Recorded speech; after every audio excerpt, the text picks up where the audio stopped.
Chapter 151. Drex Valen hadn't orchestrated all of this chaos for entertainment. He was redirecting pressure. He knew perfectly well that governments around the world were deeply uncomfortable with the fact that he controlled the single largest concentration of superheroes on Earth.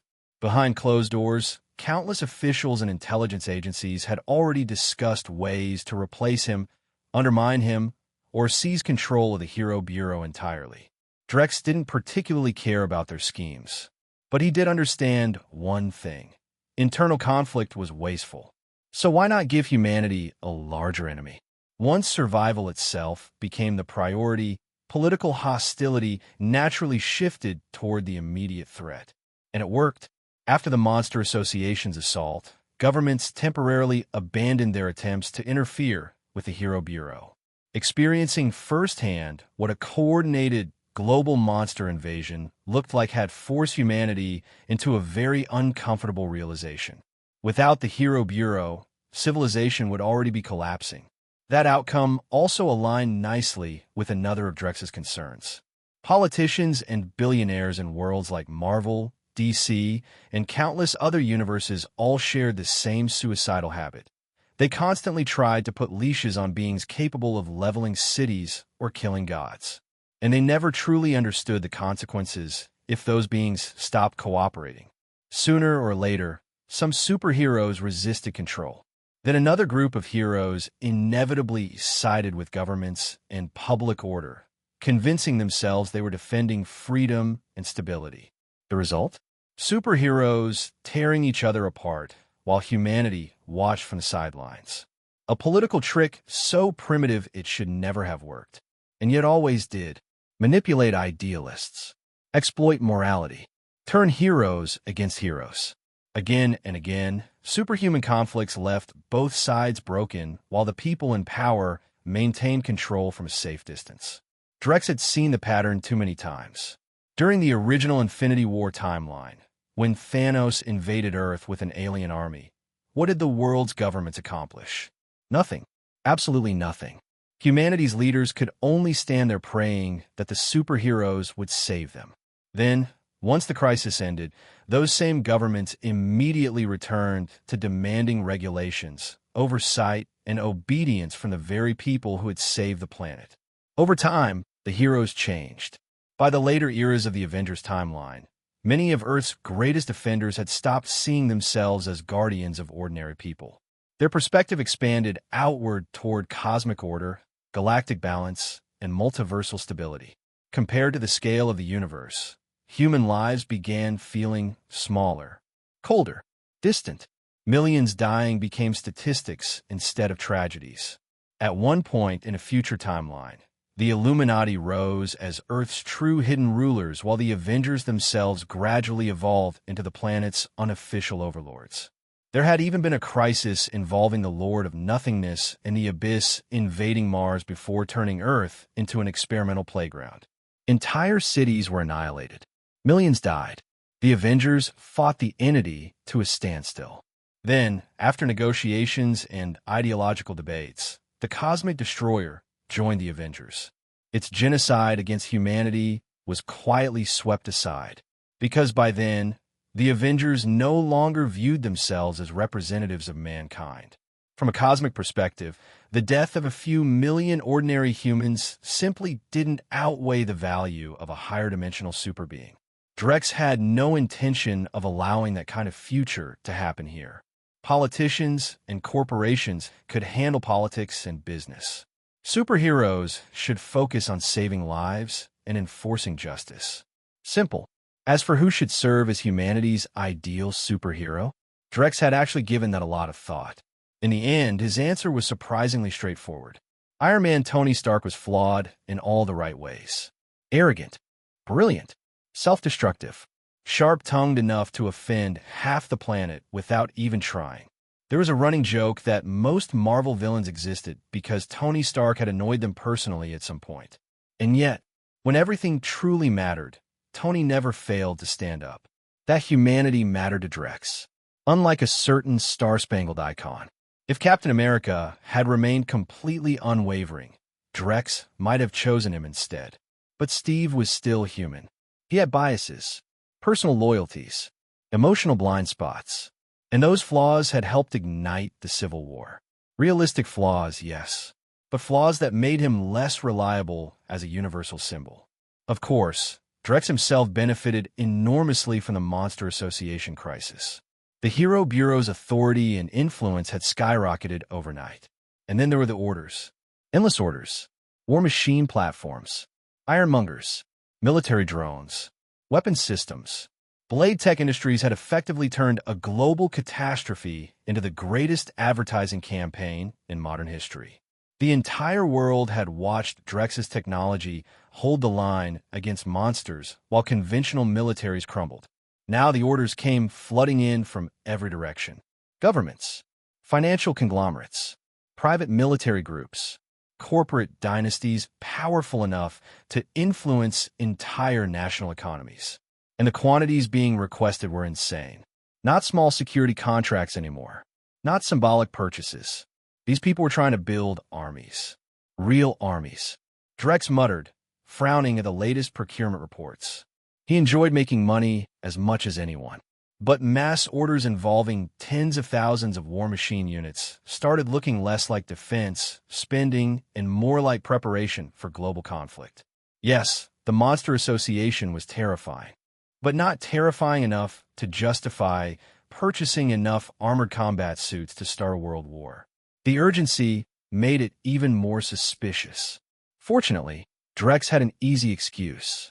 Blade Tech's manufacturing capacity simply couldn't keep up with demand. At least not yet. Another major development followed soon after. The original organization had largely dissolved after the Hero Bureau emerged, since both agencies overlapped heavily in purpose and authority. Nick Fury himself had even transferred into the Hero Bureau as Deputy Director of Operations. But after the Monster Association incident, even Fury reluctantly admitted that destabilizing the Hero Bureau now would be catastrophic for humanity. That didn't mean he trusted Drex. Far from it. Nick Fury still maintained contingency plans for scenarios involving Drex losing control or every superhero on Earth suddenly going rogue overnight. But at the moment, humanity needed stability more than paranoia. So the United States adapted. Would no longer function as an international organization. Now, it existed purely to serve American interests. Intelligence agencies. And unsurprisingly, its new director was an old familiar face, Alexander Pierce, which meant things were probably about to become even more complicated. Chapter 152. He had personally met with Secretary Ross and several other senior officials before finally securing approval for the agency's return. Hydra was terrified of the Monster Association, too. The propaganda campaign they had originally planned against Drex Valen evaporated almost overnight after witnessing what the monster invasion had done to the world. That didn't mean Hydra stopped moving. Into a structure they could quietly exploit from within. Unfortunately for them, that only made Drex's job easier. Was practically glowing with Hydra infiltration. At this point, Drex doubted even 1% of its agents were truly loyal to the original organization. An organization dedicated solely to domestic superhuman affairs and recruitment. 3 major agencies now existed on the global stage. The Hero Bureau. Other nations immediately started getting ideas. Russia responded the very next day by establishing its own Enhanced Operations Division, Hammer. Drex honestly didn't know whether to laugh or sigh. Still, he understood the logic.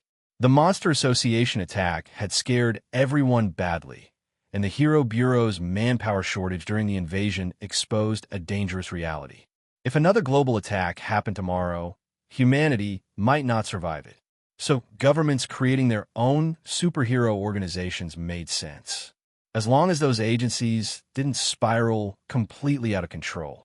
Unfortunately, that already seemed to be happening. When Drex finally returned home, he discovered 3 police officers waiting for him inside his house. Very attractive police officers. Tall, dangerously attractive, and strangely familiar. Isdeath stepped forward first, twirling a pair of handcuffs around one finger while holding a pistol in the other hand. "Mr. Valen," she said with complete seriousness, "you are under arrest. We suspect you are carrying an extremely dangerous concealed weapon." "This is outrageous," Drex protested immediately. Apparently, Officer Death disagreed. As a rising star of law enforcement and self-proclaimed enemy of crime, she ignored his defense entirely and slammed him face-first against the table. Drex instantly felt crushing pressure against his back. Two crushing pressures, technically. It was like being pinned beneath mountains. An absurd comparison considering he could casually manipulate planetary gravity fields. Yet somehow he still found himself completely restrained. Like Sun Wukong, trapped beneath Five Finger Mountain. Tifa Lockhart adjusted her police cap awkwardly, clearly less confident than the others. Wearing sleek black silk gloves, she pressed one of Drex's arms firmly against the table to stop him from moving. Meanwhile, Officer Ord had no such hesitation. With righteous determination, she immediately began searching him thoroughly from head to toe. Then she froze triumphantly. "Uh-huh." Drex inhaled sharply, his fists clenched, his brows furrowed. A few seconds later, though, his expression gradually unraveled into something dangerously close to existential despair. He might have underestimated Ord. Normal people probably weren't built to survive this kind of interrogation. The abuse of police authority was getting completely out of hand. Evidence confirmed, Death declared. "This criminal is armed and dangerous."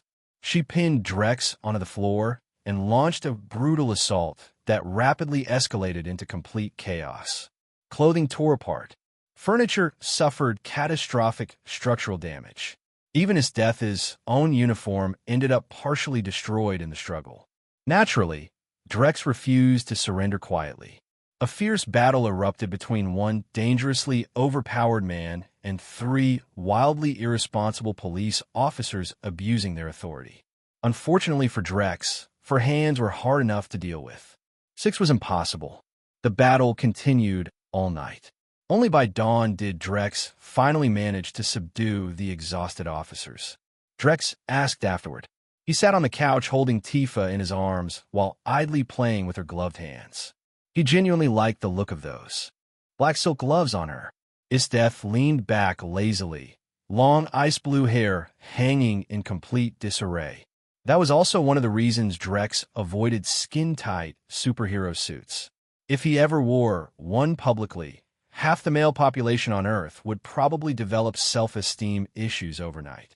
Unlike the two Kryptonian women, Ord lacked a reinforced superhuman body and had already fallen asleep from sheer exhaustion. The entire situation had apparently started because Death hit a plateau in her solar-enhanced growth training. So she'd returned home looking for Drex. Unfortunately, Tifa and Ord discovered them. Both women had apparently assumed they were Drex's only partner. That misunderstanding had not survived the evening. Instead, he simply dragged all three of them into the chaos together. One day later, neither Tifa nor Ord had any remaining objections. Drex had thoroughly convinced them through sheer, overwhelming persistence. Terrifying persistence. It was fun, Drex admitted. Death immediately countered with her own suggestion. Drex replied without hesitation. He wasn't exactly lacking confidence in his stamina. Honestly, the surprise from the three women caught him off guard a little.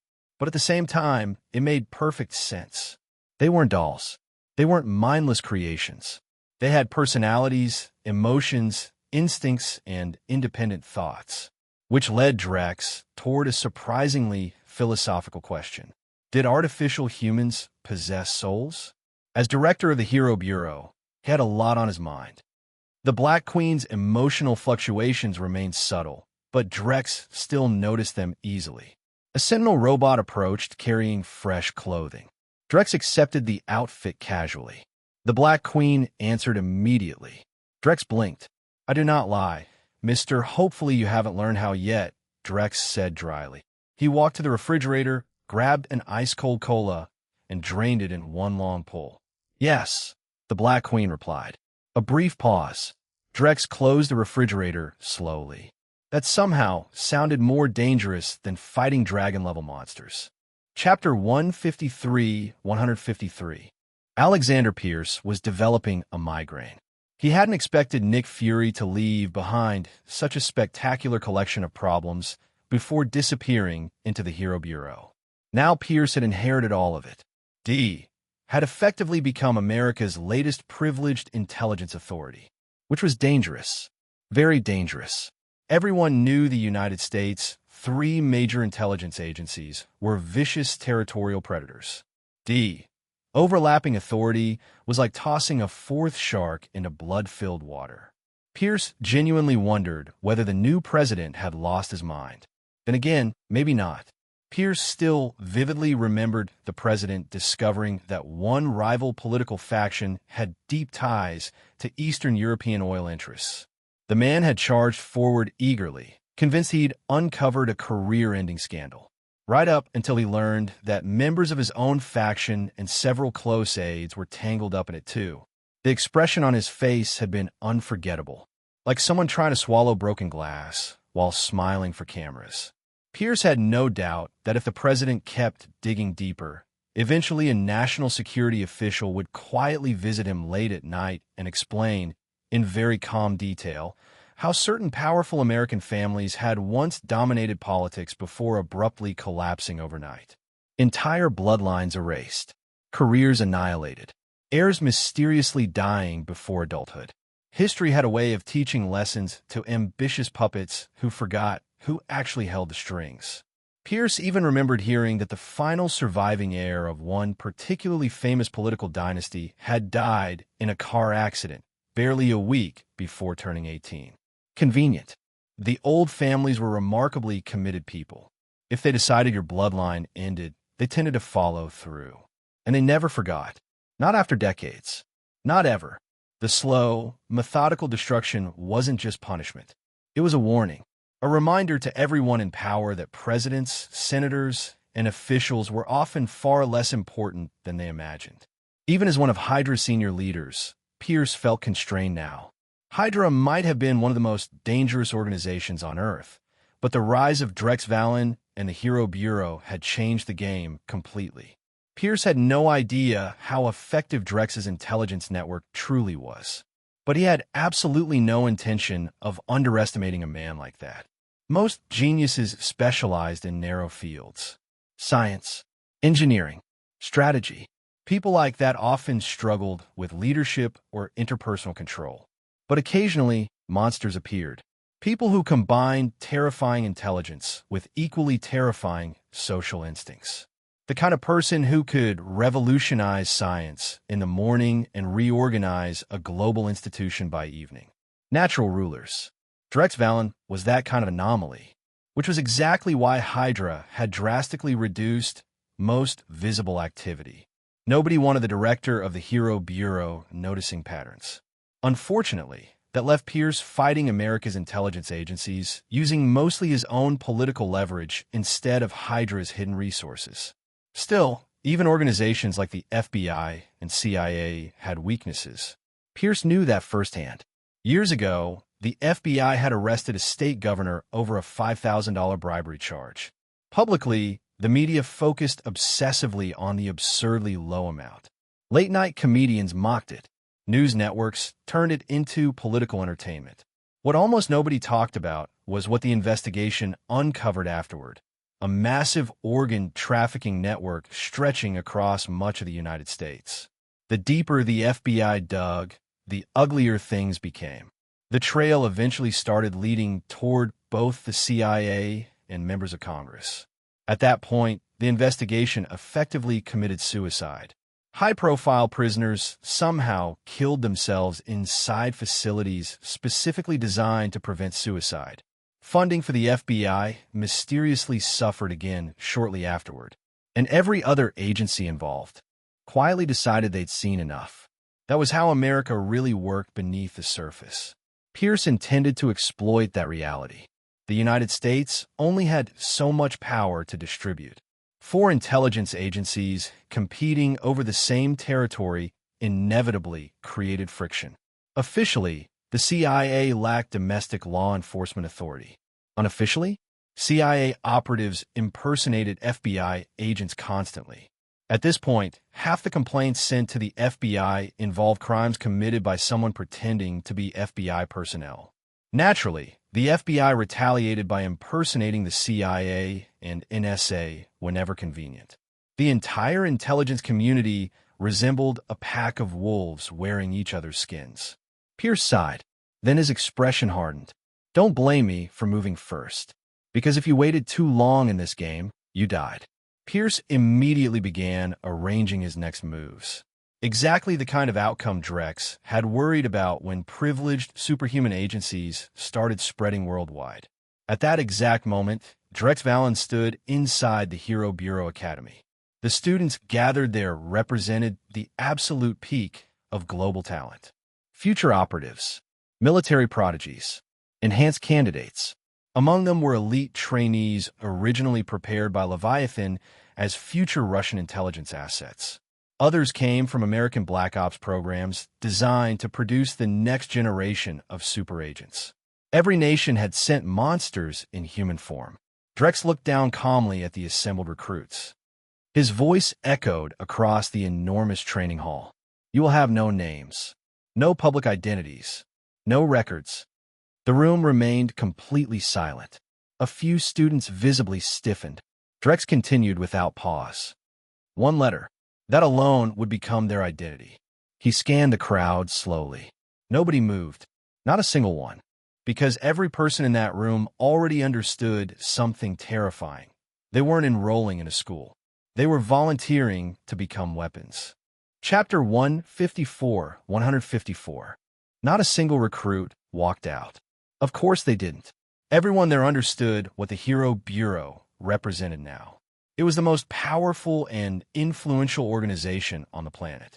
These future agents dreamed of becoming the real-world equivalent of cinematic legends like James Bond or Ethan Hunt. And only a place overflowing with superheroes and monsters could make that fantasy feel attainable. Naturally, some of the recruits had ulterior motives. Hydra infiltrators were almost certainly mixed into the crowd. Drex Valen didn't care. Eventually, all of them would become his people anyway. The Hero Bureau, Drex muttered afterward. He'd already finished his speech in just a few short minutes. No dramatic inspiration en monologue. No political theater. Drex hated performative speeches. Hero Bureau training wasn't particularly complicated anyway. It was just significantly harsher than most intelligence academies on Earth. Soon afterward, he climbed into a luxury vehicle waiting outside the academy grounds. The moment he sat down, Isteth casually stretched one long leg across his lap. The World Serpent driver stared rigidly ahead without reacting. Hero Bureau headquarters, Drex said. Then he glanced at Isteth. Black stockings don't suit you. Isteth ignored the comment completely. Instead, her leg slowly slid higher against him beneath the edge of his suit jacket. Drex sighed. Did he even have that many people around him anymore? Android 18 barely counted. At this point, she was more of a mid-level World Serpent operative who had quietly integrated herself into the Hero Bureau system. And technically she was pre-registered, Drex thought dryly. Emma, Isteth replied. Drex blinked in realization. Emma Frost had indeed been visiting World Serpent facilities constantly lately. As a telepathic mutant, she had numerous assignments tied to intelligence operations, so Drex never considered it unusual. But from Isteth's tone, apparently Emma's motivations weren't entirely professional. She's adorable, Isteth said with amusement. Drex looked genuinely confused. He didn't remember doing anything particularly suggestive toward Emma. No manipulati flirting. No emotional vating. Nothing. And honestly, the idea of Emma defeating Isteth was ambitious to the point of comedy. At this stage, Isteth had already absorbed nearly all the solar radiation enhancement a normal Kryptonian body could handle. She'd effectively reached standard Kryptonian peak levels. On Earth, very few beings could realistically challenge her. Drex himself, Ancient One, maybe the Sentry if he existed somewhere in this universe. possibly Hyperion, maybe Blue Marvel. Beyond that, most of Earth's superhuman population would get flattened. Even a coordinated attack probably wouldn't matter much.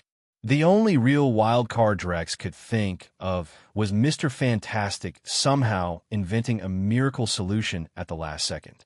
Of course, killing Reed or Invisible Woman carried its own terrifying risks. Franklin Richards existed, and future Franklin attacking backward through time was exactly the kind of nightmare scenario Drex preferred avoiding entirely. That was one of the reasons he deliberately kept his distance from Susan despite finding her attractive. Honestly, Drex generally avoided relationships with most Marvel heroines altogether. Their approach to romance felt chaotic even by superhero standards. Affairs, breakups, rebounds, relationship roulette on a cosmic scale. Compared to that insanity, Drex found his artificially created companions significantly less stressful. Besides, they were essentially perfect, real-world anime heroines. Hard to compete with that. I'm not interested in Emma, Drex said honestly. He preferred mature women anyway. Emma still felt too young for his tastes, even if he knew exactly how stunning she'd eventually become. As for Wanda Maximoff and Morgan, those were different. The sheer scale of their future potential made them impossible to ignore completely. And then there was Jean Grey, still missing. In a universe without mutants, Jean almost certainly possessed a fragment of the Phoenix Force. The Phoenix Force, one of the few cosmic powers Drex genuinely coveted. Even after seeing the Dragon Force damage it before, he still considered the Phoenix Force one of the greatest powers imaginable. With that kind of strength, he could stand against almost anything in existence. His death interrupted his thoughts. So you're not interested in Wanda either? Or Jessica? I already have all of you, Drex replied. He caught his death's wandering foot before she could continue making trouble. Honestly, he still believed black stockings weren't ideal for her. Her legs were too striking to hide. But the combination of thigh-high black fabric and the exposed strip of pale skin beneath her skirt created an absolutely lethal visual effect. Drex could literally feel his hormone levels rising. And then suddenly, his expression changed. Without warning, he kicked the driver straight through the windshield. Isdeath barely had time to look confused before the car exploded. Boom! Flames engulfed the entire vehicle. Seconds later, Drex emerged from the inferno wearing the Dark Knight armor, while Isdeath vanished from sight entirely. After pushing his electromagnetic control deep into the atomic scale, Drex had developed a primitive form of predictive perception. By observing microscopic atomic movement patterns, he could sometimes detect fragments of immediate future outcomes. A scientific version of precognition. That ability had just saved them. Drex stared at the massive crater blown open beneath the street. The bomb had clearly been hidden inside the sewer system directly beneath the route. The explosion launched the vehicle into the air and tore it apart completely. Even armored transport wouldn't have survived that blast intact. Drex muttered. Nearby Hero Bureau agents immediately swarmed the area to secure their director. Drex turned toward them coldly. The agents stiffened instantly. That was the more troubling part. Only trusted personnel knew his movement plans, which raised an unpleasant possibility. Coincidence? Or a leak? None of the agents tried deflecting blame. For them, Drex wasn't merely a superior officer. He was the man who effectively controlled their lives. News that someone had attempted to bomb the director of the Hero Bureau inside the United States spread like wildfire. Every major American intelligence agency mobilized immediately. The White House exploded into fury. Congress followed seconds later. At a moment when the world was already hanging by a thread, someone still dared launch a terrorist attack against Drex Valen? That crossed every possible line. The reaction hit New York like an earthquake. From federal intelligence agencies down to ordinary local police, the entire city erupted in emotion overnight. Because someone had just tried to kill the most important man on Earth. And America suddenly realized how catastrophic failure would look if they couldn't find the culprit first. Chapter 155-155. Publicly, Drex Valen reacted to the bombing attempt with furious outrage. Privately, once the cameras and agents were gone, he leaned against a wall and calmly exhaled.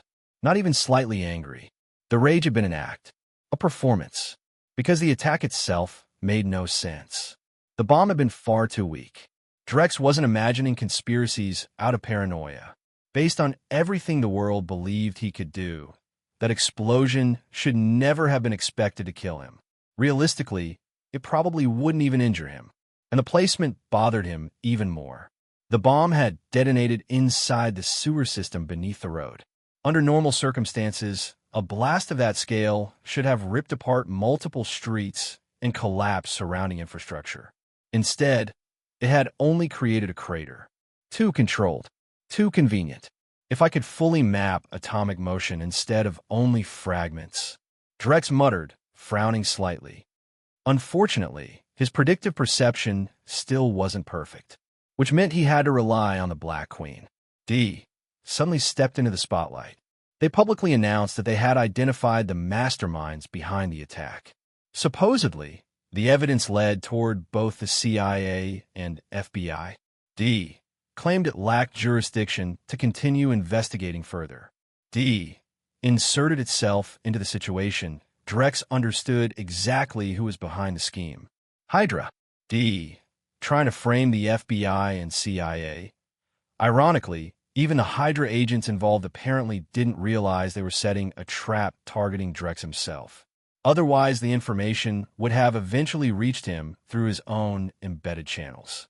Instead, the operatives treated it as a routine political maneuver and never bothered escalating the report. Drex sighed. His intelligence protocols still had flaws. That much was obvious now. Still, the overall picture had become clear. As authority. Unfortunately for him, Drex had no interest in playing fair. Pierce had carefully avoided leaving behind real evidence. Unlike Obadiah Stane, he wasn't stupid enough to store incriminating information on accessible systems. But evidence didn't necessarily need to be real. Not anymore. Using the Black Queen's synthesis technology, Drex fabricated a highly convincing audio recording and anonymously leaked it to both the FBI and CIA. The result was immediate chaos. The two agencies, already under crushing political pressure, seized onto the recording like drowning men grabbing a life raft. Inside the fabricated conversation, Pierce's voice was unmistakable. "Director, are we really doing this?" "It won't trace back to us," the false Pierce replied calmly. "Every trail points toward the FBI and CIA. In an era before sophisticated voice synthesis technology existed publicly, the recording looked devastatingly authentic. Legally, audio evidence alone still lacked full prosecutorial power. Politically, it was a nuclear strike. Pierce was immediately dragged into furious questioning by American leadership. Several members of Congress even began discussing replacing him outright. To stabilize the situation, Pierce was forced to spend enormous political capital and secretly rely on additional Hydra resources, which only exposed more Hydra activity for the Black Queen to monitor. Meanwhile, the FBI and CIA became openly hostile toward Pierce, especially the CIA. At one point, senior personnel seriously considered releasing every piece of dirt they could uncover on him. It wouldn't have been the first time they destroyed someone that way. And if Pierce ever lost his position completely, well, people sent to anti-suicide detention facilities in America had a strange tendency to commit suicide anyway. After retaliating against Pierce's maneuver, Drex lost interest in the aftermath. There were more important things happening. Elsewhere in the world, a sleek cone-shaped aircraft descended vertically toward a military testing facility. Engineers and military researchers stared upward in disbelief as the craft landed. The current recorded flight speed exceeded 10,000 kilometers per hour, one scientist said excitedly. And that's while carrying passengers. The surrounding researchers erupted into discussion. "The fuel costs are insane, though," another researcher added while reviewing the data. Still, nobody sounded disappointed. If anything, they looked exhilarated. "One prototype is enough, an older scientist said quietly. A senior researcher, surnamed Yang, stood nearby, watching the aircraft with complicated emotions. He was widely considered one of the nation's greatest scientific minds, and even he found the machine difficult to comprehend. The origins of the project were equally extraordinary. Although the country had failed to recruit the world's top scientific talents directly, they had still managed to acquire a large number of advanced technical blueprints over the years. Many designs had once been considered impossible to manufacture due to material limitations and insufficient industrial precision. The situation resembled theoretical projects left behind by scientists during World War II. Brilliant concepts trapped behind inadequate technology. Then Drex Valen introduced secondary Kryptonian alloy, an absurd material that outclassed virtually every known alloy on Earth. Once that happened, manufacturing technologies across entire industries advanced explosively. Old theoretical designs suddenly became possible. The aircraft, now resting on the runway, represented the first successful realization of one of those abandoned concepts. "We're approaching the level of the great 20th century scientists," someone said excitedly. Scientific progress always begins with material science. The surrounding researchers became even more animated. Professor Yang, however, merely shook his head. Surpass Einstein and quantum theory within one lifetime? Maybe if Einstein himself came back from the dead. Still, he looked toward the aircraft again, thoughtfully. Secondary Kryptonian alloy, he murmured. Secondary, meaning there was probably something better. Or perhaps Drex himself still considered the material incomplete. Based on current projections, Yang estimated humanity would need at least 70 years to reproduce the alloy independently. 70 years. Drex Valen hadn't merely created a material. He had effectively erased decades of scientific bottlenecks for humanity. And if a fourth industrial revolution truly arrived in the future, history would remember Drex as one of its founding architects. Read up to 100 chapters ahead and access exclusive novels by joining my Patreon. Kung Uzishar. Chapter 156-156. While scientists and governments around the world speculated endlessly about him, Drex Valen stood alone in outer space. Over the past several years, World Serpent had quietly begun constructing a lunar base on the moon. Part of the reason was strategic. Earth still made Drex uneasy. Too many variables. Too many hidden threats. The other reason was resources. Rare minerals on Earth were nowhere near sufficient for the future he envisioned. The moon, however, helped solve that problem beautifully. Human civilization almost seemed designed to expand this way. Sometimes Drex genuinely understood why certain people believed intelligent life had been guided by some invisible hand. Earth wasn't actually an ideal cradle for civilization. And maybe that was exactly the point. Because it wasn't perfect, humanity had been forced to innovate. As technology advanced, demand for rare minerals and fusion energy naturally pushed civilization toward the moon. Then, once lunar resources became insufficient, humanity would inevitably look farther outward. Mars, a planet rich in foundational mineral deposits. And after that, Jupiter waited patiently in the distance like a perfectly arranged fuel depot for an interplanetary civilization. Step by step, almost too perfectly arranged. As for the Inhumans, supposedly hidden on the moon, Drex still hadn't found any sign of them. No trace of Adeline. No sign of Daisy Johnson either. Honestly, he didn't mind. Though if Black Bolt really did exist somewhere out there, Drex wouldn't have minded testing himself against him eventually. Black Bolt's voice was terrifying against most opponents. Against Drex? Not so much. At this point, Drex suspected he could stand still and let Black Bolt scream directly at him without suffering meaningful damage. While he floated above the lunar surface, staring into the endless darkness of space, a strange distortion suddenly appeared nearby. An invisible ripple. The instant Drex sensed it, every instinct in his body screamed danger. Real danger. For the first time in a long while, he felt something close to a genuine threat of death. Then a distorted voice echoed from within the anomaly. Drex's eyes narrowed immediately. The voice sounded unstable, fragmented, as though it were forcing itself through reality itself. I need your help. Drex remained completely still. The distortion flickered violently. Franklin Richards. Drex froze. Franklin Richards. Now, that was a terrifying name. Franklin Richards was the son of Mr. Fantastic and Invisible Woman. That alone wasn't important. What mattered was what Franklin eventually became. An Omega-level mutant capable of manipulating time, space, causality, matter, energy, and reality itself. A child who could create universes, pocket dimensions, parallèles réalités, entire cosmic structures. At his peak, Franklin's power reached absurd levels even by Marvel standards. He and his sister had once restored Galactus himself. He possessed telepathy, matter restructuring, universe-scale energy manipulation, reality warping, and enough psionic force to rival cosmic entities. Some beings compared his potential directly to the Celestials. Others viewed him as something even more dangerous. Franklin once subconsciously created an entirely separate universe after Earth's heroes sacrificed themselves fighting Onslaught. As an adult, he became capable of generating multiple universes casually. Galactus himself once referred to Franklin as the most powerful mutant in history. Creator and destroyer. Balance incarnate.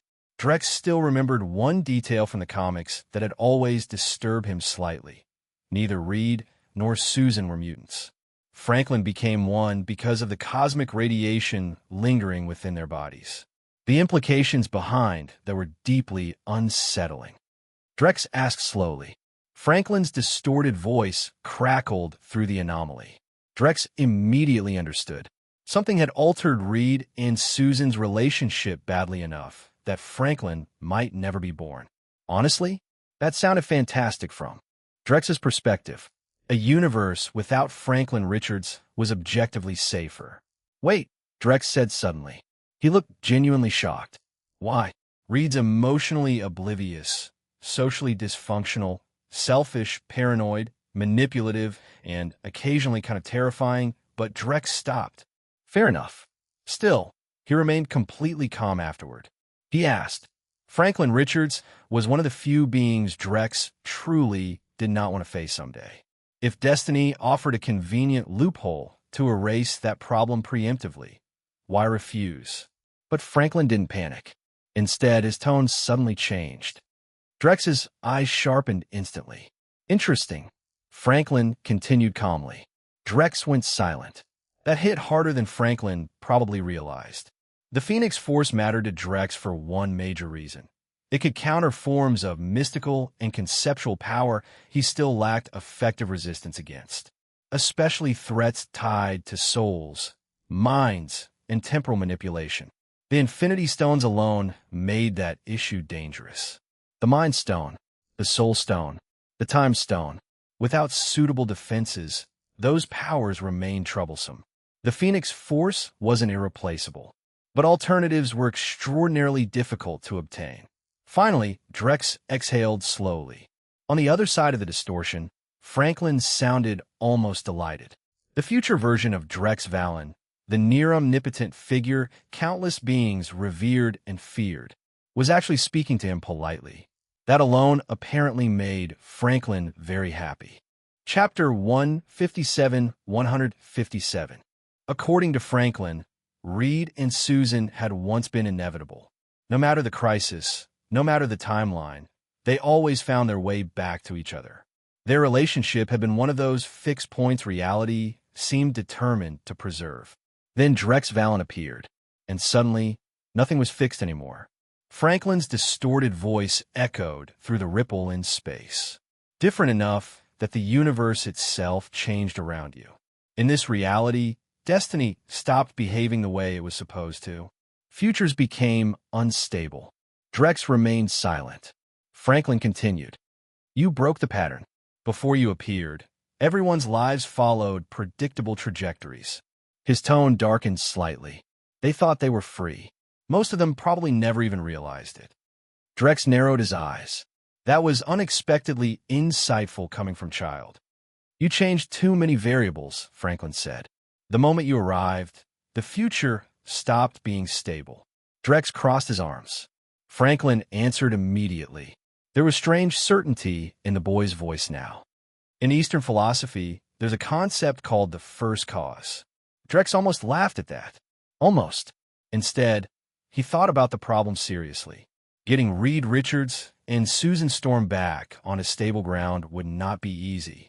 Reed's emotional intelligence was catastrophically underdeveloped. The man could map higher-dimensional physics before breakfast, but somehow still fail basic human conversation. Tell me where the Phoenix Force fragment is first, Drex said calmly. Franklin hesitated. Then he gave in. Drex's eyes sharpened instantly.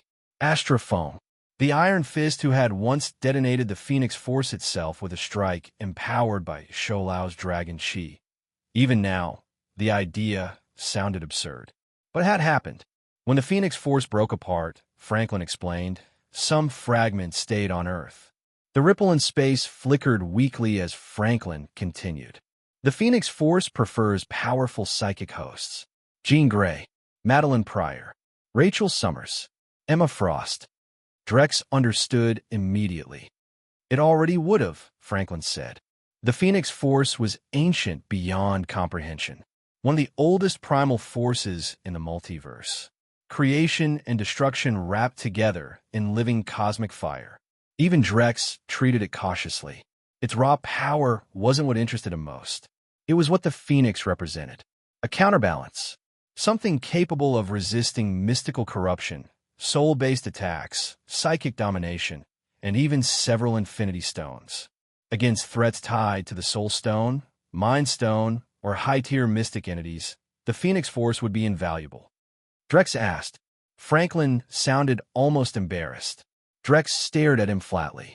It's outside the galaxy, Franklin said quickly. That caught Drex's attention.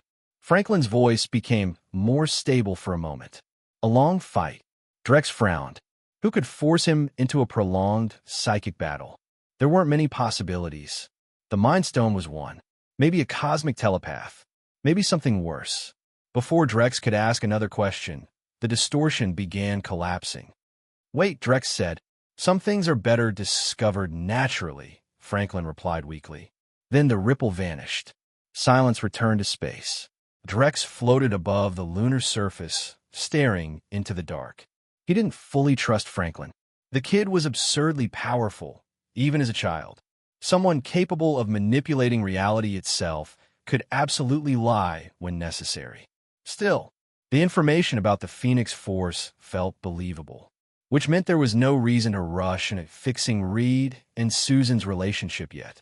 Not until Drex confirmed everything himself. For now, he decided to let events unfold naturally. Besides, his Dragon Force was still more than enough for anything on Earth. The Phoenix could wait. Even so, Drex immediately expanded his psychic abilities to their absolute limit.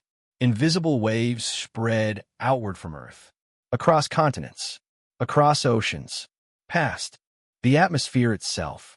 His telepathy extended more than 100 meters into open space before stabilizing.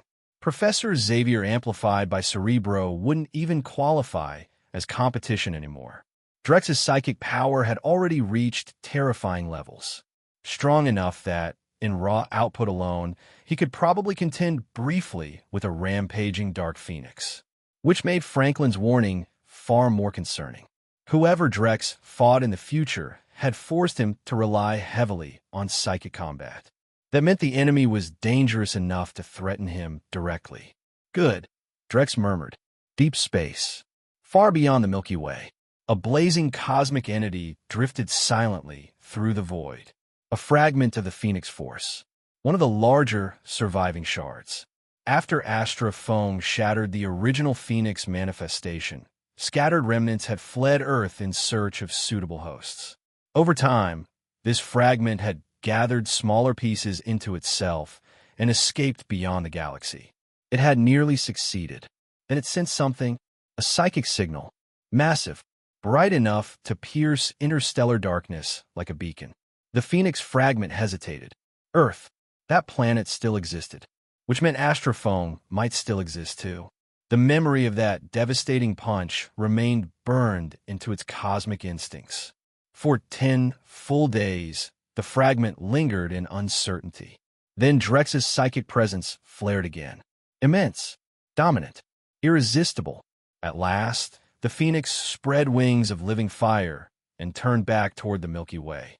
Meanwhile, on Earth, Drex had already begun analyzing every word Franklin had spoken. Using his superbrain, he reconstructed vocal patterns, pauses, emotional shifts, and subconscious reactions, looping them repeatedly through predictive models. At the same time, Black Queen monitored Reed Richards and Susan Storm continuously. What Drex saw was painful. Reed truly was an elite-level disaster when it came to relationships. Every conversation somehow became an argument. Susan repeatedly looked ready to murder him. Granted, Reed usually managed to smooth things over afterward. But Drex could already see the cracks widening. Women had limits. And with destiny no longer forcing events back onto their original path, there was a very real chance Susan Storm might eventually decide she'd had enough of Reed Richards forever. Chapter 158-158. So Franklin hadn't been lying about everything. Drex Valen recorded the conversation anyway, storing every detail for later analysis. But he still refused to trust the boy completely. That kind of caution came naturally to a scientist. What if the Franklin he met had been some disguised dimensional entity? What if Franklin himself had ulterior motives and intentionally twisted the truth? And besides, Drex had already been broadcasting his psychic power for quite a while now. Still no sign of the Phoenix Force, which meant either Franklin had omitted something or the process took longer than expected. Meanwhile, Earth's political landscape had started settling into a new balance. Or rather, a more corrupt version of the old one. Under Alexander Pierce's leadership, had its annual budget slashed by more than half. An intelligence organization that hadn't even existed for a full year had already been gutted politically. The CIA, on the other hand, received a massive increase in classified funding. An absurd amount. Of course, anyone who understood how American intelligence agencies actually operated knew congressional funding was only part of the equation. If the CIA relied solely on legal appropriations, it would have collapsed decades ago. Cool. Proxy wars, political destabilization, smuggling networks, narco-financing.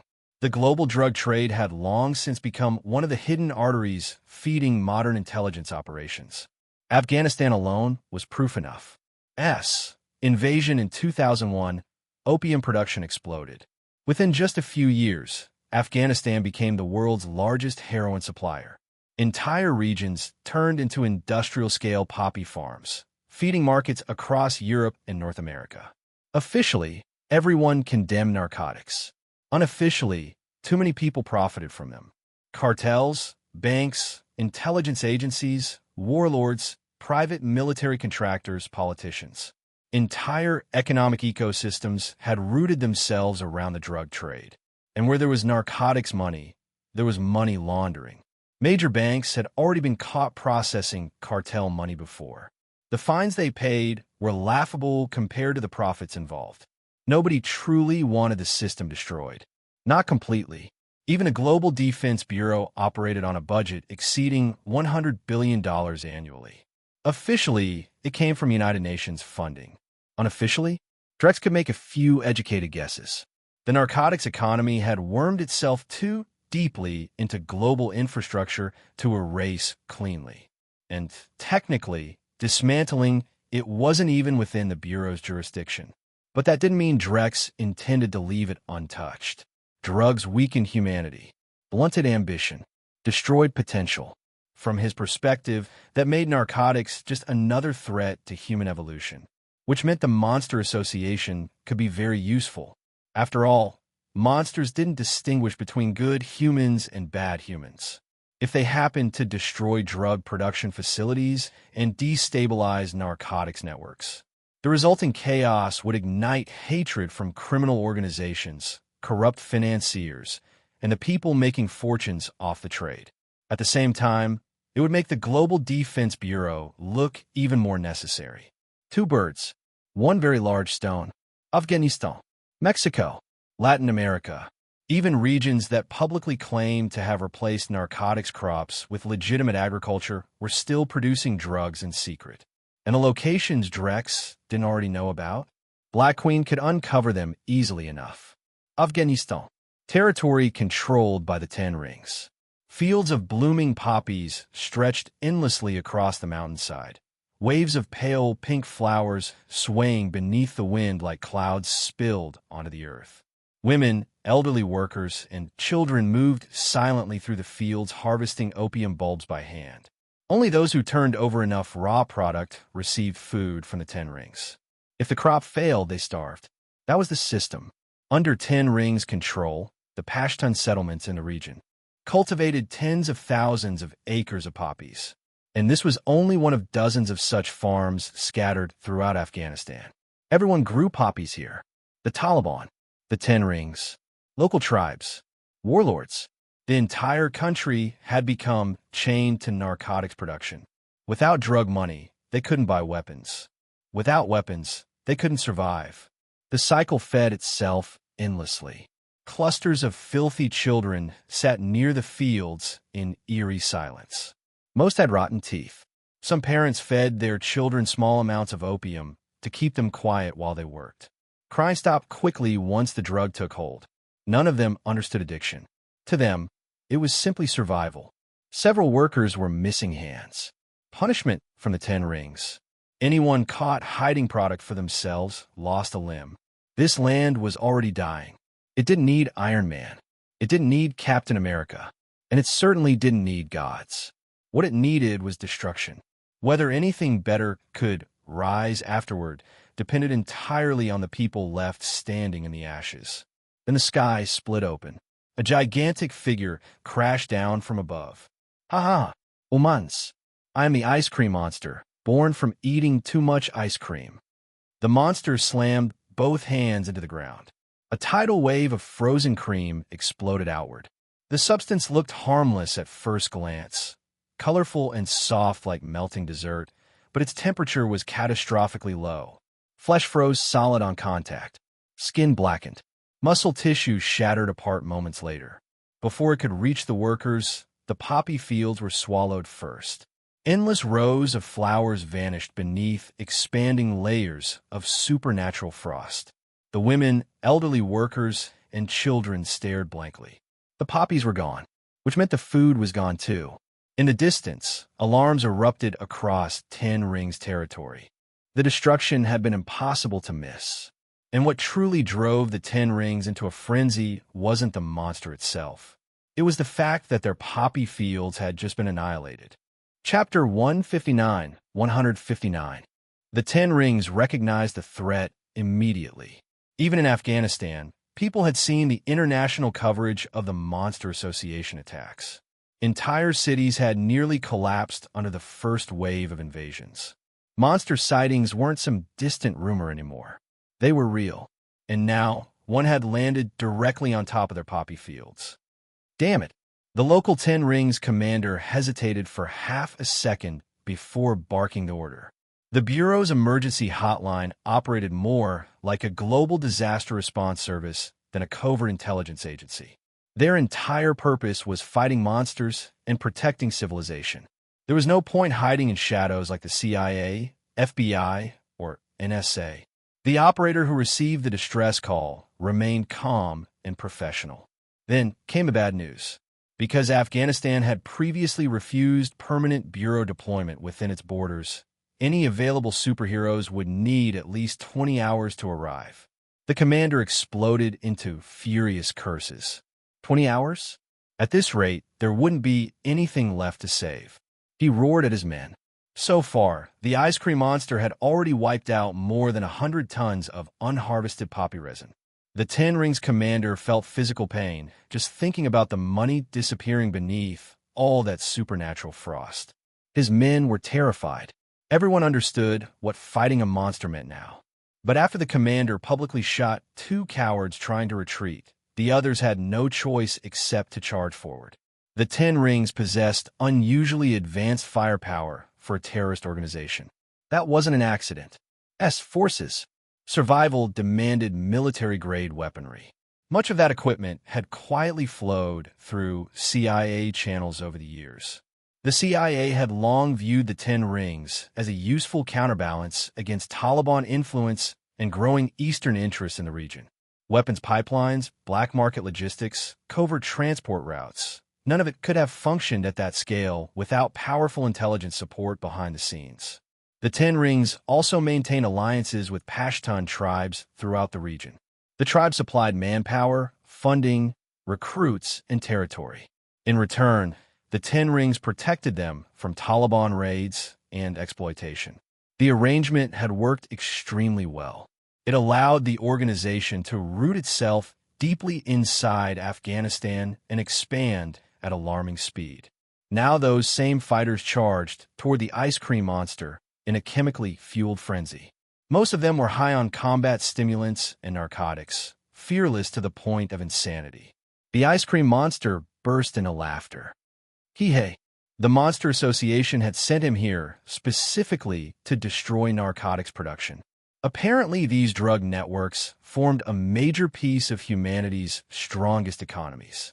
So he'd been working enthusiastically. The armed humans attacking him now? Just a bonus distraction. The battle barely qualified as resistance. As a demon-level monster, the ice cream monster crushed the incoming militants effortlessly. Even with drugs numbing fear and pain, the fighters accomplished little more than mildly inconveniencing him before dying beneath waves of supernatural frost. Bodies froze solid mid-charge. Limbs shattered apart like glass sculptures dropped onto concrete. The fields turned white. The Ten Rings commander covered his face in despair. A fresh report had just arrived.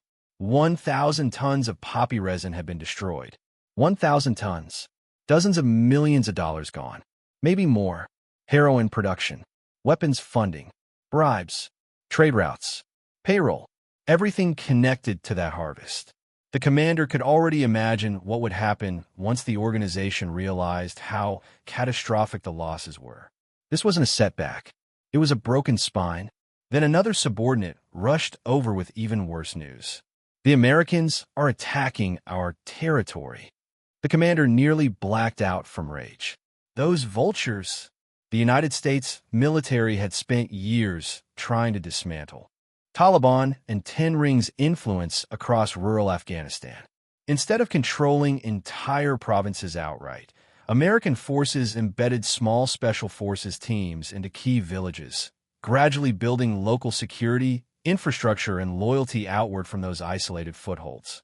Defensive fortifications, medical support, basic education, agricultural assistance, militia training, anything that weakened insurgent control.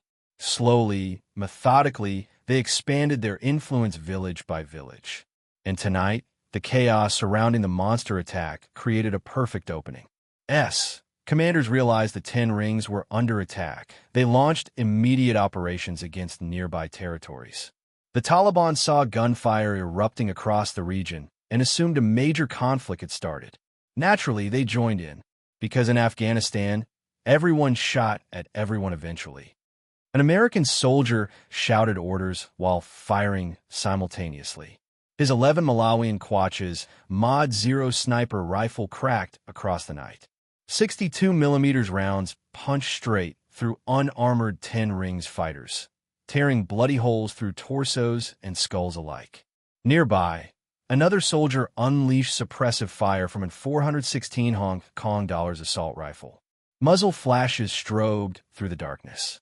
The third soldier advanced alongside armed villagers rushing into the battle line. Caught between monster attacks, Taliban pressure, and sudden American offensives, the Ten Rings forces collapsed into chaos. Elsewhere, Apache helicopters belonging to the 101st Airborne Division's Combat Aviation Brigade refueled at a forward arming and refueling point near the front line. Attack helicopters rarely launched directly into combat from distant bases. The travel alone consumed enormous amounts of fuel. Instead, Mobile frontline stations were established roughly 50 kilometers from active combat zones, providing rapid refueling, ammunition replenishment, and temporary command support. The Apaches kept their engines running throughout the process. Shutting down turbine engines entirely wasted precious time. Restart procedures were slow, especially before temperature stabilized. With hot refueling procedures, crews could fully replenish fuel and munitions in under 20 minutes. And tonight, every second mattered, because Afghanistan had already started burning. Chapter 160-160. The ice cream monster had only been the spark. Afghanistan was the powder keg. Drex Valen had expected something like this to happen from the start.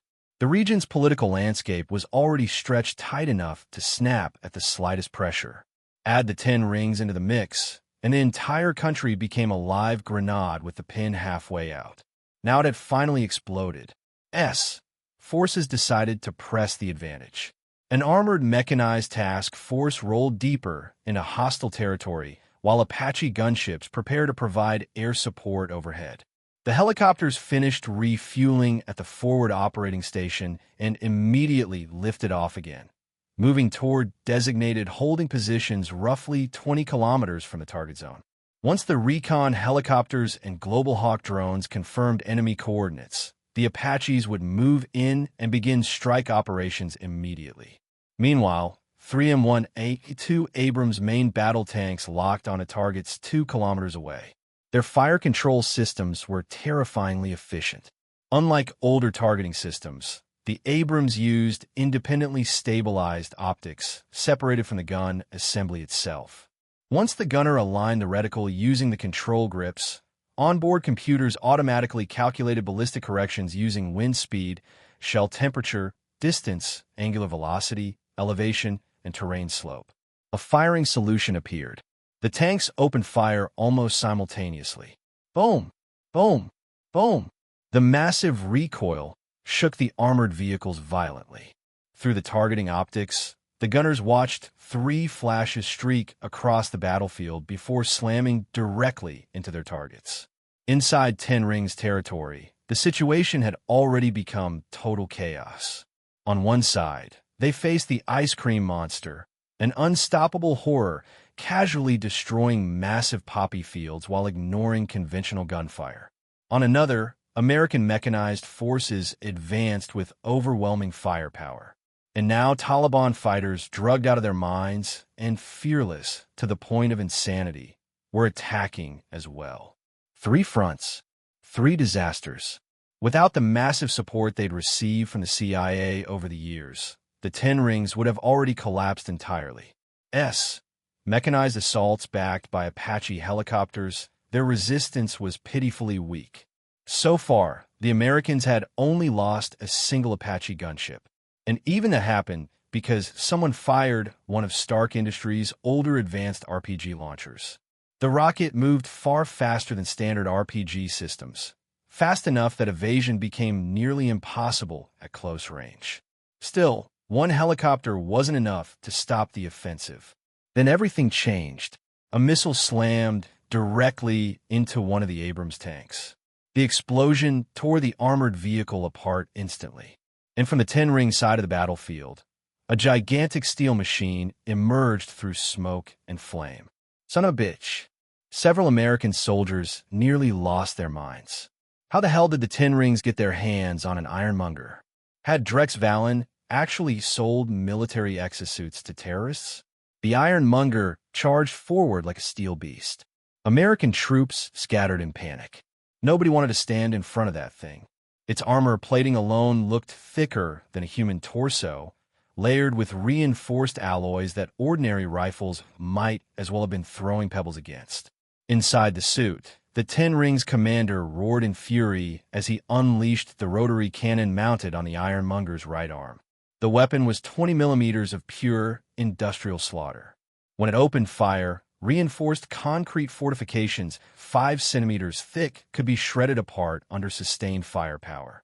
The battlefield vanished beneath exploding dirt, pulverized stone, and clouds of debris. There was nowhere for the American infantry to hide. Humans were not built to survive that kind of firepower. The first soldiers caught in the barrage exploded into chunks of blood and torn flesh. Bodies ripped apart under the cannon's savage stream of rounds. A soldier's head detonated instantly. According to later combat analysis, 164 rounds passed through the space his skull had occupied in less than a second.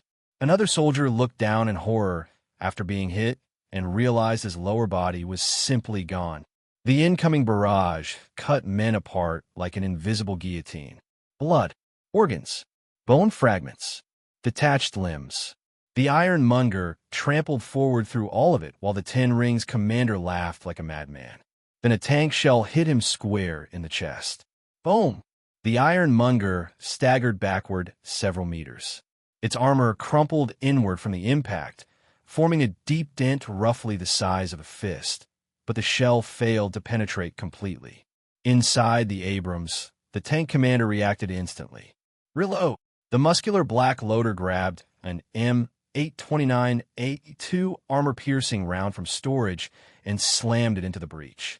The infantry fighting vehicles accompanying the tanks opened fire simultaneously. Their M242 Bushmaster chain guns roared at maximum rate of fire. Tracer rounds filled the night sky like streams of molten light. A storm of steel. The impacts hammered against the Ironmonger continuously, throwing off its balance and disrupting its aim. Then the Abrams fired again. Tum! The M829A2 Sabo round struck dead center. The Ironmonger's frontal armor exceeded 700 millimeters in effective thickness. Most anti-tank warheads would have failed against it completely, but depleted uranium penetrators were another story entirely. The shell punched through. The reactor housing at the suit's center ruptured violently. Inside the cockpit, the Ten Rings commander screamed. The penetrator liquefied under friction in a superheated metal plasma, spraying directly into the interior compartment. Flesh, muscle, and bone melted almost instantly beneath the incandescent torrent. The screaming didn't last long. Damn, Drex muttered while observing remotely. To be fair, it wasn't a flaw in the Ironmonger design itself. The real problem was the buyer being cheap. If the Ten Rings commander had paid for the optional secondary Kryptonian alloy coating, things would have gone very differently. Even a single millimeter of the material provided defensive performance comparable to nearly 100 millimeters of conventional steel plating, while also maintaining exceptional structural toughness. It lacked true Kryptonian self-repair properties, but the defensive boost alone was absurd.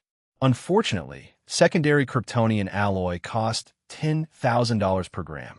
Encoding an Ironmonger frame with that material? That price tag bordered on national bankruptcy. Read up to 100 chapters ahead and access exclusive novels by joining my Patreon.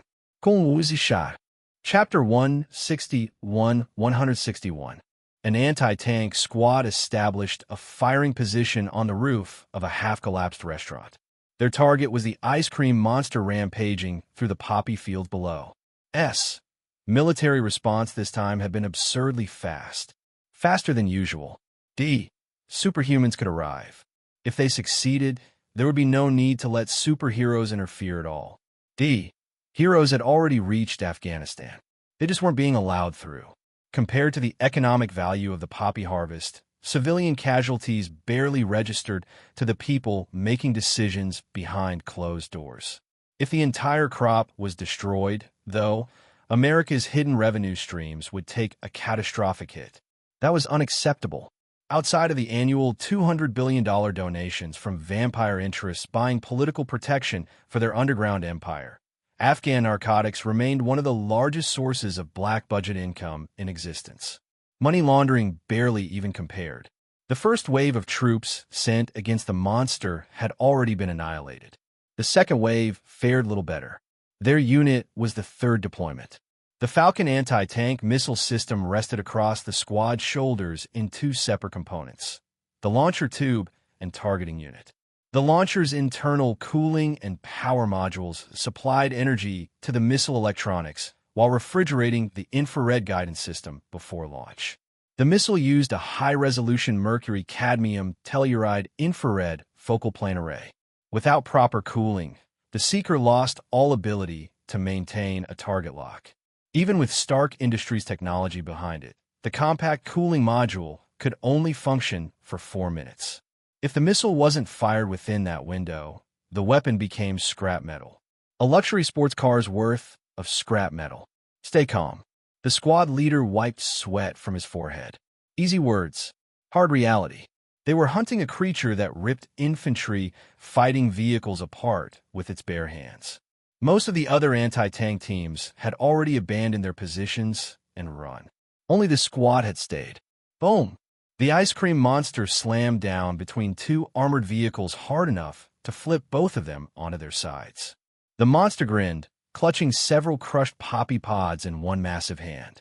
"You humans are funny," it said. The squad leader activated the missile system immediately. Through the targeting optic, he dragged the lock frame over the monster's body. The targeting data transferred automatically into the missile guidance computer. Come on. The cooling process wasn't instant. Even advanced Falcon missiles required at least 15 seconds before achieving a stable lock. Then the launcher emitted a sharp tone. Beep. Target acquired. The squad leader nearly moaned in relief. The launch motor ignited, ejecting the missile from the tube before cutting off almost instantly.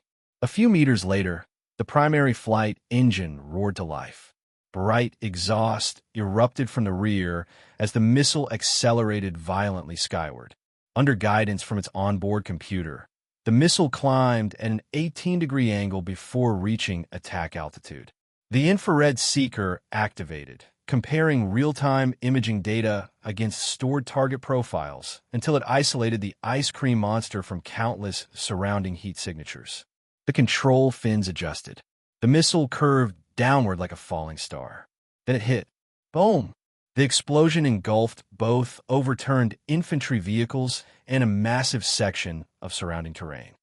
Drex Valen lounged comfortably aboard a luxury yacht over 100 meters long, looking less like a global power broker and more like a billionaire enjoying an ocean vacation. Isteth's long legs rested casually across his lap, while Tifa fed him bite-sized desserts one piece at a time. Fishing rods leaned nearby.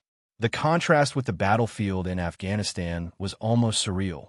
"We're about to make an absurd amount of money," Black Queen said calmly.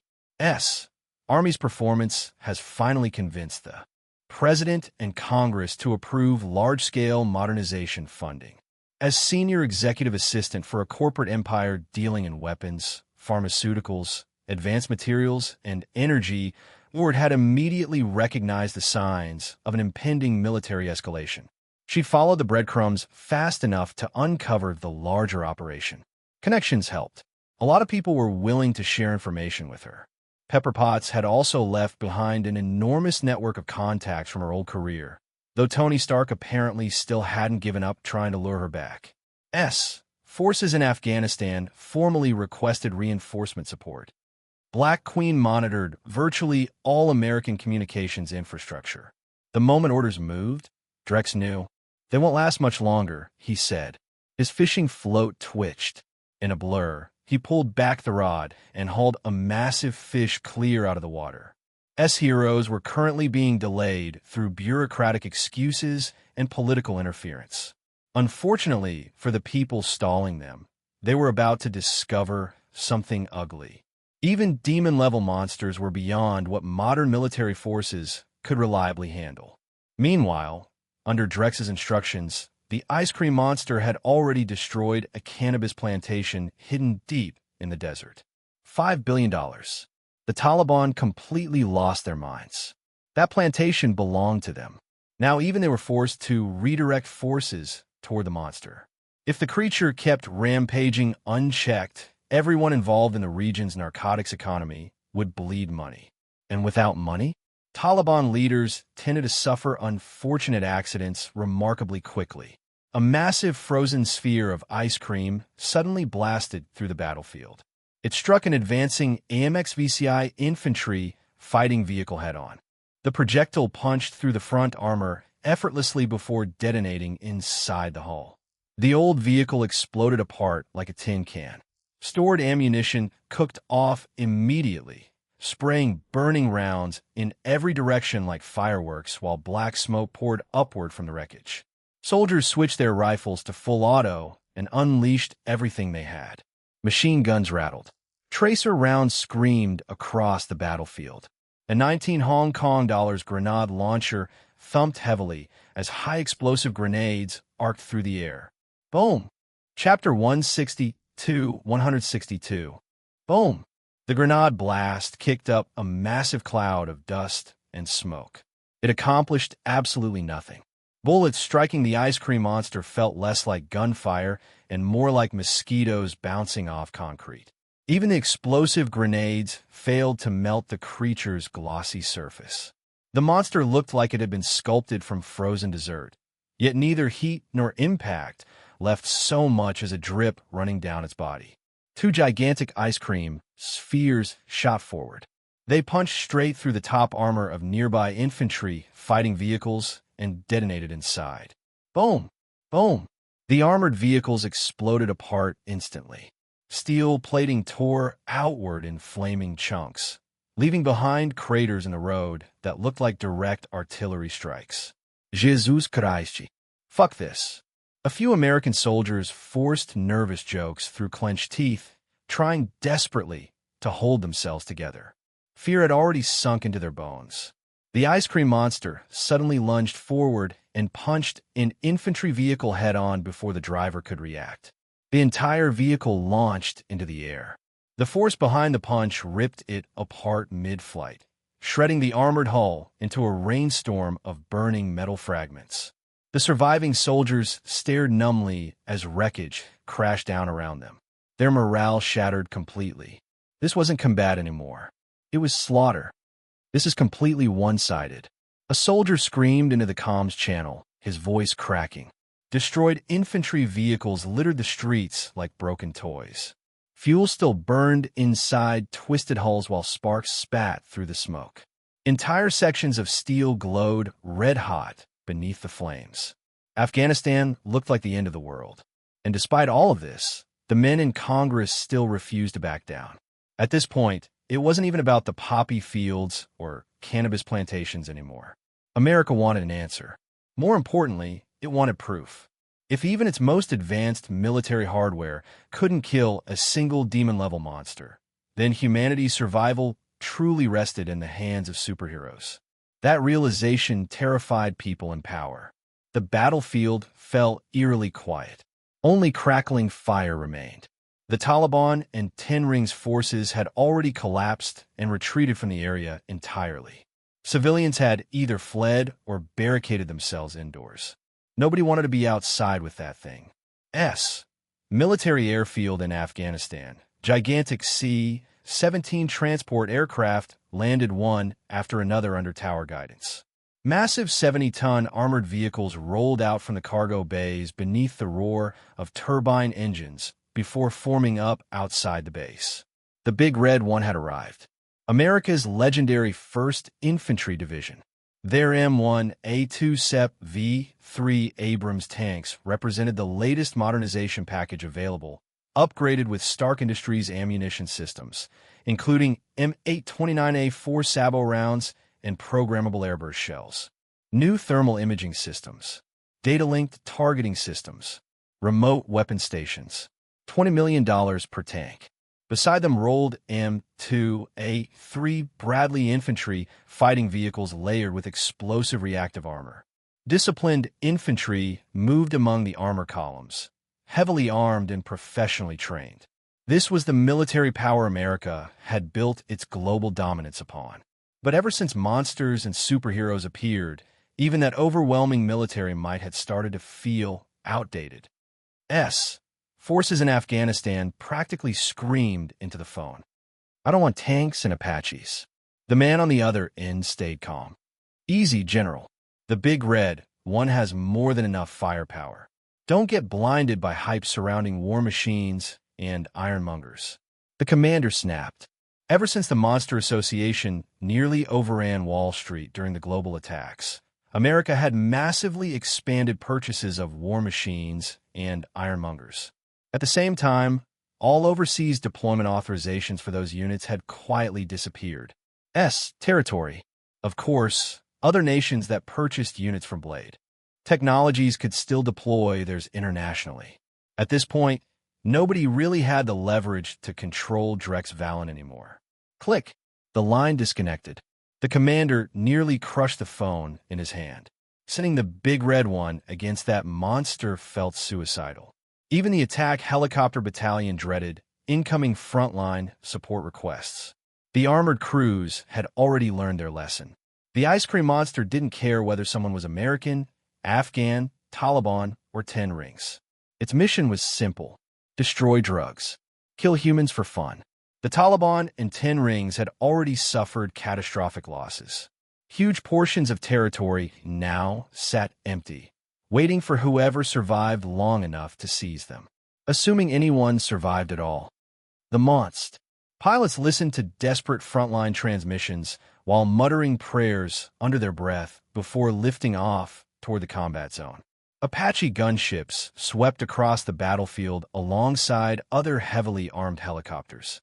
The moment they spotted the ice cream monster in the distance, Hellfire missiles and autocannons opened fire immediately. One pilot joked nervously. A giant ice cream sphere hit his helicopter seconds later. The aircraft exploded instantly. Under different circumstances, a giant ball of ice cream might have looked funny, dreamlike even. Now, the surviving pilots were pretty sure they developed lifelong trauma. Holy shit. Break off. Break off. Some pilots panicked. Some lost their minds and charged harder. Either way, it made little difference. Hellfire missiles and streams of cannon fire drowned the monster beneath explosions, but the actual results barely changed. Meanwhile, almost nobody could evade the incoming ice cream projectiles. 30 minutes later, the Big Red One ceased to exist as a combat-effective force. When the reports reached Congress and the President, disbelief spread through Washington like poison. That was the Big Red One, America's pride, its legendary armored spearhead, and against a demon-level monster. They've been wiped out like paper soldiers.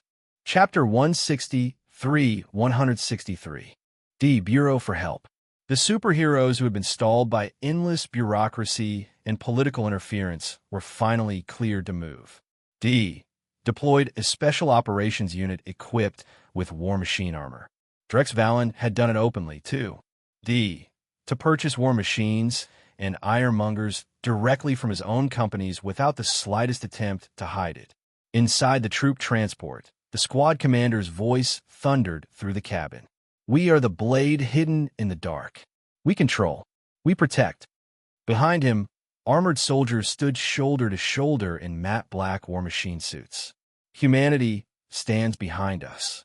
No stepping back. No surrender. Carry the light forward.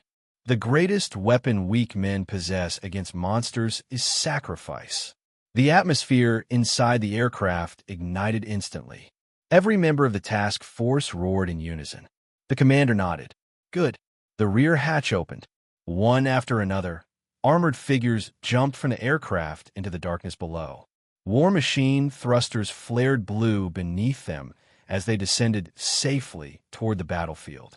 A transmission crackled through their comms. Target designation confirmed. Ice cream monster.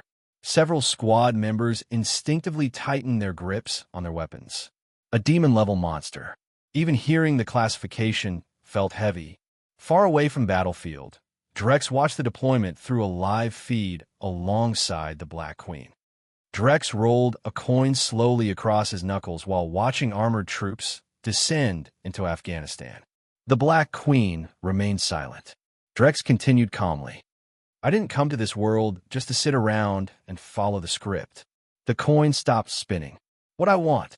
On screen, explosions illuminated the ruins of Afghanistan like lightning storms trapped on Earth. Fear breaks people, Drex said. Some freeze. Some pretend to be dead.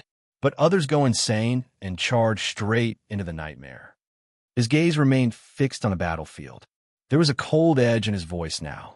He still remembered Wakanda hiding behind its borders while the rest of humanity bled against cosmic threats. If Wakanda wanted isolation, then it could stay isolated forever. Humanity would move forward without it. When the world faces 10,000 different horrors at once, Drex said softly, I want ordinary people to stand up too. Weapons were easy. Drex could arm entire nations overnight if he wanted. The difficult part was finding people willing to fight. Too many humans waited for superheroes to solve everything for them. That kind of civilization would collapse the moment its heroes failed. Drex refused to let that happen. He leaned back slightly, already considering future plans. Maybe containment anomalies. Maybe engineered horrors. Maybe monsters pulled straight out of nightmare fuel. If Hellfront soldiers survived hundreds of encounters with terror and madness, the survivors would become elite beyond imagination. Veterans would forge the next generation. Humanity needed soldiers capable of walking through hell without losing their minds. On the battlefield, the Hellfront Task Force finally encountered the ice cream monster. No warnings, no speeches. The instant visual confirmation came through, they opened fire. Their pulse rifles unleashed streams of deep blue light. The weapons looked nothing like conventional firearms. Each needle-thin projectile was accelerated through pulsed electromagnetic force, producing terrifying penetration power far beyond chemical propellant weapons. Blue exhaust vented downward from the rifles with every shot, giving the armored soldiers an almost futuristic aura beneath the burning Afghan sky. The effect was immediate. Massive fist-sized holes exploded through the ice cream monster's body. Before this, the creature had tanked direct hits from 105mm artillery without injury. Now it was finally taking visible damage. Morale skyrocketed instantly. Then the wounds regenerated. Fast. Far too fast. The ice cream monster retaliated immediately. Several gigantic ice cream projectiles slammed into the front ranks of Hellfront soldiers, blasting them through the air like ragdolls. S-War machine armor had all received secondary Kryptonian coating upgrades. Without it, those soldiers would have died instantly. One Hellfront operative suddenly stepped forward and pulled out a different weapon. A fusion gun. Its effective range was only 50 meters, but that hardly mattered. The weapon launched a basketball-sized sphere of concentrated thermal energy capable of generating temperatures in the thousands of degrees upon impact, enough to melt or vaporize almost anything. Drex rarely deployed weapons like this. They were too dangerous, too advanced. One mistake and entire city blocks disappeared. The moment the operative aimed, the ice cream monster reacted instinctively. Danger. Real danger. It dodged immediately. The deep blue energy sphere streaked past and hit the ground behind it. In an instant, everything within 10 meters vaporized. Soil disappeared outright. What remained melted into glowing magma that slowly bubbled across the battlefield. Shit! Suppress it! The Hellfront Task Force adapted rapidly. Their combat experience against previous Monster Association attacks was already paying dividends. Pulse rifles screamed continuously, tearing apart buildings, vehicles, and terrain alike. Entire sections of the battlefield were shredded into debris under the overwhelming firepower. The ice cream monster willingly tanked rifle fire rather than risk another shot from the fusion gun. That weapon could kill it. It knew that instinctively. One Hellfront soldier ripped a gravity grenade from his belt and hurled it forward. The rest of the squad hit the ground instantly. They all knew what those things could do. Drex Valen's inventions were absurdly advanced and horrifyingly destructive. The ice cream monster initially ignored the grenade entirely. It had seen explosives before. Then the grenade entered a 100-meter radius. Something changed. Its body suddenly became heavier. Much heavier. The grenade detonated. The earth itself twisted upward violently, as if an invisible hand had grabbed the battlefield and started crushing it into a ball. The ground curled inward. Buildings collapsed toward the center. The pull intensified rapidly. Even a demon-level monster like the ice cream monster found itself struggling to move. For the first time since the battle began, fear appeared on its face. Real fear. Death was suddenly very, very close. Chapter 164. At the center of the gravity bomb's detonation zone, everything within nearly 200 square meters had been crushed together into a colossal floating sphere.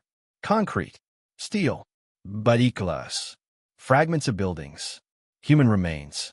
The ice cream monster itself had vanished somewhere inside the mass, compressed into one microscopic piece of the nightmare hanging above the battlefield. The sphere wasn't smooth or symmetrical. It looked like a giant hand had grabbed the earth itself and kneaded it into a grotesque ball of wreckage. The effect was terrifying and fundamentally different from ordinary explosions. Traditional explosives relied on blast radius.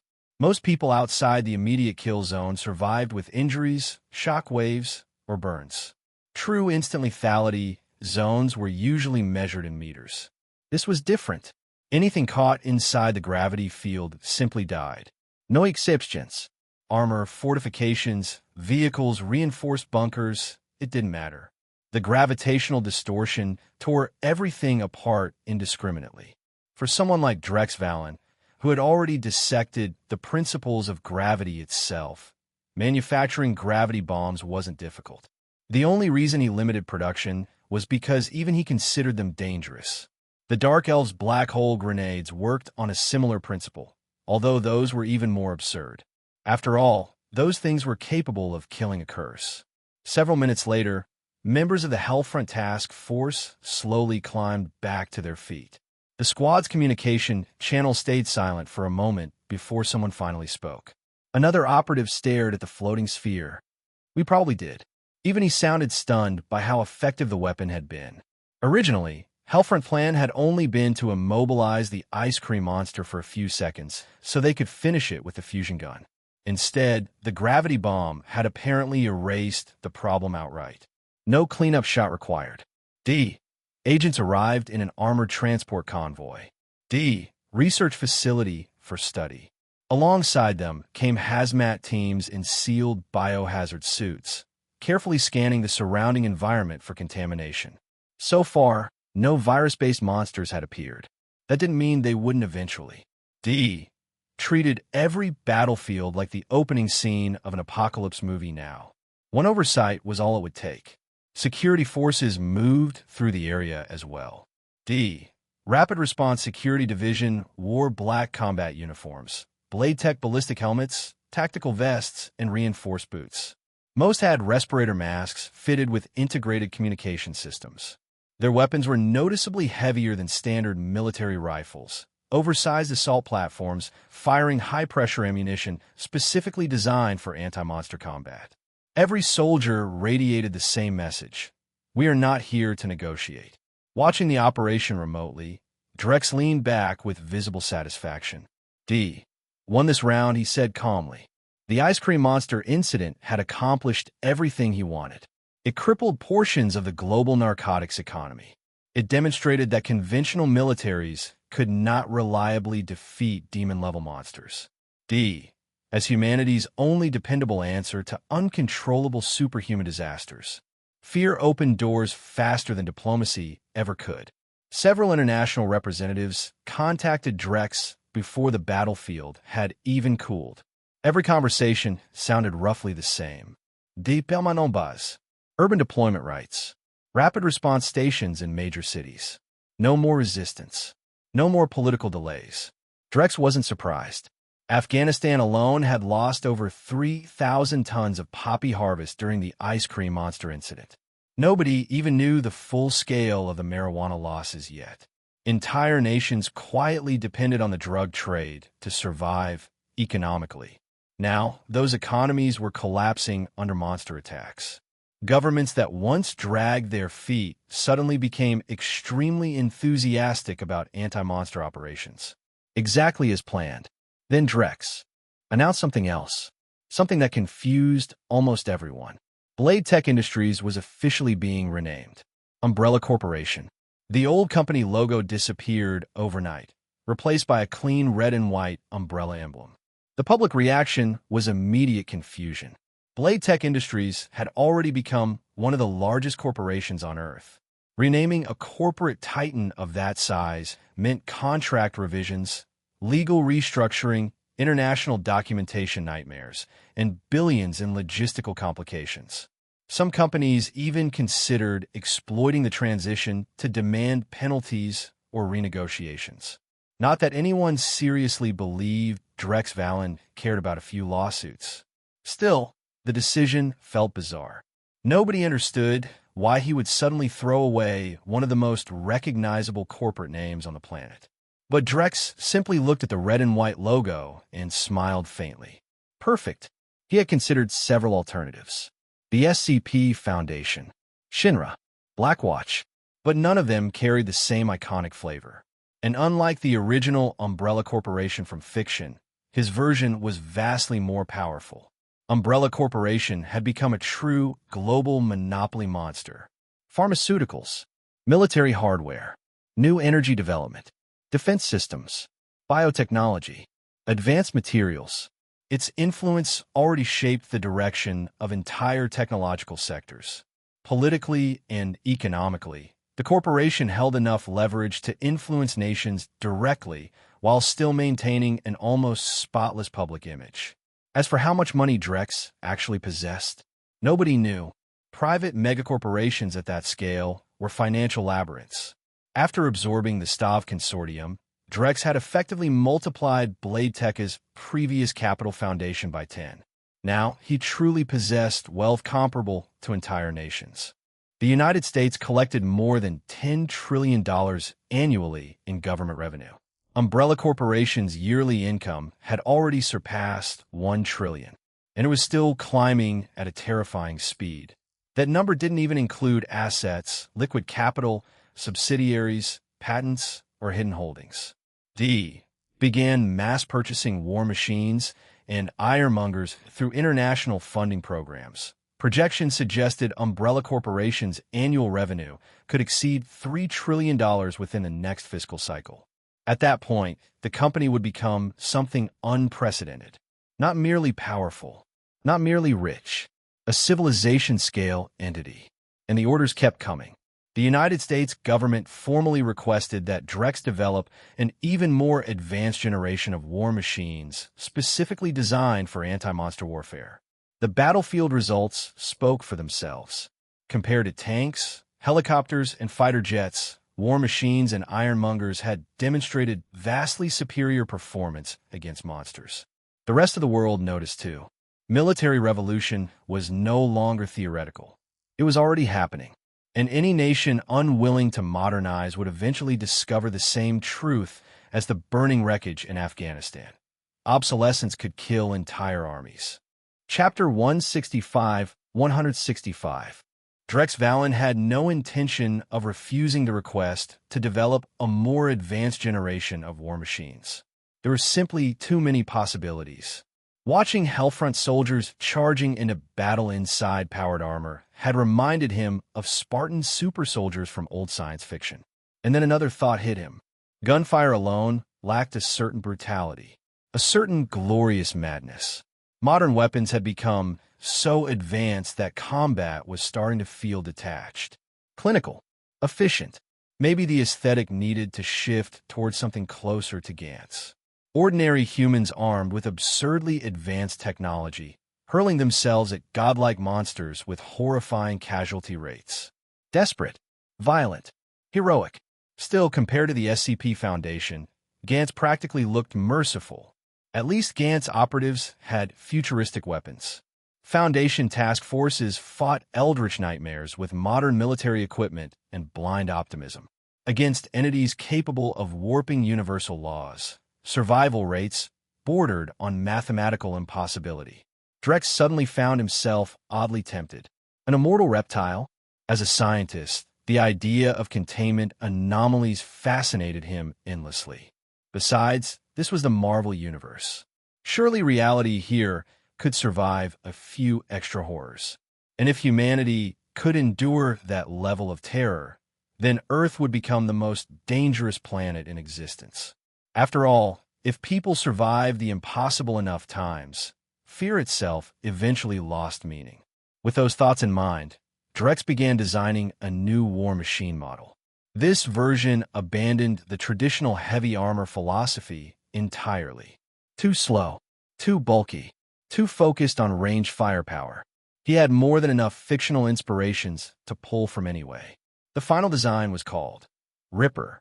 Unlike standard war machines, the Ripper model relied on secondary Kryptonian reinforcement rather than massive armor plating. Its primary weapon was a high-frequency vibration blade. Fast, violent, close-range specialized. Its mobility and physical strength far surpassed conventional war machines, though it sacrificed most heavy artillery capability in exchange.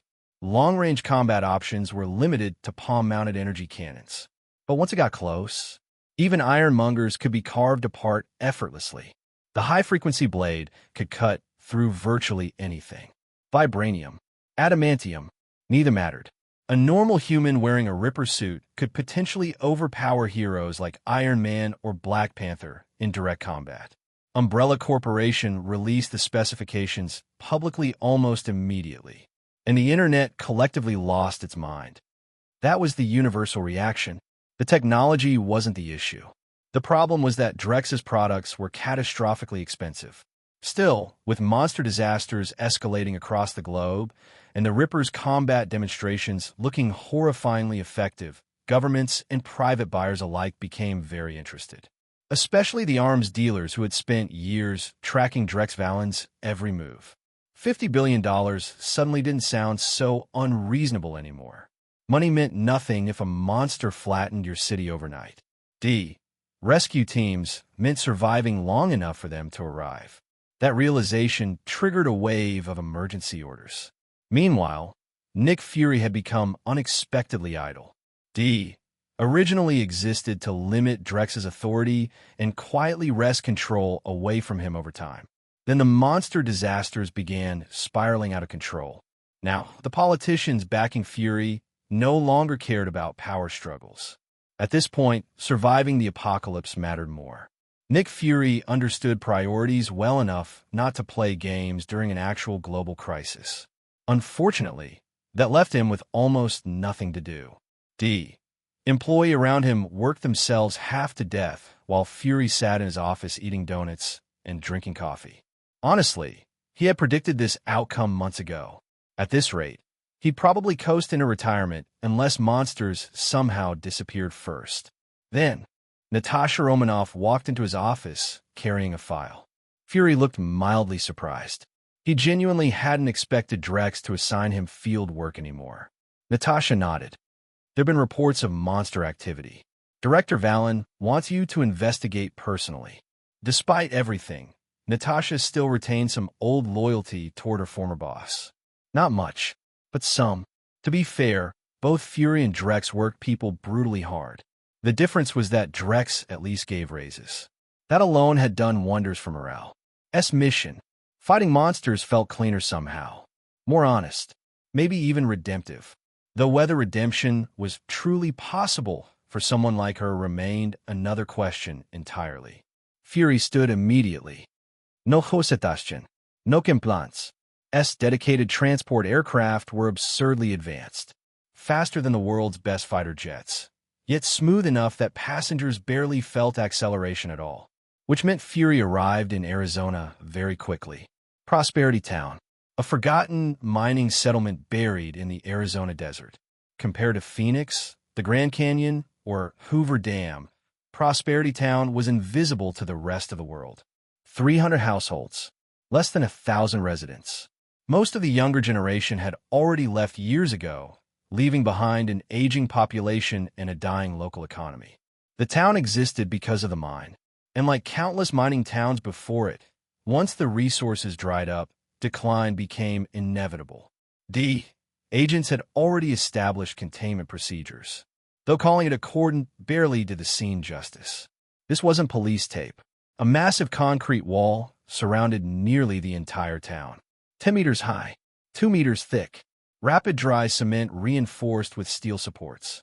The kind of barrier normally used for war zones. Fury stared at it briefly before turning toward the local field commander.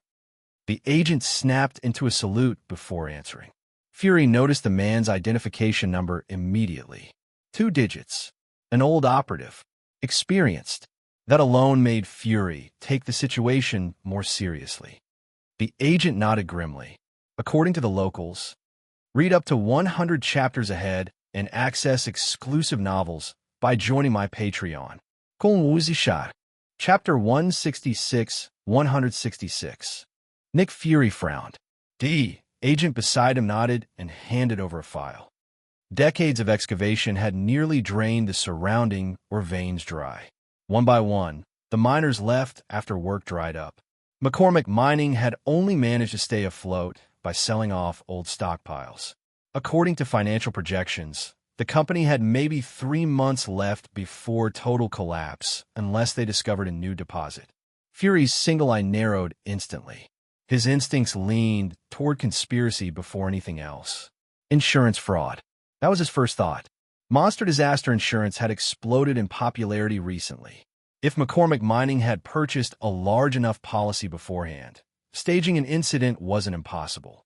The company mainly extracted pyrite and copper.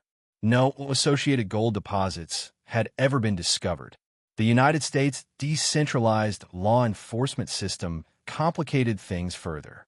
Local sheriffs often wielded enormous authority over their jurisdictions, handling everything from parking violations to homicide investigations.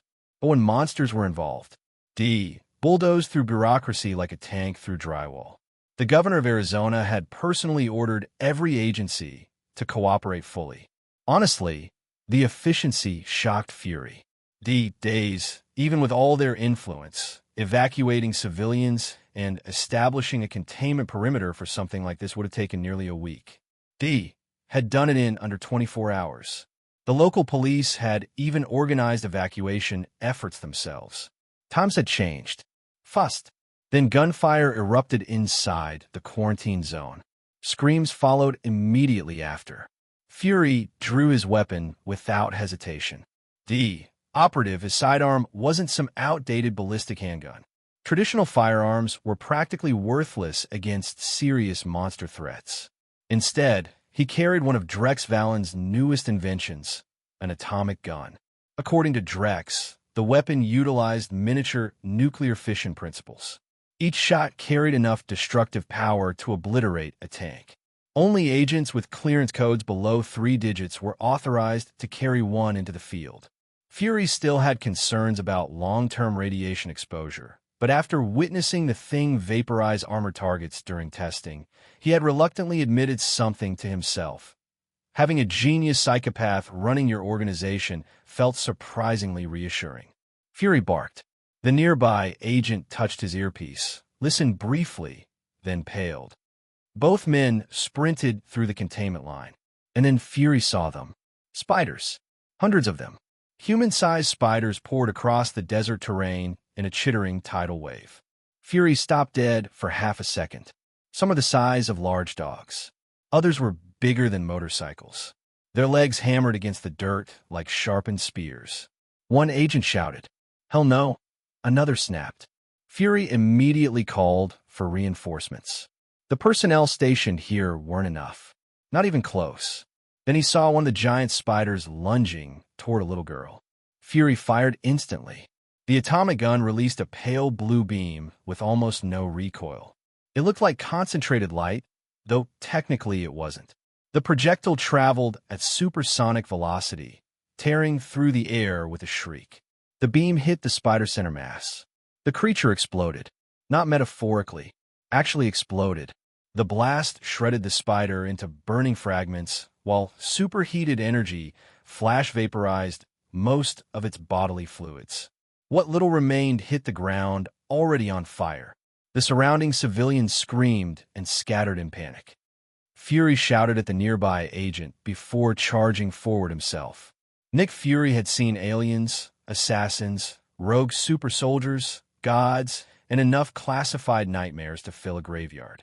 But swarms of giant spiders crawling out of a desert mine still ranked unusually high on the list.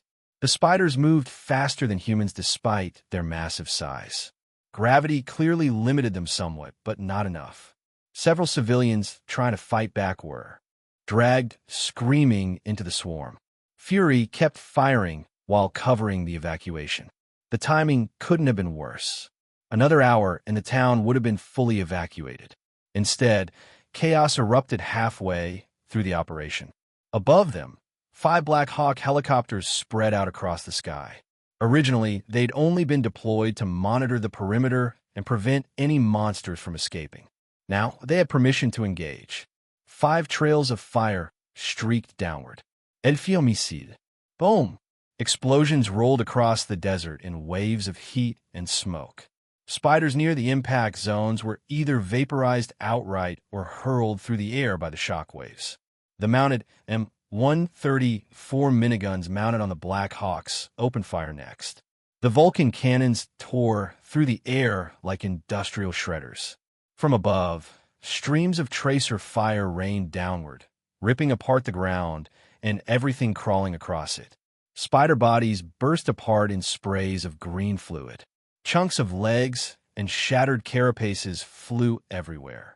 Even so, the spiders kept attacking. Some leaped toward the helicopters with horrifying speed. They were shredded midair before they got close. One creature exploded so violently under concentrated gunfire that by the time its remains hit the ground, it no longer resembled anything biological. Honestly, these things aren't that bad, someone muttered over comms. Watching Blackhawks massacre the swarm so efficiently calmed everyone down considerably. The helicopter pilots grew bolder too. Sure, the spiders could jump absurdly high, but helicopters could always fly higher. Far away, Drex Valen watched the operation unfold remotely. The creatures had been inspired by an old monster movie. Terrifying visually, not especially dangerous against organized military forces. Honestly, if Drex hadn't modified them personally by increasing their biological density enough to support their enormous size, ordinary rifle rounds would have shredded them instantly. As things stood, small-caliber weapons still struggled to penetrate their exoskeletons. Even then, the spiders probably wouldn't have wiped out this town. This was Arizona. Half the civilians were armed already. Humanity no longer lived in the age of swords and axes. Then the ground started shaking. Tum, tum, tum. A massive silhouette slowly emerged from the mine entrance. Every conversation stopped. The thing looked like a monstrous tarantula, or maybe a bird-eating spider. At that size, species classification stopped matching. Normal giant spiders in the swarm ranged from bathtub-sized to roughly human scale when their legs fully extended. This thing was the size of a truck. Its body was covered in thick black bristles. Each leg looked powerful enough to punch through concrete. The creature loomed over the battlefield like a living siege weapon. And suddenly, the smaller spiders didn't seem very frightening anymore. Chapter 167, 167. The gigantic tarantula died instantly. One shot. Nick Fury's atomic pistol erased half its body in a burst of blue-white energy, splattering burning remains across the desert floor. The colossal spider collapsed like a demolished building, its massive legs twitching violently before going still. Far away, Drex Valen watched the feed with mild amusement. For him, this entire operation had served a specific purpose. A morale boost. Not every monster was an unstoppable apocalypse. Some could be killed, some could be hunted. And after this battle, Fury himself finally understood that. Monsters weren't invincible. Humanity didn't always need superheroes swooping in to save them. Then Drex's voice suddenly came through Fury's comms. Fury, bad news. Nick Fury's face somehow became even darker. He had no idea whether Drex was joking. The problem was, with Drex Valen, it was impossible to tell. And if it was true, D had quietly funneled into experimental hair regrowth research during his tenure had basically gone straight into the trash. Motherfucker. Naturally, Fury kept that thought to himself. He'd worked around enough dangerous people to know one universal truth. Never insult the smiling ones. Especially not the smiling geniuses. D. Agents on site reported something unusual. The report immediately caught Drex's attention. The agent in question carried a 2-digit identification number. personnel. He discovered something suspicious inside an old warehouse. Originally, the structure had served as a grain silo. The United States exported more food than almost any nation on Earth, and facilities like this used to be common near shipping hubs. Eventually, after the expansion of New York Harbor, most major grain companies relocated their storage operations elsewhere. This place had been abandoned for years. The agents attempted to secure the site. That resistance hadn't lasted long. The operatives were World Serpent personnel to begin with, and once you equip people with atomic guns and laser weapons, arguments tended to end very quickly. Drex personally arrived at the warehouse shortly afterward. Deep inside, they discovered a concealed freight elevator. The platform descended nearly 20 meters underground before stopping. Beyond the elevator shaft lay a corridor. Then the underground chamber opened before them. Huge, at least 3,000 square meters. 30 massive support pillars held up the ceiling, while rows of industrial incandescent lights flooded the chamber in sterile white light. The ceiling alone stood nearly 10 meters high. Metal walkways and crude steel staircases divided the underground structure into upper and lower levels. More than 70 armed guards patrolled the facility. Imagine a Christmas tree farm. Rows upon rows of tightly packed saplings planted so densely together their branches overlapped. Needles intertwined. Roots tangled beneath the soil, enough to trigger claustrophobic discomfort just by looking at it. Except these weren't trees. They were people, thousands of them, human beings sealed upright inside transparent glass containers. The containers stood vertically like grotesque artificial trunks anchored to the floor by steel supports. Every victim stared blankly ahead.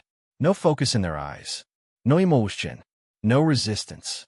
A tube inserted into the veins of each captive's left arm continuously extracted blood into collection units mounted outside the containers. Once approximately 400 cubic centimeters had been drained, the extraction system stopped automatically. Then another feeding tube, shoved directly through the mouth into the stomach, would activate, pumping in a thick nutritional slurry that looked disturbingly similar to infant vomit. High calorie, easy digestion, efficient blood production. That seemed to be the logic. Life monitoring systems tracked each captive's heartbeat constantly. Whenever one of the blood trees died, the extraction system switched to maximum output. Every remaining drop of blood was drained from the corpse.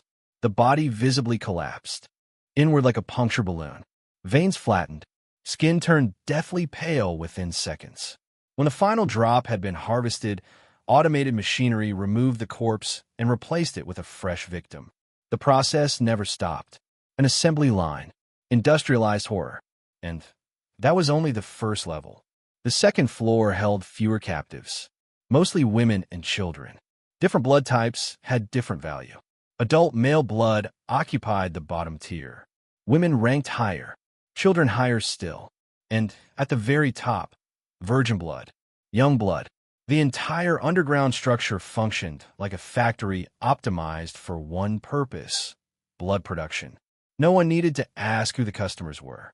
Vampires. Warm blood. Custom orders.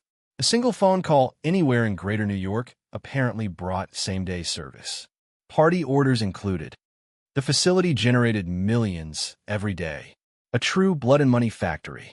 Every dollar soaked in human suffering. The agents looked shaken. Then one of the patrol guards spotted them. The response was immediate. Atomic guns and laser weapons opened fire without hesitation. Blue beams and crimson light tore through the chamber. Bodies exploded. Walls melted. Guards died screaming before they could properly react. No warnings. No negotiations. Anyone running a place like this had already crossed beyond the line of humanity. Drex Valen stood calmly behind the slaughter with his hands folded behind his back. He wasn't interested in stopping the killings. Right now, he was more interested in deciding how to punish the vampires behind this. As for the captives, their vacant expressions reminded him of old lobotomy patients, emotionally hollowed out, reduced to biological equipment, machines made of flesh. and someone in New York had built an entire industry around it. Chapter 168, 168. They can't speak. They can't think. Functionally, they're living corpses. D. Medical examiner lowered his clipboard with a grim expression. This kind of procedure was outlawed decades ago. The entire facility had already been sealed off. Meanwhile, Drex Valen's phone had been ringing nonstop. He casually tossed it aside and watched it vibrate itself halfway off the table. Some officials had sent representatives to the scene in person. Most avoided showing up themselves for obvious political reasons. The highest-ranking visitor was only a colonel, and naturally, even he had been stopped outside the perimeter. D.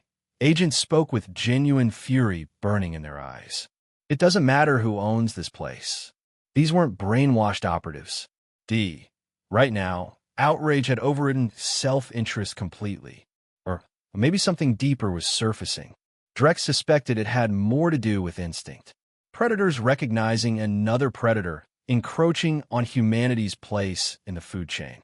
Fear translated into righteous anger. Humanity's subconscious urge to eliminate threats. That won't happen, Drex said calmly. The room fell silent. One agent asked in disbelief. Drex stretched lazily before continuing. I looked into the historical records. He paused. The agent stared at him like he'd just announced gravity was optional. A peace treaty? Drex leaned against the table. He gave a faint smile that held absolutely no humor. Nobody spoke. Drex continued. Someone immediately objected. Then why not capture them and study them instead? Drex answered instantly. Old money, old influence, finance, weapons manufacturing, real estate, politics. He tapped the table lightly. Congress has vampire-backed politicians. Entire lobbying networks exist to protect them. The room darkened emotionally. Vampire-controlled industries pay nearly $200 billion in taxes annually. Several agents looked sick. Right then, Drex's phone rang again. President, Congressional Emergency Line. Right on schedule. The vampire elders finished negotiations with them already, Drex said. Then he activated the room projector and broadcast the live meeting feed for everyone to see. An elegant elderly man appeared on screen. Silver hair, tailored black suit, perfect posture, and eyes that were very obviously inhuman. The blood clans have obeyed the treaty faithfully, the vampire elder stated calmly. A blonde congressman slammed his hand against the table. The elder remained perfectly composed. I was unaware of the operation until recently. He folded his hands together. Several people in the room looked horrified, not because the excuse was convincing, because some politicians actually seemed willing to accept it. The blood clans have no interest in provoking the United States government, the elder continued. But you preyed on humans, the congressman snapped. The elder's expression finally hardened. The temperature in the room seemed to drop several degrees. Another official shouted angrily. The elder actually laughed. Coldly. He revealed his fangs openly now, no longer bothering to hide them. Your government asks citizens to donate blood for free. He leaned forward slightly. His smile sharpened. Silence. Heavy silence. Everyone in the room knew he wasn't entirely wrong. The blood shortages existed because governments sold massive quantities of donated blood to vampires for enormous profit margins. Free donations in. Premium vampire contracts out. A perfect business model. No one interrupted him, because everyone already knew. Vampires had existed too long. Their influence ran too deep. Destroying them overnight would destabilize entire sectors of the American economy. Many government expenditures cannot pass through official channels, the elder said with a faint smile. The meeting dissolved into arguments, threats, compromises, political bargaining drenched in hypocrisy. And in the end, just like before, humanity signed another peace. Agreement with the vampires. Chapter 169, 169. D. Agents stared at the video broadcast in stunned silence, their anger slowly curdling into something closer to disbelief. Drex Valen shut his phone off and set it aside. The vampires are not going to be wiped out, he said flatly. And nobody's going to define them as monsters either. Monsters are pests. The message from the American government had been obvious enough. A 1,000-year-old pureblood elder from the Vampire Council of the Americas had already negotiated directly with Washington. As the Bureau, centuries of survival had left vampires with wealth that eclipsed most human dynasties. The elder also arranged for the owner of the underground blood facility, along with his subordinates, to be handed over for judgment. They know exactly how to play this game, Drex muttered. Across the room, Nick Fury watched the captured vampires being delivered in sealed shipping containers. Most of them were mixed bloods. The 10 purebloods among them, however, were clearly aristocrats by vampire standards. Don't do anything reckless, Director, Fury warned. He was worried Drex might be young enough to insist on pushing the issue.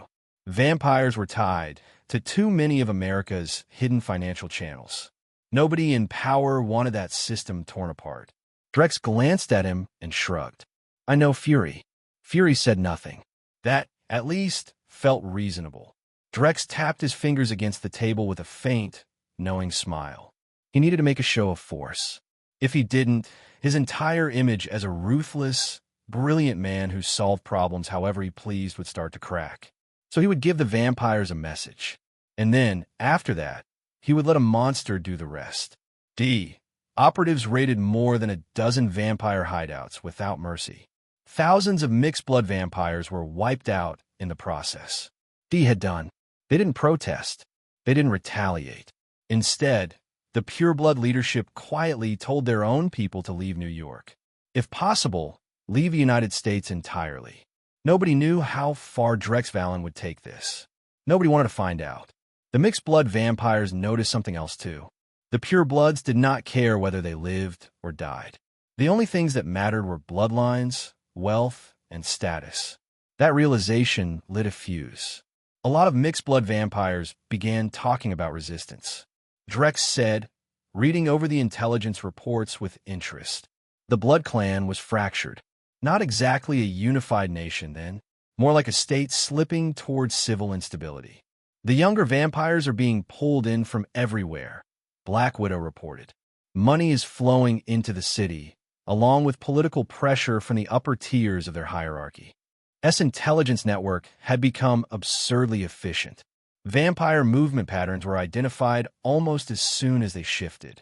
They're worried that enforcement agencies, including us and the American vampire regulators, are getting less afraid of killing off disobedient lower-class vampires, Black Widow continued. They want to reassert control, rebalance the situation. Let me guess, Drex said dryly. Black Widow gave him a calm look. She knew exactly how they operated. And because we shut down that massive blood factory, the cheap plasma they were feeding to low-tier vampires disappeared, she said. Now, they have to buy plasma directly from the government. Raised the price from $500 per 100 milliliters to $550. Most of the lower vampires can't afford that. They need at least 100 milliliters of blood a day just to function. Without it, they become lethargic. Drex leaned back in his chair. They're hungry, Black Widow said. Drex raised an eyebrow. Thousands is nothing, she said. Just in New York alone, there are more than 100,000 mixed-blood vampires. Still existed. The organization had funded vampire hunters and worked to keep their numbers within a manageable range. Was born into the vacuum. The vampires had surged again. Probably more than before. The purebloods don't care about controlling the mixed-blood population, Drex said. If anything, they probably prefer it this way. More bodies, more leverage, more money. There was no historical precedent for this situation that could help him. Vampires were simply too entrenched. In a port city somewhere in Eastern Europe, a brown-haired man named Russ Lynn jolted awake from a nightmare. He rubbed at his messy short hair and cursed under his breath before reaching for vodka. Old habit. Automatic. He opened the cabinet and pulled out a bottle that still had about a third left in it. Then he froze. Today was the day. The day he reported for blood slave work. Meaning no drinking. No smoking. Not if he wanted the test to pass. If he failed, there would be no money. Rustlin grimaced and swore again. He had no other income. No useful skills either. The idea of giving up alcohol made him angry, but money was still money. And this particular line of work had a history stretching back more than 500 years. It was basically the same tradition as ancient bloodletting medicine. Old Europeans had long believed that the soul lived in the blood. So if you wanted immortality, one of the simplest ideas in the world was to replace your aging blood with young blood. Chapter 1, 170. Drex Valen didn't need to look surprised. That was the first lesson of the day. The second was that vampires, for all their elegance and ancient self-importance, were still creatures of habit. Once a system had been in place long enough, they could turn mass exploitation into something that looked almost respectable from a distance. That was what the so-called blood economy had become. The doctor's report on the victims was blunt. They couldn't speak, couldn't think, couldn't even really live. Just breathing, technically, living bodies hollowed out into compliant husks. The facility had already been sealed off. The smell of antiseptic, blood, and scorched metal hung in the air. Drex's phone had been ringing nonstop for the past hour. He set it down on the table and let it buzz itself into silence.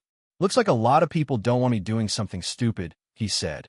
Black Widow stood nearby, arms folded, watching him with the kind of expression that meant she already knew exactly how bad things could get if he chose to escalate. Government had sent a response almost immediately after the blood farm was exposed. The vampire elder from the North and South American Council had stepped in person into the negotiations. An ancient pureblood, over 1,000 years old, polished and aristocratic, and clearly used to getting his way. He had agreed to pay compensation to the victims' government. He had even agreed to pay compensation to Drex's bureau. People that old didn't stay powerful by accident. They accumulated influence the same way they accumulated gold, assets, and favors. By the time they were done, their wealth was more terrifying than most nations' budgets. D for trial. Drex looked over the prisoners as they were unloaded from shipping containers. Most of them were mixed blood vampires. The 10 purebloods among them were plainly from a different class entirely. Not just in blood, but in bearing. Old money. Old monsters. "They're very good at this," he muttered. Nick Fury, standing off to the side, immediately tensed. He knew exactly what Drex meant. "Don't go wild, Director," Fury said carefully. "There are too many things tied up in this." Drex gave him a sidelong glance. "I know, Fury." That earned him a look of mild relief. "I just want to wipe out a few mixed blood dens," Drex added. Fury said nothing. That, at least, sounded reasonable enough. Drex tapped 2 fingers against the table, already thinking through the optics. A measured response. Enough violence to make a point. Enough restraint to keep the government from panicking. A man like him was expected to act like a disaster with a business plan. He could do that. He would do that. And after the vampires had had their little public humiliation, he'd let a monster finish the job. D moved first. At Drex's command, agents swept through more than a dozen vampire gathering places across the city. There was no subtlety in it. No mercy either. Thousands of mixed-blood vampires were killed in the raids. The pureblood leadership saw the writing on the wall almost immediately. They didn't protest. They didn't escalate. Instead, they quietly started pulling their people out of New York, then the country, then anywhere else they thought might become too expensive to hold. They had no idea how far Drex would go. Neither did anyone else. The mixed bloods, however, noticed something else. The purebloods didn't actually care whether they survived. They cared about wealth, influence, security, status. The rest was disposable. That realization spread fast. Fast enough to become anger. Fast enough to become rebellion. Drex said, reading the intelligence packet with interest. Black Widow stood beside him, scanning the reports. "The Council is treating this like a show of strength," she said. "You've started squeezing them, and they're worried the pressure will keep rising. Humans got bolder after the monster crisis. Information network had become terrifyingly efficient. Any shift in vampire movement, any unusual cluster of finance transfers, any political pressure from their upper ranks, it all showed up quickly now. They want the regulators and enforcement agencies to stop hunting lower-level vampires as aggressively, Natasha continued. Drex smirked faintly. They call it harvesting, Black Widow said. She didn't sound impressed. To know that their manners were decoration. Underneath the polished surface, they were predators with accounting skills. And now that we shut down the blood factory, she went on, their cheap supply is gone. They have to buy plasma from the government. The price went up from $500 per 100 milliliters to $550. Hungry vampires are a problem, Drex said. They need about 100 milliliters a day just to function, Natasha replied. Without it, they get weak, sluggish. Drex leaned back. He looked at her. We did, she said. But New York alone still has over 100,000 mixed-blood vampires. Still existed. The organization had quietly funded vampire hunters and kept the population within a controllable range. Had collapsed. Had risen. And the vampires had started growing again. Maybe faster than before. The purebloods don't care about controlling mixed blood growth, Drex said. If anything, they probably like having a larger underclass. More labor, more leverage. There was no historical template for the situation that helped much. Vampires were too old, too embedded, too intertwined with human institutions. Not a clean problem. Never a clean problem. In a port city somewhere in Eastern Europe, Ruslan jolted awake from a nightmare, grabbed the edge of his bed, and cursed in a hoarse voice. He rubbed his short brown hair, then reached instinctively for vodka before remembering. Not today. He had a blood slave appointment. That meant no alcohol, no smoking, no circuits. If he failed the health check, he wouldn't get paid. Ruslan grimaced and shoved the bottle back into the cabinet. The arrangement had become normal to him over the years, as normal as breathing, and probably older than most modern professions. Blood feeding had a history stretching back more than 500 years. The old Europeans had believed blood held the soul. If you wanted to stay young forever, the simplest theory was to replace your aging blood with the blood of someone younger. A crude idea, a disgusting one, and, apparently, a very profitable one. Read up to 100 chapters ahead and access exclusive novels by joining my Patreon. Kung Uzishar. Chapter 171. When the meeting broke up, the pure-blood nobles still had enough grace to smile and exchange pleasantries with the human representatives. The mixed bloods, by contrast, left almost immediately. Black Widow approached Drex after the execution and trial were over, a file tucked under her arm. This is their next move, she said. The Vampire Carnival. The purebloods' underground blood operation had been one of the most important suppliers in Greater New York and the surrounding cities. It didn't just provide expensive plasma for the wealthy. It also pushed out huge quantities of cheaper stock. Male blood from Black and Southeast Asian donors, for example, sold at prices far below what the human government charged for refrigerated plasma. 100 milliliters for $50. That was the kind of supply low-income vampires depended on.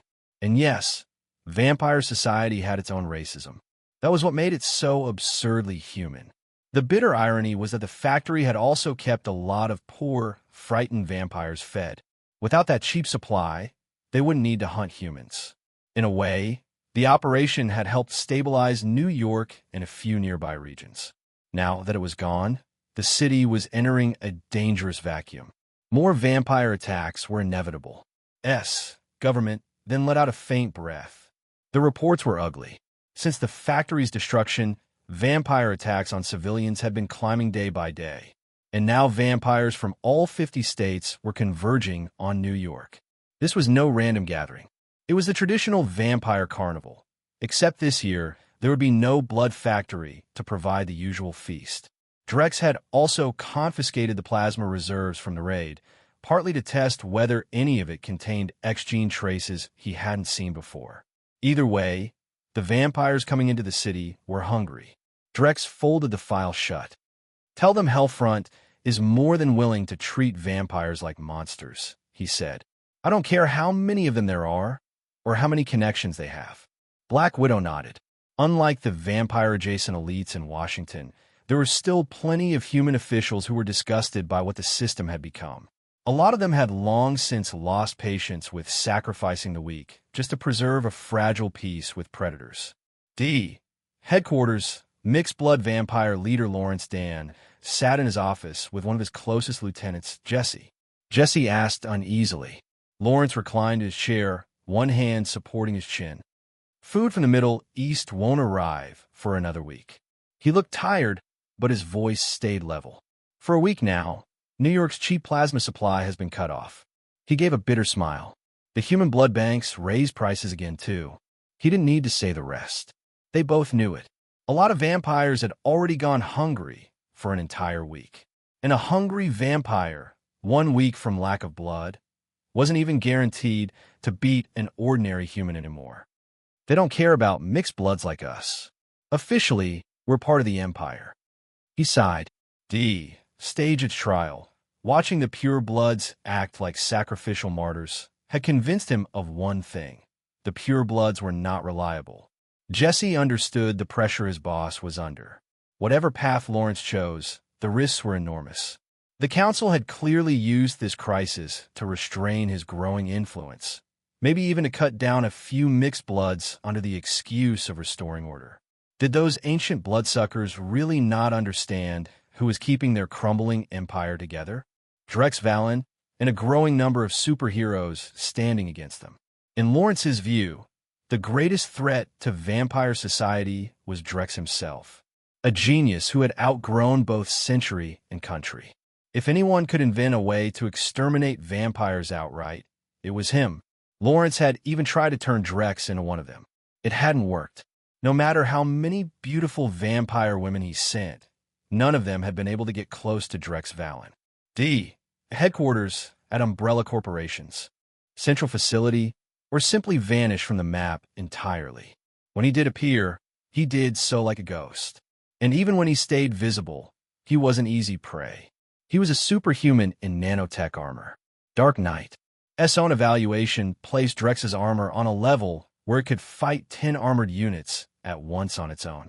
In the field, it had already proven it could shrug off tank shells, fly at Mach 10, and deploy an endless range of advanced weapon systems. If Lawrence forced the issue, all the mixed-blood vampires in New York could rush Drex together and still get torn apart. That was the problem with geniuses. They made violence asymmetrical. Agents received Drex's orders that day, too. They were to patrol New York during the Vampire Carnival and kill any vampire that attacked civilians. No hosetashchen, no nigodoschiashchens.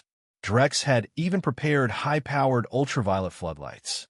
Against a pure-blood vampire, 1 second under that light would be enough to turn them to ash. A perfect anti-vampire tool. After all that was handled, Drex finally turned to matters inside Burning Legion. He officially renamed World Serpent to the Burning Legion.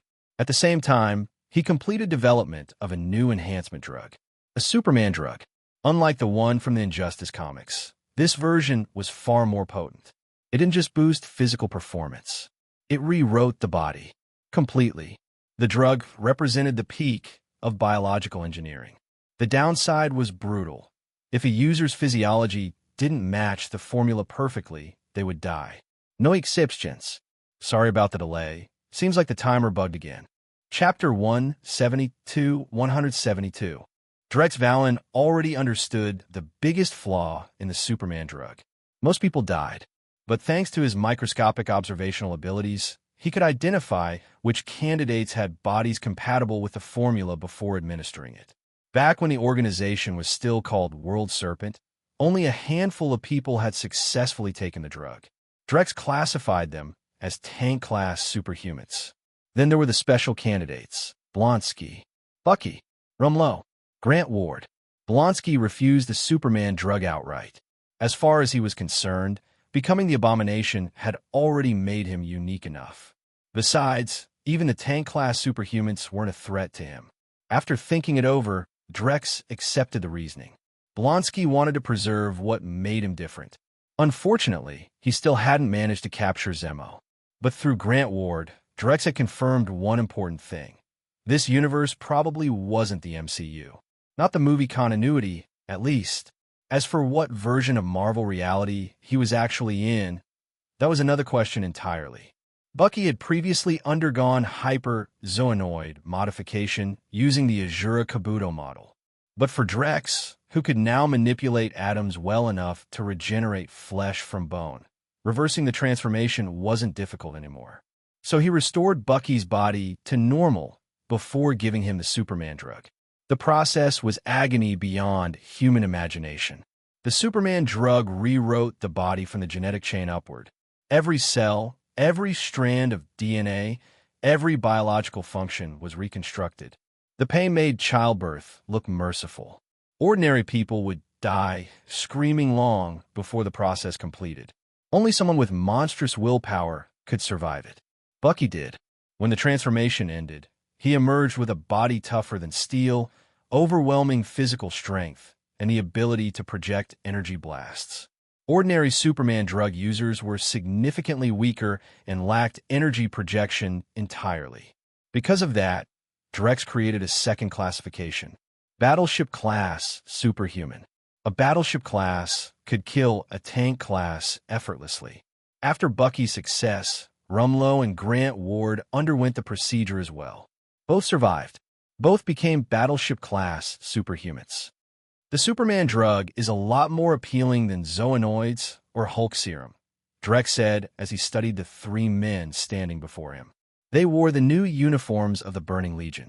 Pitch black, high collars, long coats, sharp military lines inspired by old-world elite uniforms, redesigned into something colder and more modern. Silver trim lined the edges. Every uniform was woven from vibranium fibers durable enough that even the Hulk would struggle to tear them apart. High-ranking members of the Burning Legion all wore them. As for the Zoonoid program, Drex had largely phased it out. Turning into grotesque monsters was terrible for public image. The Burning Legion wasn't supposed to look like a comic book cult. Monsters lost style points fast, and style mattered. Most former World Serpent members enhanced as zoonoids had their transformations reversed before being rebuilt into super soldiers instead. The super soldier program was basically a weakened, incomplete version of the Superman drug. Even so, it was likely superior to Erskine's original super soldier serum. Without his shield, Captain America probably wouldn't beat one of the Burning Legion's elite super soldiers in a straight fight. A few people remained exceptions. Dr. Connors, the Lizard, continued handling biological research. Since combat wasn't his primary role, Drex allowed him to keep his zoonoid enhancements. Ivan Vanko and Anton Vanko, formerly zoonoids themselves, had already been rebuilt into super soldiers. Their strength, speed, durability, and regeneration far surpassed normal humans. Norman Osborn technically wasn't part of the Burning Legion, yet since he still operated within Oscorp, so Drex left him alone. Black Tank, Colossus, and Iron Man all had mutant physiology or their own systems of enhancement, making further modification unnecessary. The symbiote Roar served as commander of the Legion's Special Forces Division. Since it was already performing exceptionally well, Drex saw no reason to alter it. Luke Cage, the Assimilator, had been offered the choice personally. He chose to keep his X-gene mutation. After turning himself into a vibranium man, Luke had fully embraced the advantages of that body. Injury had practically become irrelevant to him, and Cain Marco, the Juggernaut, obviously didn't need additional upgrades. The artificial humans Drex had created himself, Android 18, Hercules Isdeath, and Tifa, were all beyond the need for enhancement as well. That left the Burning Legion's hierarchy crystal clear. At the very top stood the executives and battleship-class superhumans. Below them came the tank class, then the super soldiers, and finally, the ordinary unenhanced personnel at the bottom. In theory, Drex could have cloned the successful tank-class subjects and mass-produced armies of battleship-class superhumans. But he still remembered the Ancient One interfering the last time he tried to create a Hulk army. If the Superman Corps exploded in scale too quickly, there was a very good chance she would intervene again. For now, things would stay limited. Earth already had no real opposition capable of threatening the Burning Legion anyway. Sooner or later, They would leave the planet behind and expand into space. D. As superheroes. The agents. At the same time, Drex continued cultivating symbiotes. A super soldier equipped with symbiote armor could probably defeat most Marvel superheroes and supervillains already walking the planet. Then the vampire carnival began. After 10 at night, New York's emergency lines collapsed under the flood of calls. Violent assaults, murders, disappearances. D stepped in. Hellfront Task Force units entered the city first, and their experience fighting monsters immediately showed results. The vampires took catastrophic losses. Their weapons weren't conventional silver rounds. They carried ultraviolet beam rifles capable of firing concentrated UV radiation directly at targets. Pure blood or mixed blood, powerful or weak, it didn't matter. A direct hit meant death. D. Agents who looked comparatively fragile drew atomic pistols and laser weapons. Their defense might not compare to armored superhumans, but their firepower was terrifying. Any vampire struck by an atomic pistol simply disintegrated into ash before regeneration could even begin. D. Headquarters, Black Widow, Tony Stark, and Nick Fury sat around a tactical table while the city spiraled deeper into chaos. The whole city's turning into a war zone, Tony said. Black Widow crossed her arms. He also refused to order a civilian evacuation, she said. The room fell quiet. Outside, New York burned under neon lights and ultraviolet fire. The carnival had only just begun. Chapter 173. The people in a room had a lot to say about one very particular absentee boss, mostly because they couldn't beat him in an argument. Relax, Deputy Director Fury. I've been waiting for this day, Tony Stark said with the smug confidence of a man who'd already won the room before anyone else had spoken. Then he pulled out his phone, swiped across the screen, and projected a hologram in front of everyone. An Iron Legion. No, not one Iron Legion. Thousands of them. Different models, different loadouts, all unmanned and all under Jarvis control. Their operational efficiency dwarfed anything a human pilot could manage. Each unit worked as part of a larger battle network, a distributed combat system designed for deployment in a crisis. Tony's orbital contingency system, Veronica, was part of the package too. It was a separate emergency platform developed by Tony Stark and Dr. Bruce Banner. During development, the Hulk himself had even participated in live testing. The system was designed to be stored in orbit and called down rapidly when needed. And yes, the name Veronica came from a comic book joke. In Archie, Veronica was the rich, glamorous girl involved with Archie, while Betty was her rival. Banner's old love interest had been named Betty. So naturally, the armor designed to beat Banner became Veronica. Tony's version of Veronica included multiple modules. The anti-Hulk armor was only one component. The rest handled support, logistics, and battlefield recovery, including independent satellite communication, autonomous deployment, damage control, spare part replacement, and prison-style containment units. But Tony had gone a step further in this universe. He had fed Veronica data on a huge number of heroes and villains, and the system could generate tailored countermeasures from that information. In other words, Veronica had become a weaponized response platform. Now its target was vampires, which meant the whole thing was basically a slaughter waiting to happen. Tony Stark's Iron Legion could already go toe-to-toe with major cosmic threats if it had to. Gamora, in the original timeline, was already considered one of the galaxy's top assassins. That alone told you how badly the Marvel Universe lacked top-tier combat power. Drex Valen knew enough about the setting to understand that most so-called top tiers were either limited, missing, or too far apart to matter most of the time. Still, for vampires, this was overkill, and the cleanup rate showed it. The pace of vampire extermination jumped by more than tenfold almost immediately. Meanwhile, Drex had not been idle either. He had tracked the vampires straight to their nest. He already knew about the mixed-blood troublemakers, since they weren't exactly subtle about using technology. Black Queen had overheard their conversations with almost insulting ease. And with Drex's super hearing, electromagnetic perception, and gravity-based information sensing, vampires had basically no privacy if he decided to listen in. Our excellent, sir, Black Queen reported. Expected, Drex said. But this batch of mixed-blood vampires is probably going to feel it in the bones. His expression stayed calm. That was the ugly truth of it. The remaining vampires were parasites with money and influence, but they depended on a much larger population of lesser vampires for security and reach. Once the lower ranks were stripped away, the purebloods became exposed corpses waiting for scavengers. Ever could. Let them. They'd be far more patient about stripping the vampires for parts, favors, research access, and property. Drex didn't particularly understand how the vampires had chosen such a disastrous strategy, but it no longer mattered. He had already located the pureblood nest, and the purebloods had already found out what the mixedbloods were doing in New York. They were killing people, slaughtering civilians in broad daylight. The idiots, one elder said, his face perfectly controlled even as his voice turned cold. Another elder frowned. One of the council members who had either accepted Lawrence's gifts or agreed with his logic raised his voice. Lawrence wants America to see what happens when the mixed bloods lose their food supply. The council wasn't united. That much was obvious.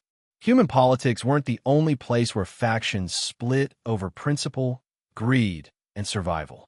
He doesn't understand what the humans actually fear, the eldest vampire said sharply. It's not just the blood. It's our numbers. It's how well we hide. He turned to his people. Notify every mixed blood and pure blood family in the other regions. Bring them here. His expression hardened. And why wouldn't they? Not long ago, Dracula had been killed by Blade. Then Deacon Frost's attempt to summon the blood god had also been cut down by Blade. Every one of those failures had made the vampires more nervous. The elder knew how the summoning worked. He didn't need the vampire Bible to understand it. What they had lacked was a proper Daywalker's blood. When Deacon Frost finally found one, the council had allowed him to temporarily control vampire leadership and brought him 12 pure blood nobles to work with.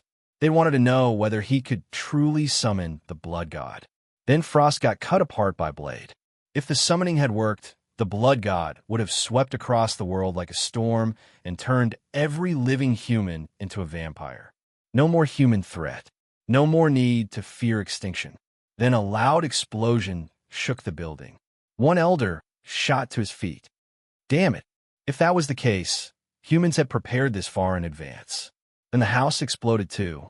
Floating in the air outside was a strange creature with green skin, 2 antennae, a bald head, and a bizarre outfit. The pure blood guards rushed out and froze the moment they saw it. And they knew exactly what that meant. Wolf-level monsters already required firearms to deal with effectively. Chapter 174. Dragon-level monsters were a different kind of nightmare. Tiger-level creatures could shrug off most light fire.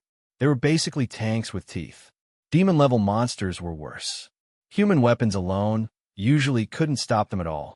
Afghanistan's demon-level ice cream monster had already forced the strongest military power on Earth, the United States, into a humiliating retreat. As heroes finally cleaned up the mess. But a dragon-level monster? Only Drex Valen had a confirmed record against one. At the vampire stronghold, the last of the pure blood nobles were already dead, and Drex was helping himself to their accumulated wealth with a kind of calm, clinical efficiency that made looting look almost elegant. Gold, silver, gemstones, piles of cash in dollars and pounds. Artwork worth millions apiece.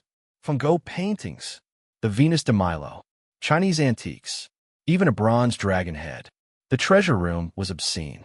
It looked less like a vault and more like the hoard of a fairy tale dragon, except the vampires had collected it through centuries of predation instead of fire and claws. Drex ran a hand over a priceless artifact without worrying about fingerprints or dust.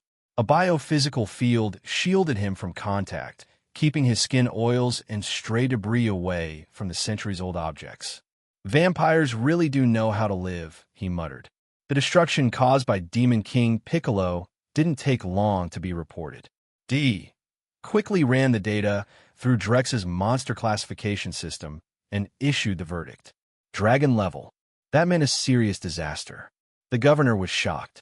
The National Guard was deployed immediately. Then the first wave of trouble hit before they even reached the battlefield. Military trucks stalled. Fuel issues. Mechanical failures. Radio interference.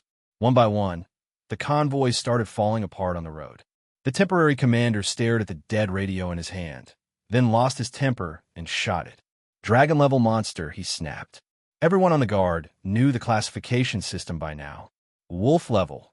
Call the police or the National Guard, and pray you have automatic rifles. D. If you can reach them fast enough. Demon level. Run. Dragon level. Find the nearest nuclear shelter or leave the country entirely. Nobody in the National Guard was stupid enough to think they were meant to fight Piccolo head-on. S job. D. Went into full response mode. Tony Stark and Nick Fury were among the first to move. Fury asked as they prepared to deploy. Tony snorted. How the hell should I know? Besides, this doesn't necessarily need him. His tone had gotten sharper lately, but none of them were surprised.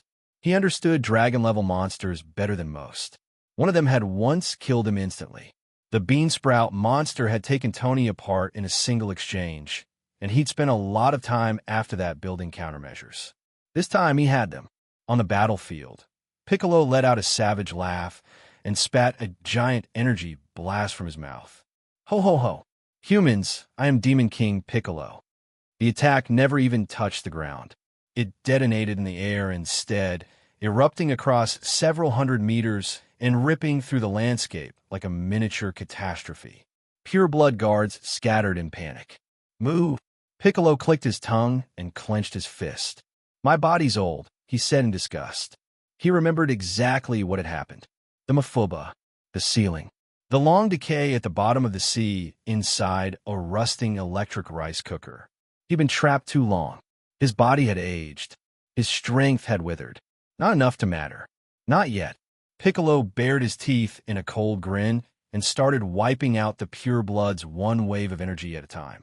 By the time the last of them were dead, Drex had already taken the vampire wealth and was retreating with his spoils. D. Headquarters was impossible to miss. Tony's Iron Legion responded in force. Thousands of unmanned Iron Man suits launched into the air, all controlled by Jarvis and coordinated as one massive combat network. On the battlefield, their precision was terrifying, and that wasn't the only system Tony had prepared. Veronica was active too, Banner's and Stark's orbital contingency platform, waiting to drop specialized support if needed. Anti-Hulk systems, recovery modules, satellite communication, damage control, containment. A full battlefield ecosystem built to answer catastrophes. Against vampires, it was overkill. Their losses skyrocketed. Drex watched the numbers climb and nodded once. Then he turned his attention back to the sky. No one noticed him floating overhead. He'd already manipulated the electromagnetic field around himself, making his body invisible to the eye in almost every scan and range. What had once been a dream of his had become trivial. Now, he had to remember not to take that sort of thing for granted. Keep going, he murmured, almost himself. He stretched lazily in the air. At his current level, Thanos himself would get crushed. But the Infinity Stones were another matter entirely. Those things didn't follow the normal rules. That was why Drex wanted these heroes tempered under real pressure. Not to save Earth once, to survive what came after. A heavy impact exploded across the battlefield. Ben Grimm, the Thing, and the Hulk dropped from the sky like living meteors, smashing into the ground and sending shockwaves rippling for kilometers. Drex felt the tremor even from above. The damage didn't matter. Nobody was paying the bill. It was the perfect environment to let them fight at full strength. Piccolo felt their energy immediately. 2 strong signatures.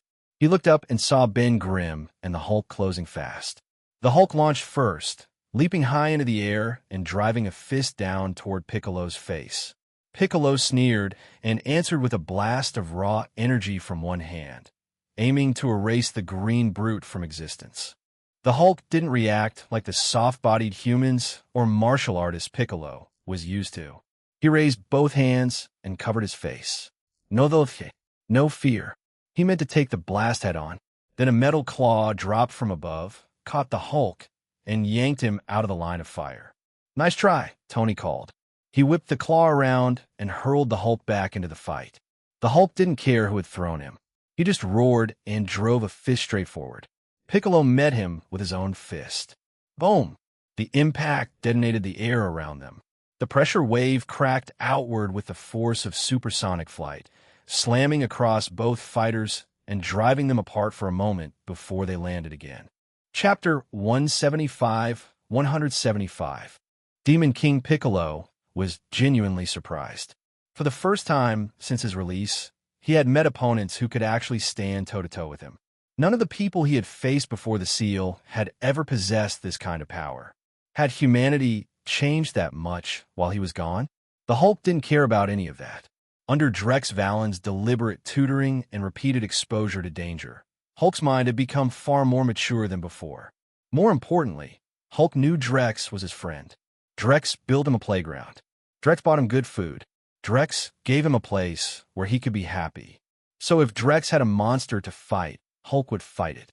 The only problem was that Hulk was too slow at it.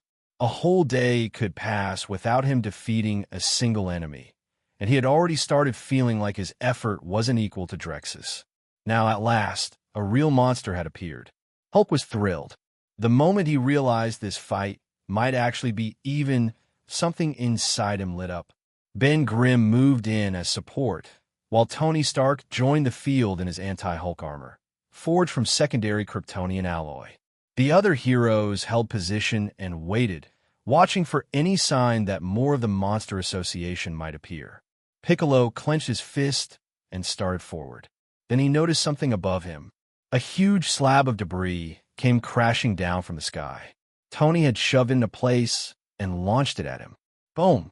The entire chunk of ruined structure slammed down onto Piccolo. Tony grinned. That wasn't so hard. Guess we're done here. The sentence didn't even finish before a massive shockwave detonated from beneath the wreckage.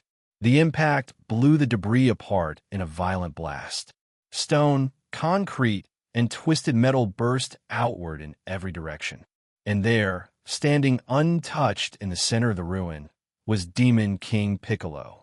Hulk and Ben charged at the same time. Both fists came down hard. Piccolo caught both of them. For a second, it looked like he had them. Then he realized too late that he had overestimated his current strength. With a thunderous crash, Piccolo was driven backward and hurled into a second pile of broken buildings.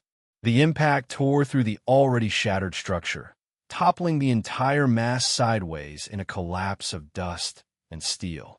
Ben Grimm didn't think the blow had done much. He was right. The next second, another burst of energy erupted. Piccolo shattered the rubble, trapping him, and walked out of the wreckage completely unharmed. He spat out a little blood to the side. It was barely more than a smear, just enough to stain the corner of his mouth. Hulk's full-force punch had managed to make him bleed.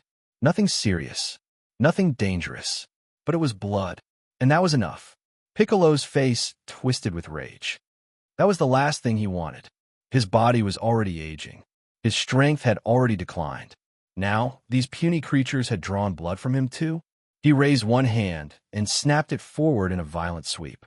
A streak of condensed ki tore across the battlefield like lightning. The blast carried enough force to obliterate cities. Boom! Hulk and Ben were thrown backward like ragdolls. At the same time, the attack flattened half the city.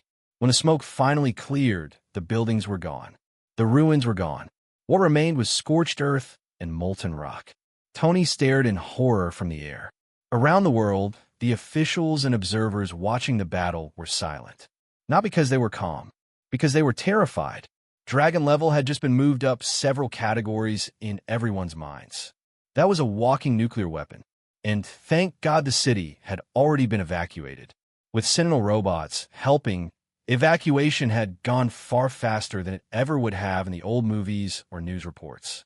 Piccolo continued his assault, raining down wave after wave of energy blasts. Explosions rolled through the battlefield. The ground turned red with heat. Lava-like fire lit the wreckage as dust, stones, and broken concrete were hurled into the air and then buried again. Beneath collapsing debris, the whole area became a living hell. Tony and Peter watched from farther back, both stunned by the sheer scale of destruction. This really was a battle for the world. Neither side was holding back. And if they couldn't help at all, then what good were they? Still, neither of them intended to stand aside. Even the smallest contribution mattered now.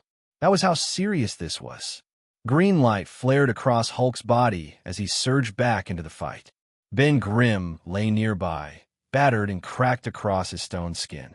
He had taken the brunt of the previous attack himself, so Hulk wouldn't lose the ability to keep fighting. And that sacrifice changed everything. Hulk was no longer just Hulk. He became the angry Hulk. Stronger, faster, harder to kill, and far more dangerous. Piccolo was already old and physically weakened. He couldn't react in time. Hulk's fist slammed straight into his stomach. The impact nearly forced Piccolo to vomit everything in his body at once. His abdomen caved inward under the force. Then the punch's momentum launched him backward through the air. He crashed into the iron wall of a ruined structure with such violence that the entire barrier split apart. Piccolo was embedded inside the wreckage like a bullet in metal. Before he could recover, a massive green blur charged straight at the wall again. Hulk drove another brutal punch into Piccolo's head and slammed it deeper into the iron barrier. Tony saw his opening and fired a laser blast from his armor. But Piccolo reacted faster than expected. He grabbed Hulk's fist with one hand, then casually lifted his other arm and blocked Tony's beam without even seeming bothered by it. The attack did nothing. Piccolo kicked Hulk away before he could keep up the assault and pulled himself out of the wreckage. Then, without warning, another attack came from the side. A web shot across the battlefield and slapped directly onto Piccolo's eyes. His vision vanished instantly. Piccolo jerked in surprise and tore at the webbing. But before he could clear it away, Peter Parker came swinging in from the distance and landed a flying kick square against Piccolo's head. Piccolo's body swayed. Peter moved to continue the attack. Then a hand shot out and grabbed him. Even blind, Piccolo could still sense exactly where Peter was. His fighting instincts were that sharp, and as he caught Spider-Man, his left hand was already curling into a fist. Read up to 100 chapters ahead and access exclusive novels by joining my Patreon. Chapter 176, 176. Piccolo had just started to clench his fist when Tony surged forward at full speed. A nanotech plate fired from Tony's hand and slapped onto Piccolo's palm, locking the hand in place. Piccolo tried to force the fingers closed, but the grip wouldn't finish forming. Tony shouted. Spider-Man spun immediately and lashed out with a kick. At the same time, Tony accelerated into a full 360-degree flying kick from his jet boots. Both strikes landed together. Piccolo staggered back a step. Then he caught himself, and without even looking rushed, he grabbed Spider-Man by the body and hurled him straight at Tony. Boom! The two heroes were blasted backward by the sheer force of the throw. Piccolo crushed the nanotech plate in his hand, then fired a beam of light straight after them. Before the blast could hit, a figure in black armor and a dark cape appeared in the air. Drex Valen raised one hand and conjured an energy shield that absorbed Piccolo's attack dead on. Is that? Tony Stark was the only one who sounded genuinely offended. His nanotech armor had only just reached maturity, and Drex Valen was already fielding a working energy shield system. That was brutal. The shield had actually held back a dragon-level monster's attack, too. Piccolo was about to say something, but Drex was suddenly gone. Everyone watched as he seemed to blink out of existence and reappear directly in front of Piccolo. A single punch followed. Piccolo flew backward again, smashing through several ruined structures. Tony muttered in disbelief. How many impossible systems was that armor running? And every other nation watching the feed were equally stunned. Drex Valen's Dark Knight armor had completely rewritten their databases. Everything they thought they knew was now obsolete. They had spent years building intelligence files, and now his technology was outpacing them so fast, it was almost insulting. Piccolo finally understood the danger. Drex Valen was the first opponent who had actually driven him into serious injury. His head had caved in from that last strike. That was no small thing. A moment later, Piccolo's skull healed again with disturbing speed. Cellular regeneration. Something like control cancer cells, Drex murmured. His voice was low, but everyone nearby heard it. That only made the threat worse. Not only did the monster have devastating power, it could also regenerate like a nightmare. Piccolo gathered every ounce of ki in his body, ignoring the weakness creeping through his aged frame. He was going to kill the one man who had become a real threat to him. Another blast like that? Tony shouted after detecting the energy spike, but it was already too late. Piccolo unleashed his beam. Drex answered immediately with a silver energy ray of his own. The two forces collided in midair. A blinding white flash erupted, and the entire sky turned silver for an instant. Then the clash spilled outward. The excess energy ripped across the battlefield in every direction, erasing anything it touched. Objects vanished. Buildings vanished. Even the ground itself was simply gone. The silver light pulsed for several seconds before fading. When the glare finally cleared, the entire combat zone had become a flat, bare stretch of earth. No reki, no rabbit, no sand. It was as if the surface had been shaved off the planet. If someone had looked down from orbit, they would have seen a giant crater-like scar burned into the world. Apelmanomak. Peter stared at the landscape in shock. The desert had been transformed into a flat wasteland in a single exchange. Tony looked around frantically. Then he spotted him, hovering in the air. Piccolo was gone. Tony asked, flying closer. Handled, Drex said calmly. Handled. After all that devastation, he'd simply erased a dragon-level monster from the board? Tony couldn't help feeling a little dazed. Just how far had Drex upgraded that armor? Reaching him would take a long time. A very long time. Drex didn't bother answering. The heroes had actually performed better than expected. Ben Grimm had stepped into the role Cap wouldn't normally have filled, making the three-man core of the superhero side feel almost complete. When Thor eventually showed up, it would become a quartet. Piccolo had still been a serious threat. Dragon Ball monsters worked on a different scale entirely.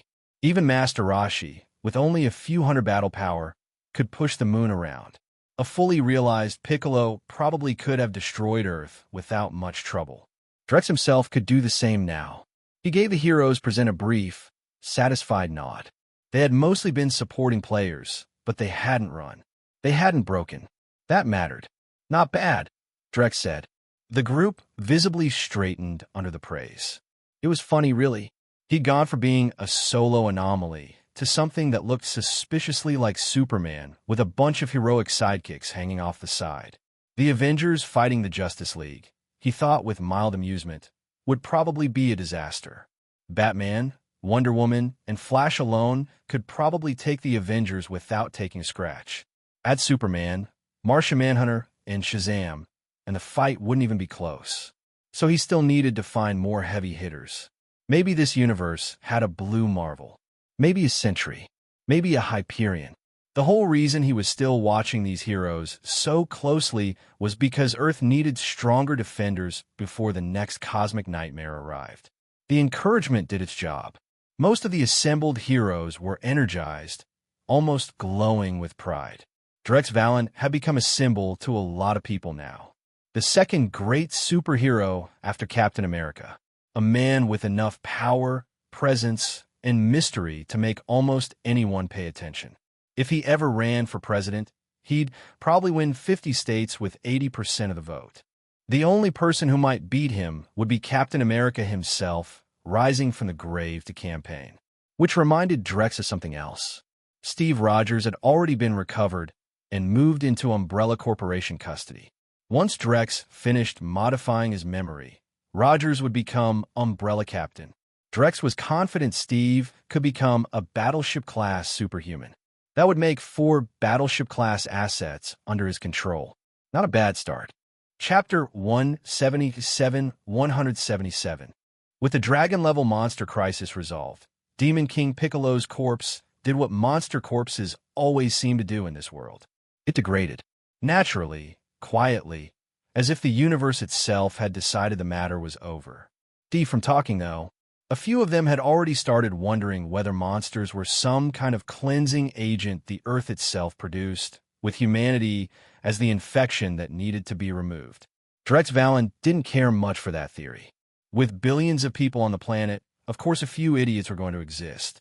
That wasn't paradise. That was just life. Umbrella Corporation's mainframe sat 500 meters beneath headquarters. A buried server room. A mechanical cathedral built to imitate the underground hive complex, except every inch of the vast space belonged to Black Queen. Cold machines housed a true artificial intelligence.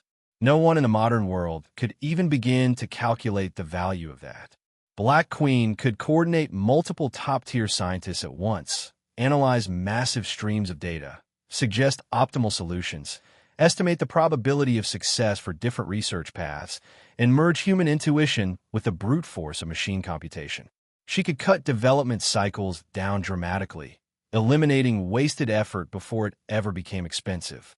And that was only the beginning. She could also keep learning. Feeding on endless information, she could optimize construction methods, material selection, engineering pathways, software systems, and 100 other branches of industry. If necessary, she could even handle programming and financial operations. In short, the machine could think faster, remember more, and never sleep. At the moment, Black Queen was reading the project file labeled Umbrella Overall. The plan itself had existed in her database for a long time. Only now had Drex granted permission to activate it. Data flows rolled through her systems as she handled staffing assignments across the world and began distributing personnel into the proper divisions. The first branch was Black Umbrella. That division handled security, military power, and direct force. On the surface, it was a mercenary and private security company. In the shadows, it was an assassination and cleanup arm. As soon as Black Umbrella was created, Black Queen activated one of Drex Valen's manufactured androids. The man had silver-gray hair and a face that looked permanently one bad decision away from homicide. Jin, the only decent soul, enforcer, and ace of the old Black organization.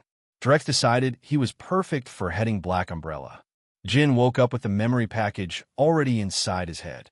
"So, I'm the director of Black Umbrella," he said. Black Queen had already prepared a black trench coat and hat for him. He put them on without a word. The second branch was White Umbrella. That division handled money, investments, luxury goods, daily necessities, consumer markets, anything that could be sold, scaled, or turned into revenue. It was also responsible for public image, charity, and anything involving diplomacy with the outside world. Drex intended to give that division to Ord. The final branch was Red Umbrella. That one handled the internet, intelligence, scientific research, industrial engineering, and electronics development. On the surface, it managed Umbrella Corporation's public operating systems. In the dark, it gathered intelligence while staying out of government oversight and pushed forward cutting-edge technological research. Simple enough in principle. The three branches each covered a different domain: force, information, wealth, and they all needed one another. Black Umbrella provided security and muscle.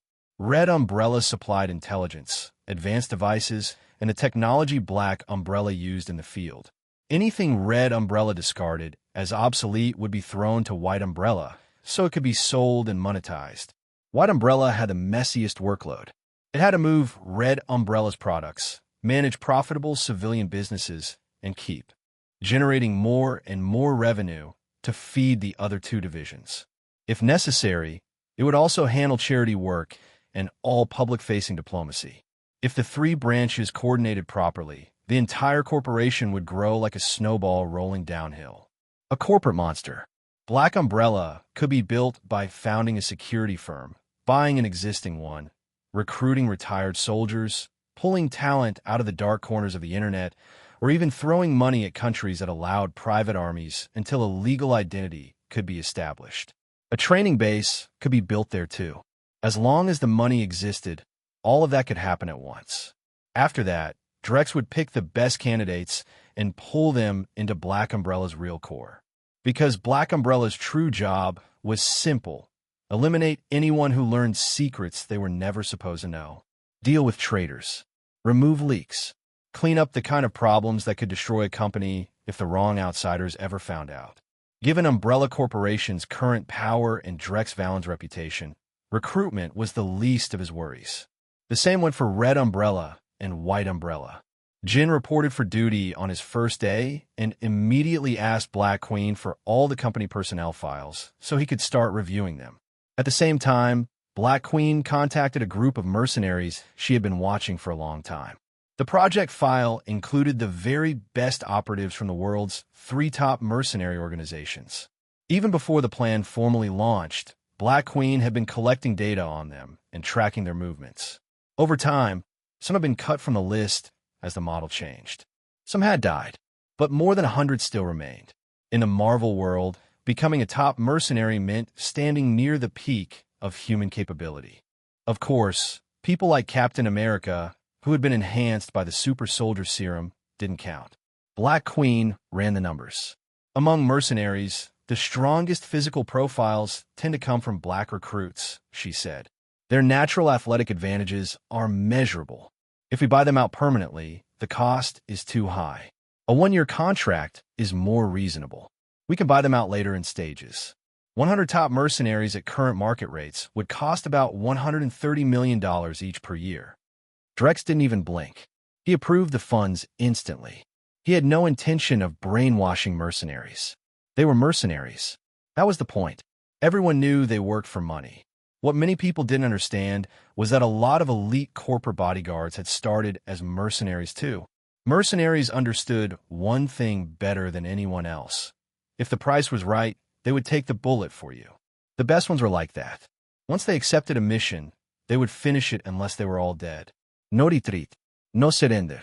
That was especially true of the truly top-tier operatives. Black Mountain, Afghanistan, Iraq, and half a dozen other war zones all had their fingerprints on them. These are the kind of men who, if you paid enough, would fight entire armies for you. If you had the money, they would assassinate a head of state. If you had even more money, they would help topple a country. If you wanted, you could buy them out completely and own their lives until the day they died. You could throw them into a war zone and make them protect you with their bodies. You could drag them through cannibal-infested forests and trust them to bring you out alive. That level of loyalty only existed in the very best mercenaries. Chapter 178. Not long after Black Queen finished establishing the 3 umbrella divisions, trouble found Drex Valen from the far side of the cosmos. And this time, it was the kind of trouble that made even him feel the weight of something vast. A clear, haunting phoenix cry rang out across the universe. It ignored the emptiness of space and exploded directly inside Drex's mind. At the same moment, he sensed a mysterious force pulsing with impossible vitality.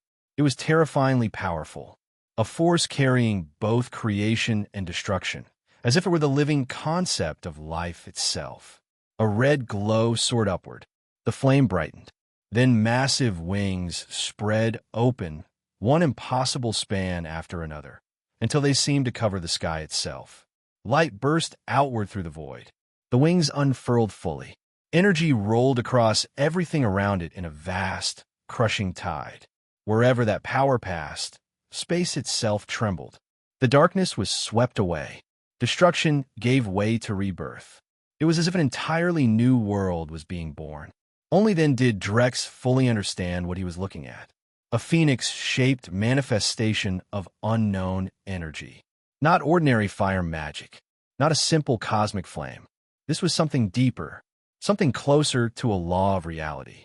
Or rather, a primordial force beyond anything he could easily explain.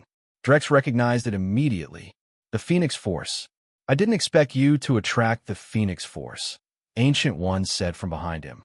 Master Ancient One, you really need to stop appearing out of nowhere like that. Drex didn't look back. He didn't dare. The moment he turned his head, he had a strong feeling the Phoenix Force might simply erase him. Seeing it with his own eyes made him finally understand why it was so terrifying. The Phoenix Force came from the primal universe. It was born at the beginning of all things, chaotic and immortal, eternal and ever-changing. It was a child of the cosmos, a living embodiment of life and emotion, a force tied to everything that existed, everything that had existed, and everything that would ever exist.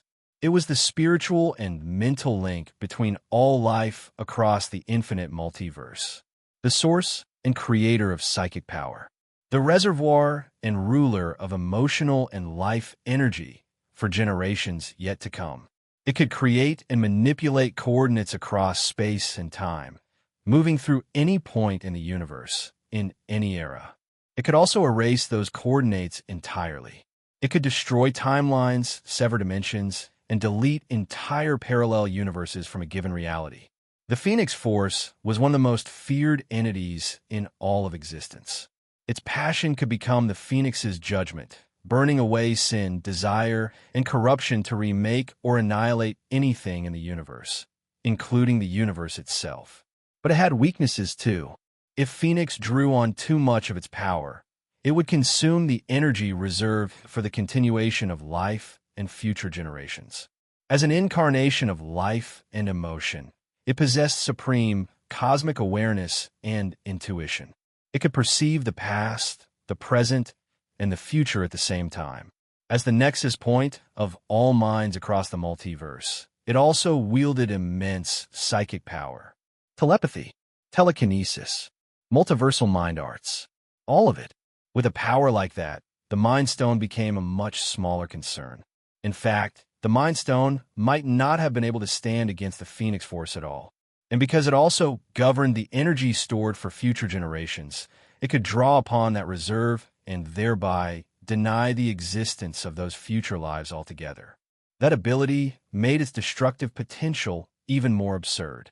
The Phoenix Force could manipulate any form of energy in the multiverse, absorb it, convert it, release it. It could swallow energy attacks whole, whether they came from Cyclops' optic blasts or other high-tier energy projections. It could even drain entire stars, galaxies, or universes to fuel itself. It could siphon energy and life force directly from enemies. Its judgment could also become fire-strong, enough to rebirth or destroy all things in creation, including the universe itself. That, of course, was the complete version. What had come for Drex was only a fragment, one shard among billions. No one could tell how many fragments had gathered into this particular piece, but it was still enough to make the universe feel small.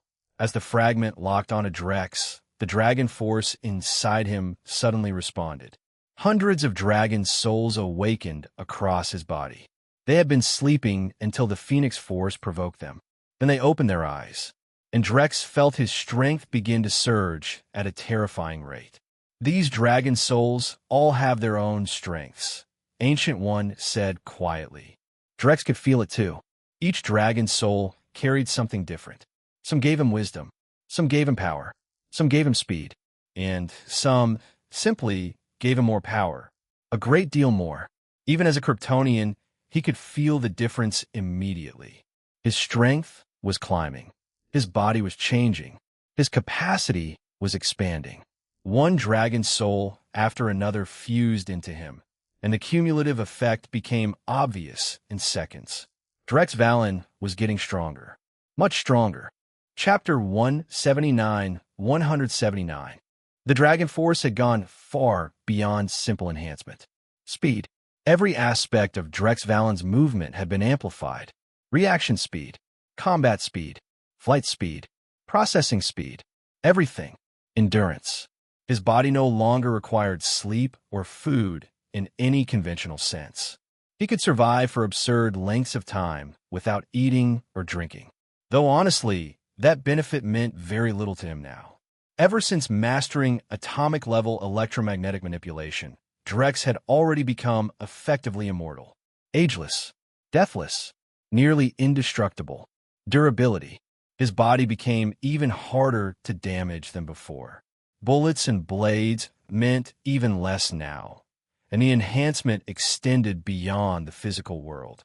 His resistance to mystical forces rose dramatically as well. Divine power. Drex could now convert his own energy into a higher-order form imbued with divine attributes.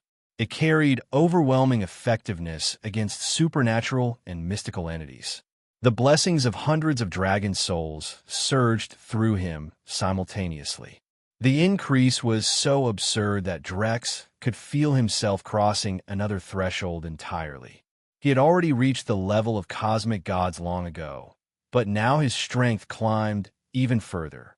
At this point, he could probably pin Odin down and beat him senseless even if the old king wore the destroyer armor. The average Iron Fist receives the blessing of a single dragon soul, the Ancient One said calmly.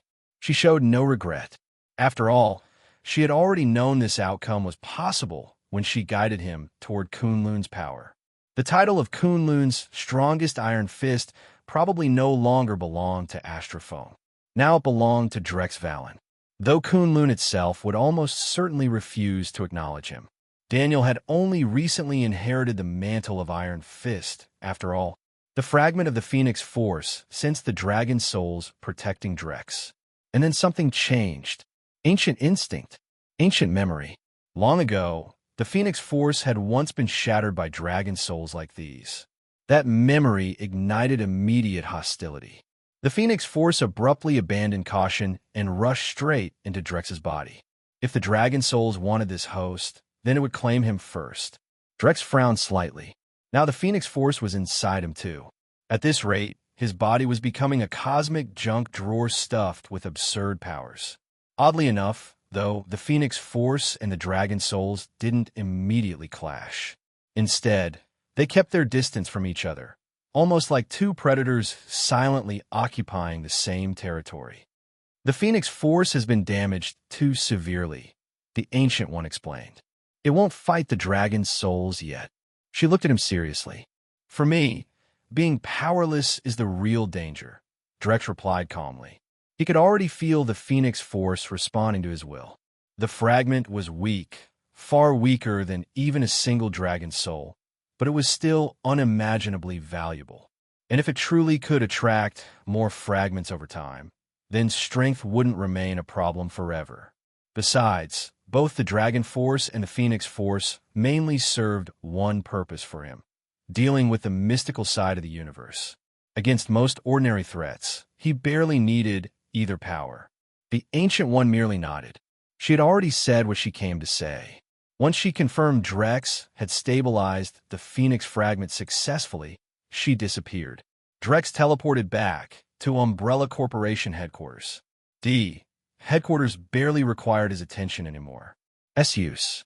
It possessed full aerial, naval, and terrestrial capability. Most of the time, it remained suspended in the sky, powered by a magnetic confinement fusion reactor capable of keeping it airborne indefinitely. Alexander Pierce practically salivated every time he saw it. The fortress was armed heavily enough to function as a mobile superweapon. It could descend onto land and become a giant fortress or submerge into the ocean entirely. Honestly, Drex had originally wanted to create something closer to the Victory Team headquarters from Ultraman. Maybe later, Drex muttered lazily. Then he opened Black Queen's database. A holographic armor model appeared in front of him. Kryptonian battle armor. 198 failures had preceded it. Kryptonian battle armor was monstrously powerful. The films alone proved that. General Zod and his soldiers had worn outdated prison-era combat suits after spending years trapped inside the Phantom Zone. Yet they still managed to overpower Superman despite Clark spending decades absorbing yellow solar radiation on Earth. Those Kryptonians had never absorbed sunlight themselves. The armor alone gave them that kind of advantage. Drex didn't personally need armor anymore. At his current level, he could rip apart every Kryptonian suit in existence barehanded. But that didn't mean armor lacked value. Compared to the Superman drug, battle armor had one overwhelming advantage: mass production. The Superman drug only appeared stable because Drex personally screened candidates on the microscopic cellular level. In reality, the success rate was horrifyingly low. Out of 10,000 people, maybe one could survive the transformation successfully. The fact that the Hydra Pretty Boys squad all succeeded honestly felt less like science and more like plot armor, which only made Drex more interested in narrative-significant individuals. Back on Krypton, the armor he personally wore had been the most advanced prototype available. That made sense. He had been a scientist specializing in weapons and materials engineering. Unfortunately, his expertise leaned heavily toward energy weapons rather than powered armor systems. So rebuilding the suit required years of reverse engineering and experimentation. Kryptonian battle armor 199 was the closest reproduction yet. An ordinary human wearing it could wield over 500 tons of force, enough to physically contend with an enraged Hulk or exchange blows with Thanos directly. As for Drex's original suit, that had been Krypton's true apex armor, reinforced with primordial kryptonite alloys and equipped with experimental technologies that had still been undergoing laboratory testing before Krypton exploded. Drex had worn it for one simple reason: to survive the destruction of his world. After another round of testing and another mountain of wasted materials, he finally sighed and left the lab. Back in his room, he found Ord, Tifa, and his death waiting for him. A steaming pot sat on the table between them. "You're back," Ord said immediately, taking his jacket. Drex asked. Tifa quickly handed him a bowl. Drex stared silently at the bowl. That was an aggressive level of nutritional encouragement. Was this supposed to be subtle? Then again, he had been buried under monster crises, armor development, and global power struggles lately. He really had neglected them, and somewhere along the line, he had already started thinking of all three women as his wives. Even if no wedding existed yet, even if he'd never actually said it aloud. A flicker of guilt surfaced. "We're going out tomorrow," Drex said suddenly. He realized something important. Ever since arriving in the Marvel Universe, he had never truly relaxed. Playing games didn't count. Not really. Chapter 1, 8180. The moment Drex brought up going out together, everyone suddenly became busy. "Sorry, Drex. There've been too many hero events and missions lately. I probably won't have time," Tifa said apologetically. "Umbrella's workload is overwhelming right now. I can't really step away for even a day," Ord added with a helpless expression. Drex turned toward the last remaining option.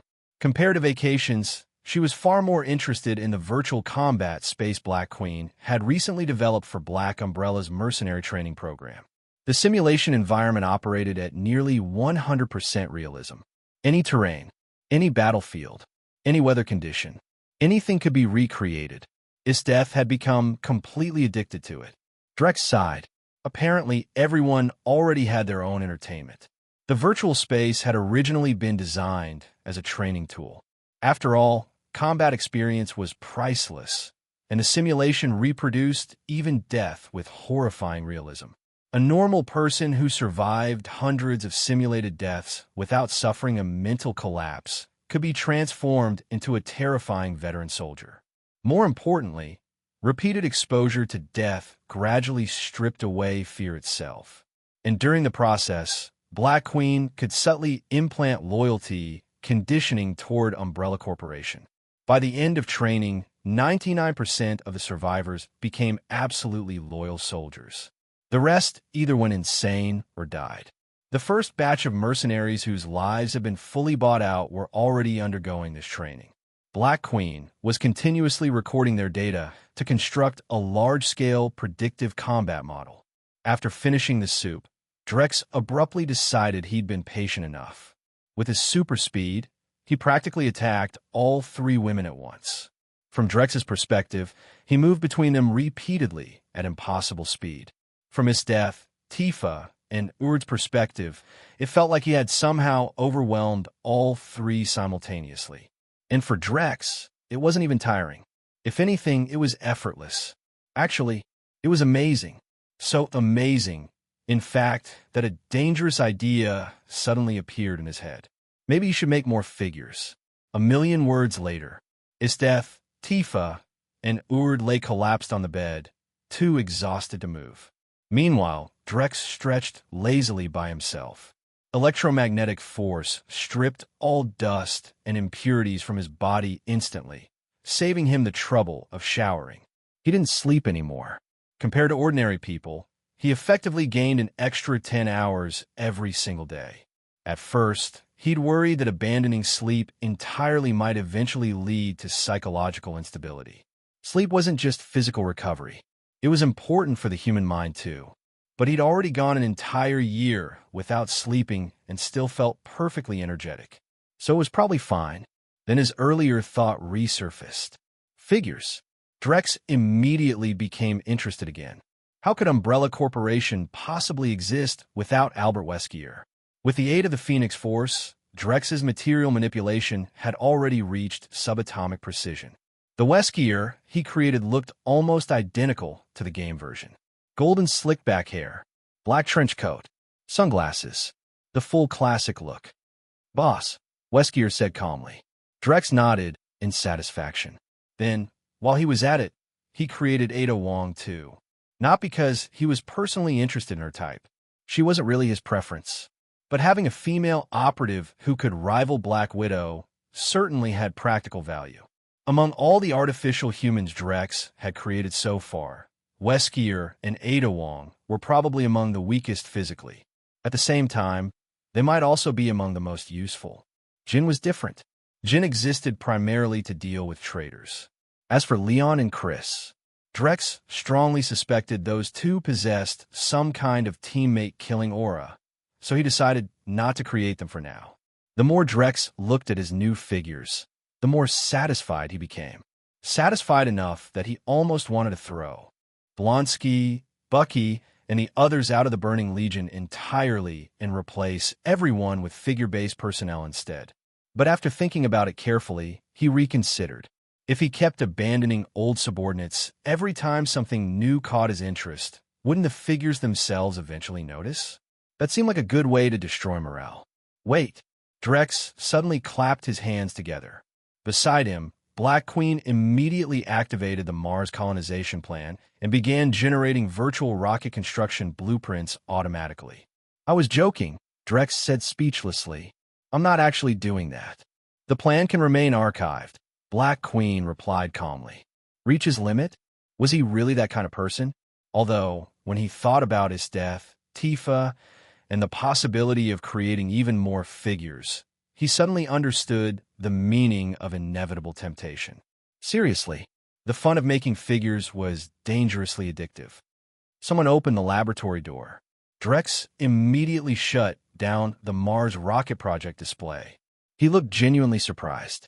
Honestly, he'd expected his death to return first.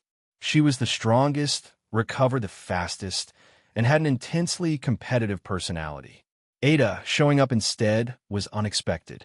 More importantly, Drex clearly remembered not programming anything strange into her personality matrix. "Boss, sorry for disturbing you this late," Ada said as she crossed her arms and approached him. Drex's expression became subtle. At this point, it looked less like a professional report and more like a new employee arriving after midnight to demonstrate her value personally to upper management. A mechanical click sounded nearby. A hidden bed folded directly out from the wall. Drex stared blankly. What exactly was Black Queen doing? Did she really think he was that kind of person? Apparently yes, because after noticing the bed, Ada calmly removed her combat suit and sat down on it without hesitation. "Don't do this," Drex said, frowning. Messing around romantically with subordinates was a terrible idea. He rejected her immediately. "Boss, I understand your concerns," Ada replied smoothly as she slid beneath the blankets. "But you can trust me." Only her exposed thighs remained visible outside the blanket. Drex found himself looking away repeatedly. He was conducting extremely important research here. Could people stop interfering with his train of thought for 5 minutes? Just as he prepared to regulate his own hormones to avoid doing something reckless, Ada suddenly wrapped her arms around him from behind. "No, boss," Ada whispered softly. "I'm demonstrating my professional abilities." "That's ridiculous." Drex suddenly inhaled sharply. "Of course. I mean, well," he finally said after a pause, "just this once." Read up to 100 chapters ahead and access exclusive novels by joining my Patreon. Com Shot. Chapter 181, 181. Weskier was frighteningly efficient. Part of that came from the way Drex Valen had shaped his memories during creation, molding the man's personality into something razor-sharp and ruthlessly capable. Even so, Drex still found the whole concept deeply unsettling. If memories could shape personality, ideology, and behavioral patterns so completely, then changing someone's memories meant changing the entire person. Identity itself became editable, rewritable. That thought lingered in the back of his mind like a hairline fracture in glass. Unlike his death, Tifa and Android 18, Weskier and Ada Wong had been born after Drex fully acquired the Phoenix Force's aspect of life creation. Because of that, the two of them were technically native life forms tied to the Marvel Universe itself rather than external anomalies. In other words, they weren't outsiders anymore. They had been born here. Drex still wasn't entirely sure what kind of long-term difference that would create, but he wasn't reckless enough to ignore the possibility. The Black Queen maintained round-the-clock surveillance on both Weskier and Ada Wong. Compared to Jin, Weskier was on another level entirely. More decisive, more disciplined, more dangerous. Since his arrival, the atmosphere inside Umbrella had tightened like a steel cable pulled to its limit. Efficiency skyrocketed. Internal restructuring accelerated. Entire divisions moved with military precision. Even Drex had to admit it. Weskier was a rare talent. The man understood how to kill, but more importantly, he understood how to manage people. Drex leaned back in silence, thinking it through carefully. With both the Phoenix Force and the Dragon Force in his possession, the Mind Stone and Soul Stone posed little direct threat to him personally. Their influence over his mind or soul would be heavily resisted. But his subordinates were another matter entirely. Those two stones represented the greatest risk to his growing empire. A single lapse could turn loyal assets into enemies overnight. Compared to that, the Time Stone and Space Stone were far less intimidating. By now, Drex had already begun using electromagnetic force and gravity to reverse engineer the strong and weak nuclear forces. Once all four fundamental interactions were fully under his control, resisting space-time manipulation would no longer be especially difficult. In truth, he suspected he could already create a true unified field theory if he abandoned certain scientific principles he stubbornly clung to. That was the problem. Abandoning those principles meant destabilizing the very foundation of his self-awareness.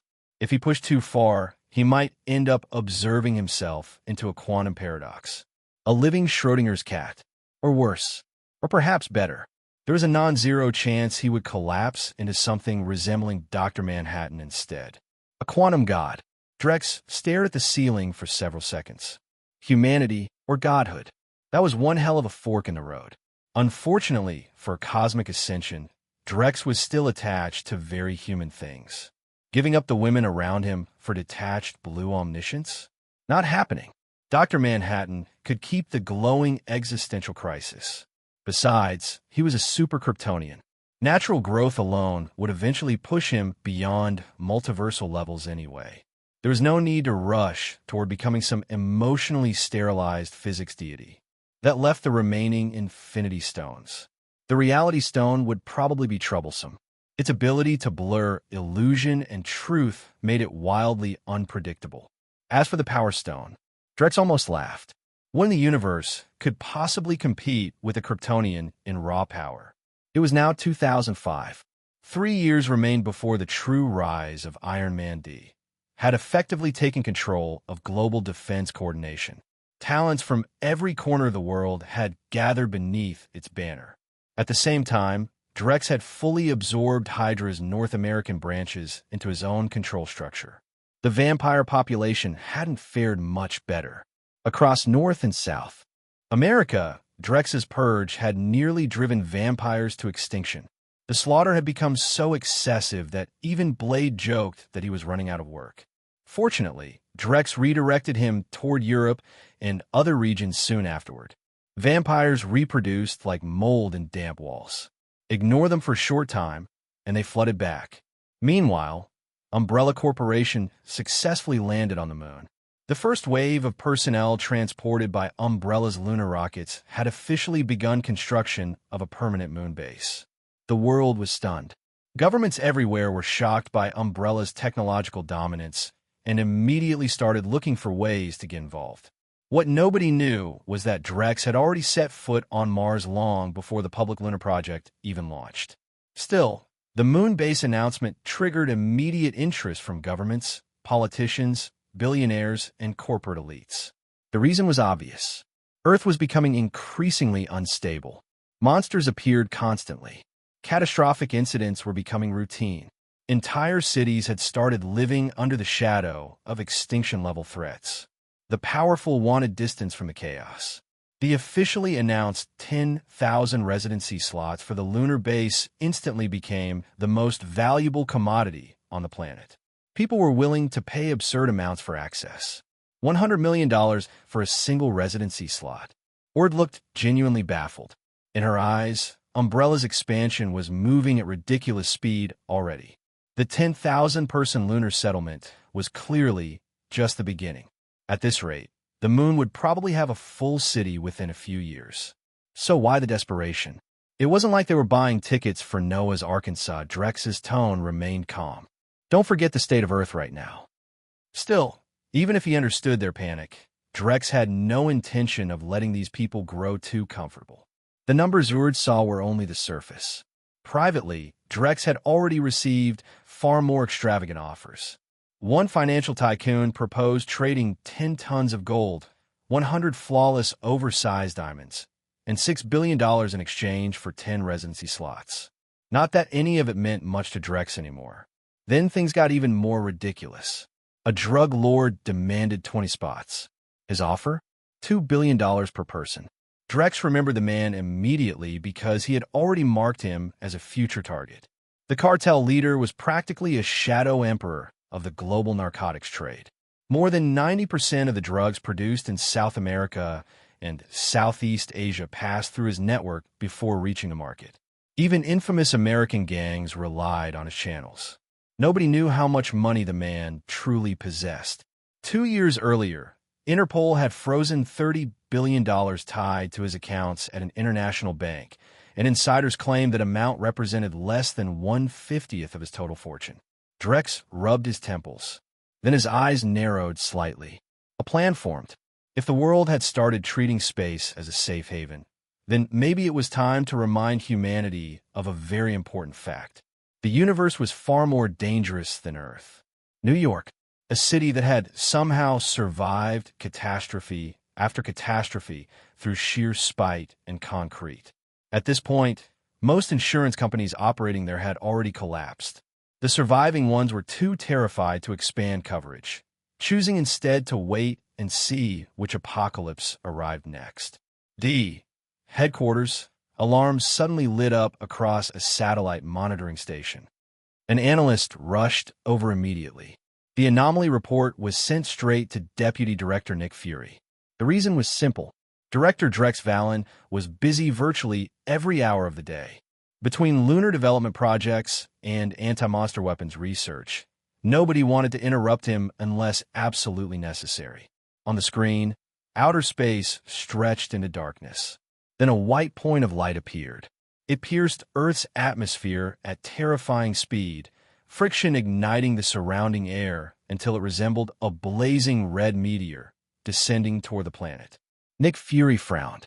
It isn't following a normal gravitational trajectory, the technician answered immediately. It's under active control. Nick Fury's expression hardened. Even he understood what that implied. You're saying, Chapter 182. Possibly a spacecraft. Again?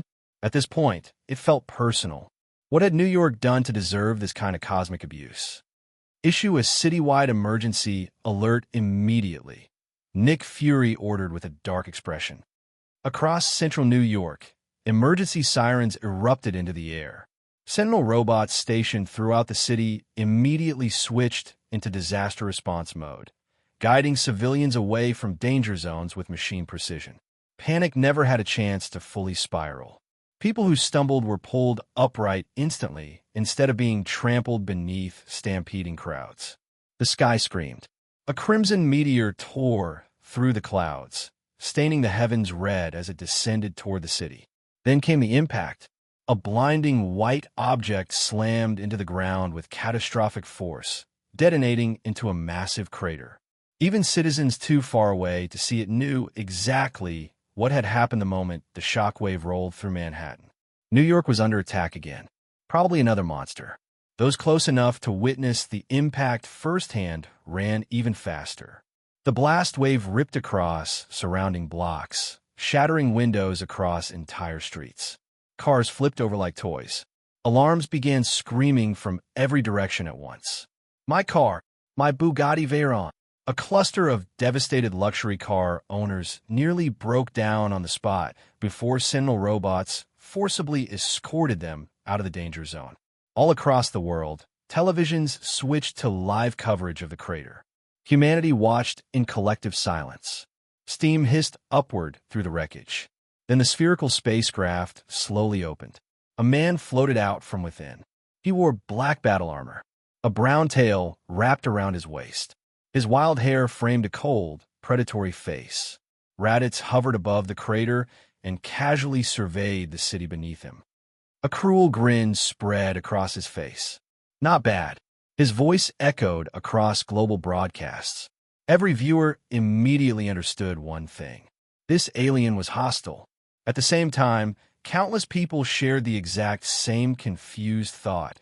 Why did every alien in the universe speak English?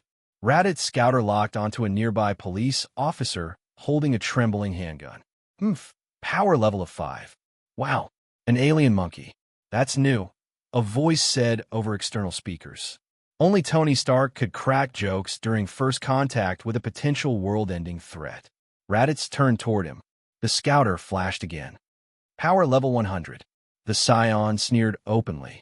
Tony crossed his arms inside the Iron Man armor. Sorry, but I'm pretty sure you skipped immigration processing. He paused. Oh, and bring soap. Raditz's expression darkened instantly. Even without fully understanding the sarcasm, he understood mockery perfectly. A crackling energy blast erupted from his hand. Tony barely had time to react before the attack detonated against him and launched him through the air like a missile. Fortunately, he had already equipped the Mark 90 nanotech armor. Otherwise, he would have died instantly. Even then, the impact was horrifying. Nearly half of the suit's nanomachines were obliterated in a single hit. Tony crashed across the pavement, skidding through debris. His eyes widened behind the visor. The power behind that casual blast was insane. Meanwhile, Raditz looked genuinely surprised. That attack should have vaporized anyone below a power level of 500. The armored human surviving at all caught his attention. Earlier, you asked who I was, Raditz said arrogantly, folding his arms. By now, more heroes had arrived at the scene. Hulk and the others held position temporarily, choosing to gather information first instead of rushing blindly into battle. Listen carefully, weaklings, Raditz declared loudly. His gaze swept across the assembled heroes with naked contempt. He smirked. The surrounding heroes collectively inhaled sharply. Earth had its own so-called warrior cultures, but an entire interstellar species built around combat? That sounded absurdly dangerous. Raditz ignored their reactions and locked eyes on the massive green figure standing ahead of him. His grin widened savagely. Perfect. He brought both hands together. Then he unleashed his power. Boom! Violent waves of energy exploded outward from his body. The air pressure across the entire area spiked instantly as a terrifying aura erupted around him. Dust and shattered debris blasted outward in all directions like a desert storm. The ground trembled. Small rocks began floating upward around him, pulled into suspension by the sheer density of his energy. What the hell? Several heroes were forced backward despite bracing themselves. The pressure pouring off Raditz alone was overwhelming. This enemy was far beyond anything they had anticipated. Then Raditz moved. The ground exploded beneath his feet as he launched forward like artillery fire. His first targets were the largest opponents on the battlefield, Thing and Hulk. Thing barely had time to react before Raditz' fist smashed into his face. The impact shredded chunks of orange stone from his body and sent him hurtling away through the street. Hulk reacted much faster. Years of combat experience, combined with Drex Valen's brutal combat training, had transformed him from a simple berserker into a terrifying close-quarters fighter. Raditz and Hulk threw punches simultaneously. One large, one small. Their fists collided head-on.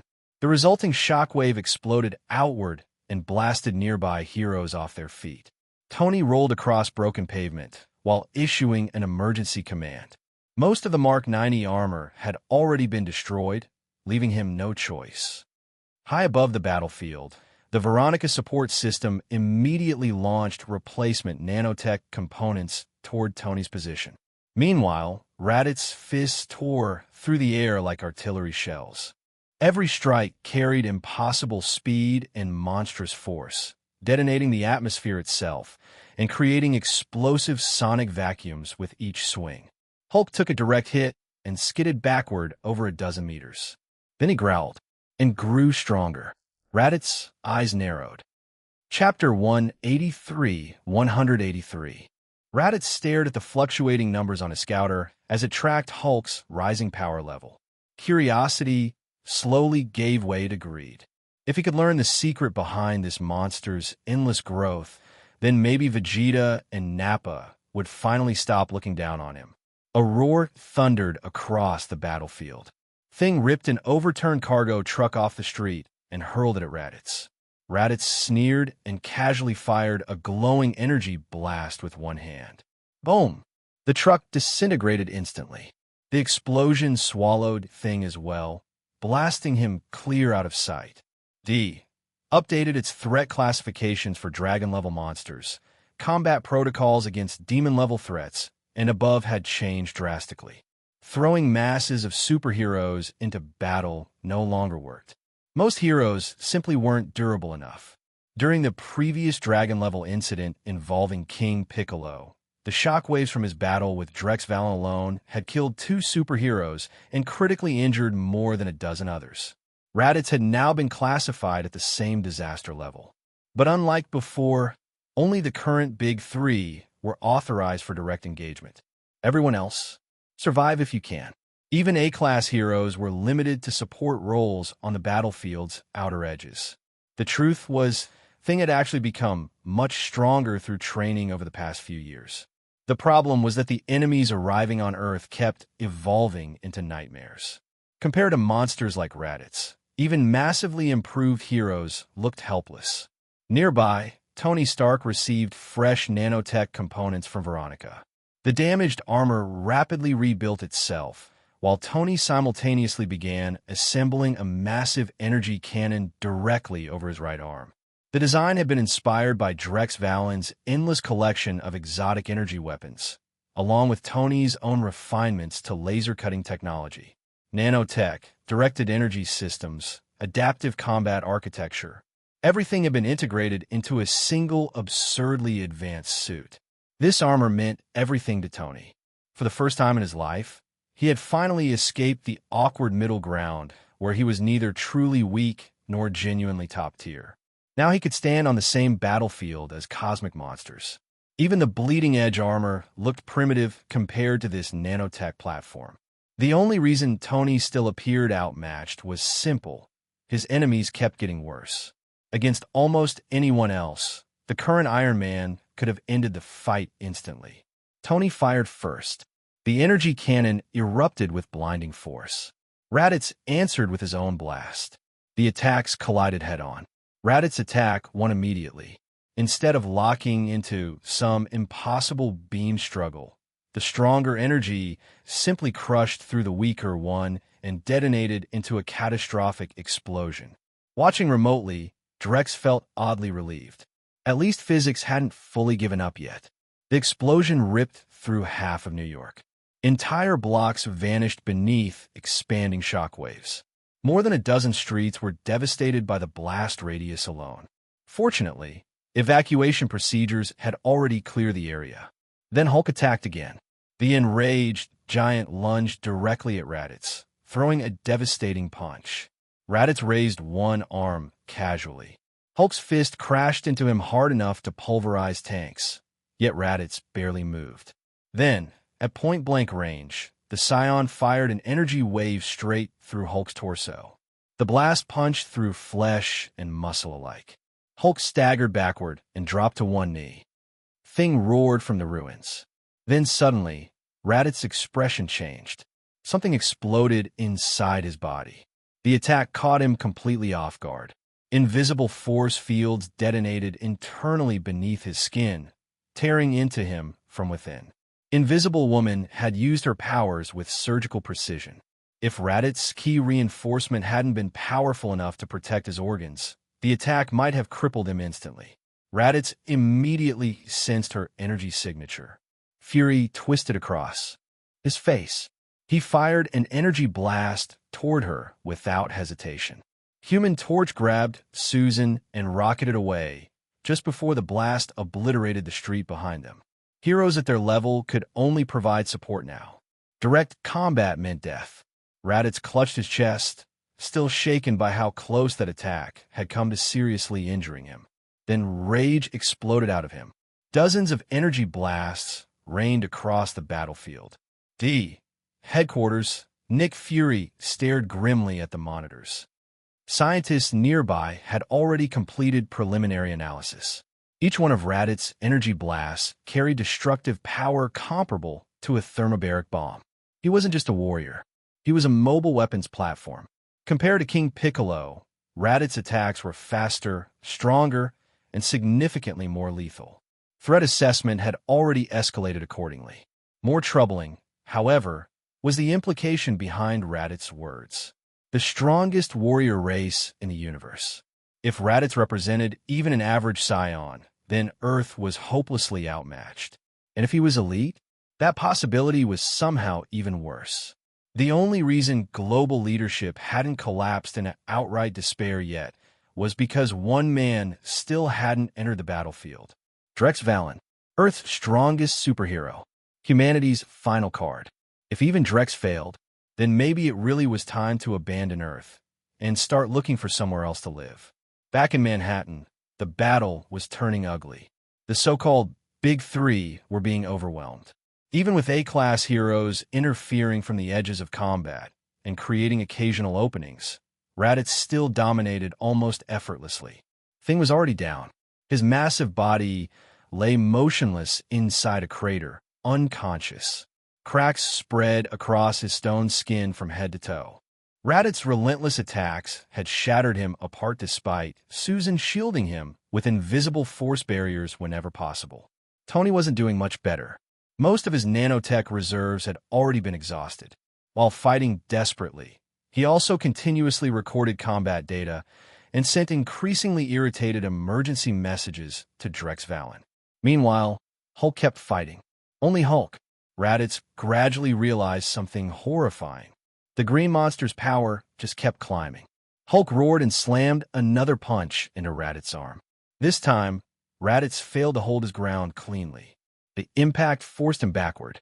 Hulk instantly capitalized. One punch, then another, then a brutal barrage. Raditz grit his teeth and blocked at blinding speed as Hulk hammered him relentlessly. The creature's power level had skyrocketed from just over 500 to well beyond 900. It was approaching Raditz himself. Worse still, nothing worked permanently. Raditz had blown holes through Hulk's body. He had blasted him apart repeatedly. None of it mattered. The monster refused to die, and every second of combat only made him stronger. For the first time since arriving on Earth, Raditz felt genuine unease. He thrust both hands forward and began gathering an enormous concentration of ki. The surrounding air distorted violently. Hulk charged anyway. No hesitation, no fear. His regeneration and escalating rage made him functionally unstoppable. Raditz roared. The energy wave exploded from his palms like a miniature apocalypse. The beam swallowed Hulk completely. Everything in its path ceased to exist. Chapter 184. A blinding white flash swallowed the battlefield. For one impossible instant, the entire world seemed painted in pure light. Then came a shaking. The earth trembled violently beneath New York as the roar arrived a heartbeat later, a deafening explosion that rolled across the city like divine artillery. Far from the impact zone, Invisible Woman and the others watched the horizon ignite. A mushroom cloud climbed into the sky. The expanding pillar of destruction shifted from pale gold to burning crimson as it rose higher and higher, layer upon layer of shockwave clouds stacking upward like the roar of some colossal beast. Everything beneath it vanished. The surface of the ground was erased by heat before the deeper layers were ripped upward by the explosion itself. Dust storms swallowed entire districts. The landscape transformed into a gray wasteland. The temperature alone annihilated all life within the blast radius. Anything caught inside simply ceased to exist. Concrete melted into glass. Scorched earth crumbled into ash at the slightest touch. From above, the city looked like it had been carved apart by an angry god. Even structures outside the main blast zone weren't spared.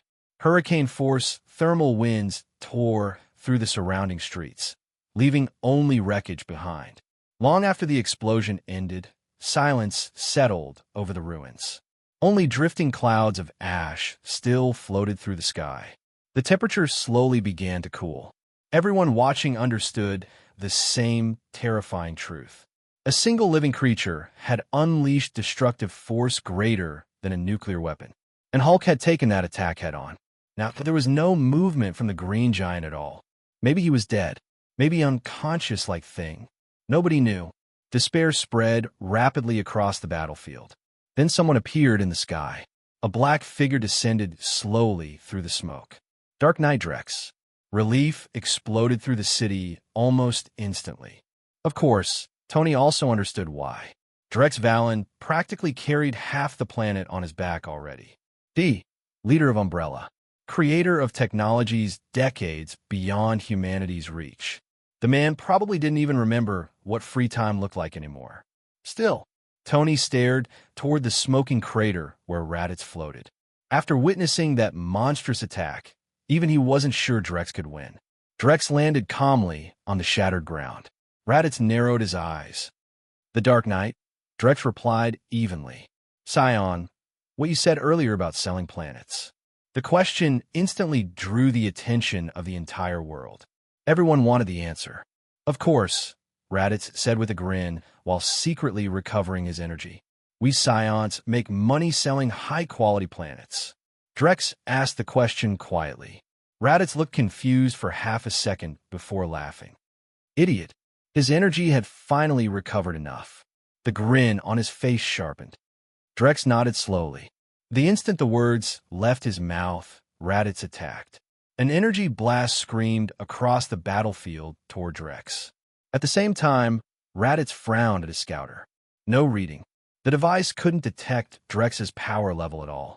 Then the energy blast vanished. Drex raised one hand casually. A translucent energy barrier appeared before him, perfectly neutralizing the incoming attack. Raditz's eyes widened. Energy neutralization technology, Drex explained calmly. Neither Raditz nor most of Earth population understood a word of that explanation. It sounded like advanced physics had wandered into a fistfight. Oof! Raditz vanished. A sonic boom detonated through the ruins as he appeared directly in front of Drex and threw a punch strong enough to pulverize skyscrapers. Drex caught it effortlessly. Raditz immediately noticed something strange. Drex's hand was vibrating at incredible speed. His own punch had lost nearly all destructive force upon impact. Vibration can disperse kinetic energy extremely effectively, Drex said casually. His own fist began vibrating now. The air around it distorted. Raditz didn't understand a single word. Then he punched. Raditz instinctively blocked with his arm. It was the wrong decision. The instant Drex's fist connected, violent resonance surged through Raditz's arm. The vibrations amplified uncontrollably until the limb exceeded its structural limits. Crack! The scion's arm snapped apart. Raditz staggered backward, clutching the ruined limb in disbelief. What has happened? Natural frequency? Resonance? What the hell was this guy talking about? Only Tony Stark looked thoughtful. Everyone else just stared blankly. Panicked now, Raditz unleashed a furious barrage of energy blasts with his remaining hand. Drex didn't even bother raising his arm this time. A pale blue energy field spread across the surface of his nanotech armor. Every incoming blast dissolved harmlessly upon contact. The attacks that had nearly killed multiple superheroes moments earlier now looked weaker than sparks against Drex's defenses. Raditz couldn't process it. Grinding his teeth, he began gathering energy again for another massive beam attack. Tony shouted immediately. Drex nodded once. Then he casually waved a hand. Raditz froze. For a brief second, nothing happened. Then the scion split cleanly in half. No one saw the attack. There was no visible projectile. No flash. No sound. Just separation. Drex didn't bother explaining this one. The fight was already over. But even while dying, Raditz started laughing. Blood poured from his body as he grinned viciously. Drex asked. Raditz wheezed. You're strong, but I'm just a low-class scion warrior. His grin widened. Stronger scions will come here eventually. And when they do, he laughed until the last breath left his body. Then silence returned. But his final words struck Earth harder than any attack. More scions were coming. Maybe in 10 years. Maybe tomorrow. And Raditz, this monster capable of leveling cities, had apparently been considered weak among his own people. Americans might not fully understand scion military rankings, but they understood one thing perfectly. Low class meant low ranking. The implications were horrifying. Would humanity survive the next invasion? 1 week later, the scion incident still haunted the planet. Governments across the world had entered emergency strategic talks. Under the pressure of extinction, old rivalries suddenly felt meaningless. Nations that had spent decades undermining one another were now forced to cooperate. Humanity had finally found common ground. Pure survival instinct.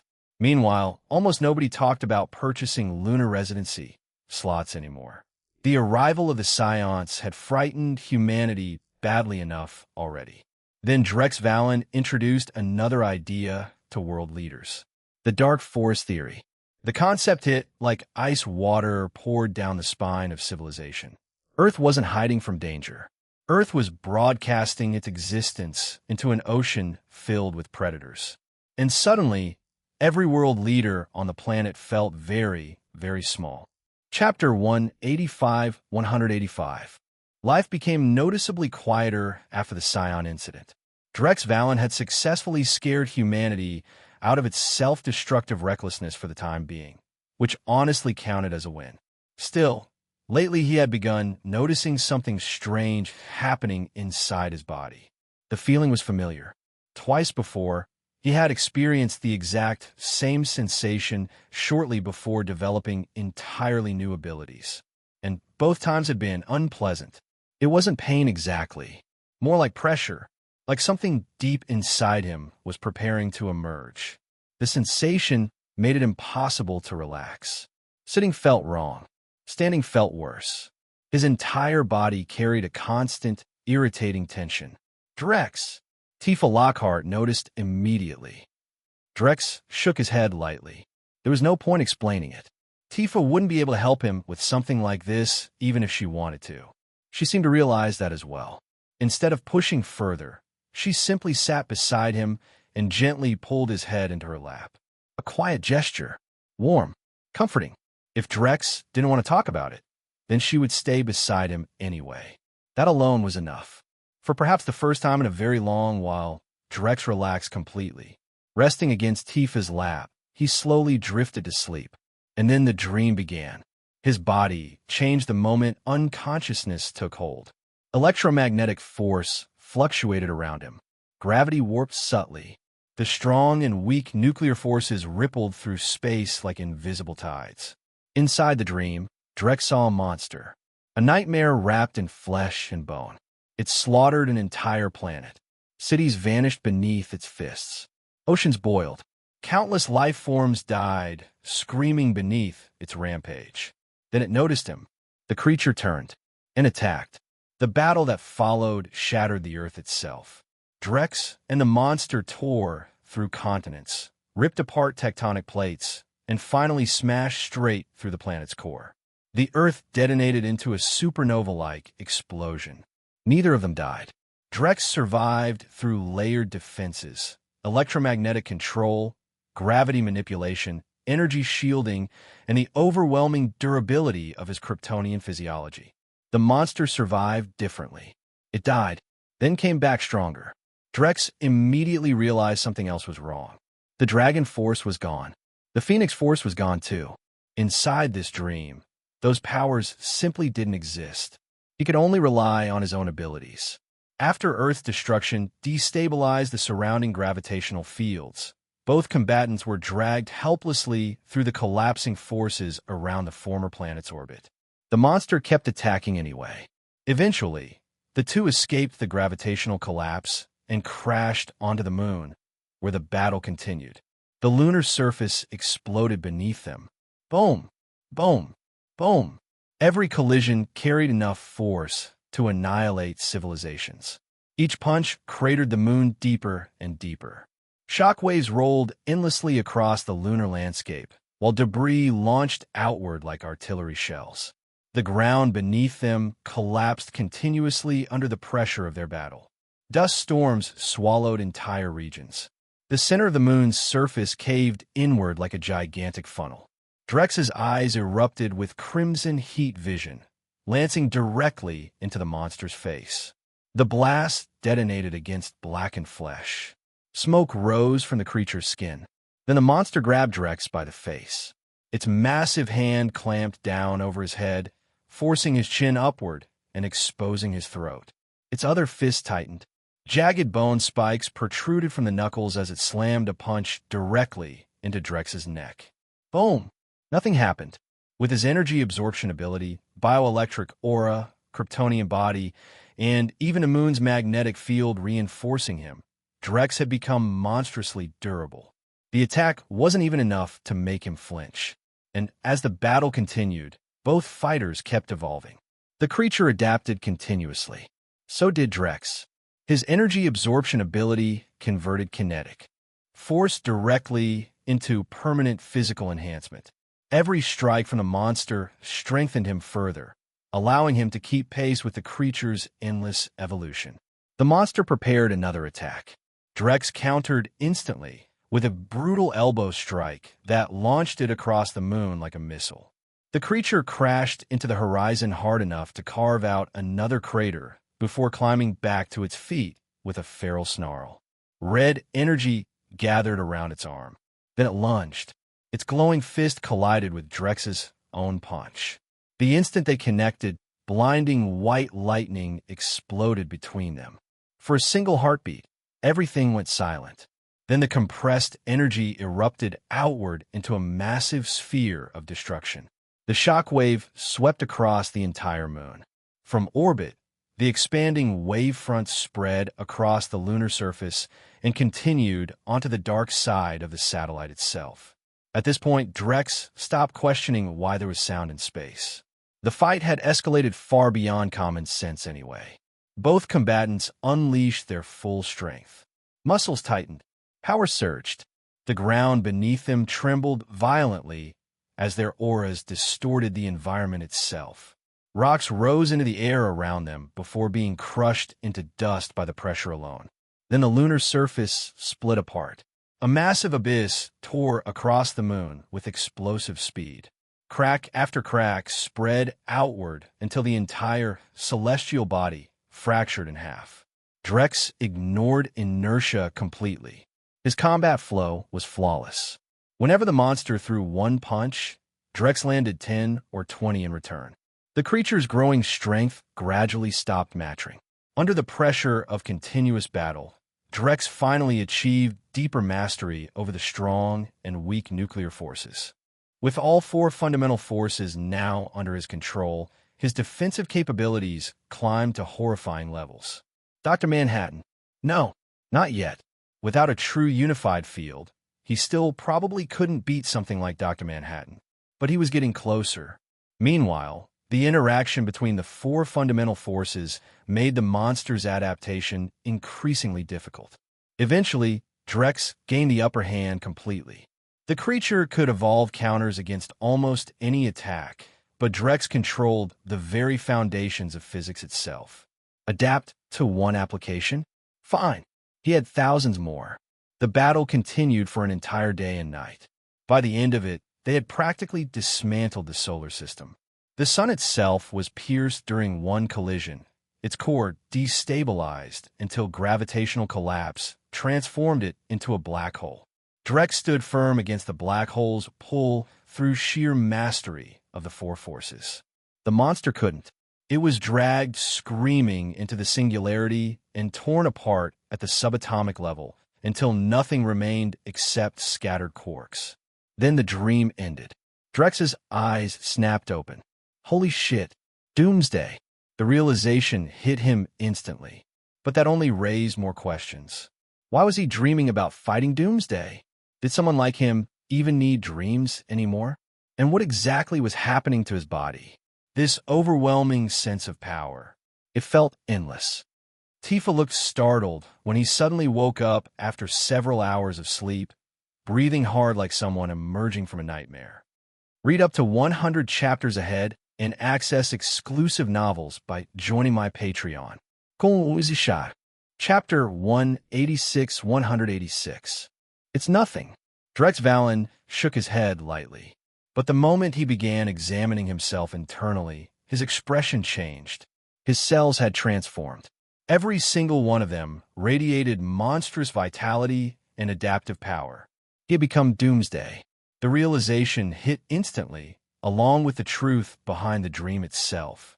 That battle hadn't been random. It had been a struggle against Doomsday's violent consciousness. If Drex had lost inside the dream, then the one waking up in this body wouldn't have been him. It would have been Doomsday. Drex exhaled slowly. Good thing he actually understood what he was dealing with. Defeating Doomsday in the dream had depended heavily on his energy absorption ability, but the rest of his powers had played critical roles too.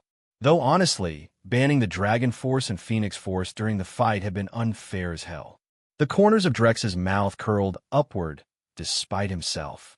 This was Doomsday, a creature so absurdly powerful that intelligence barely mattered.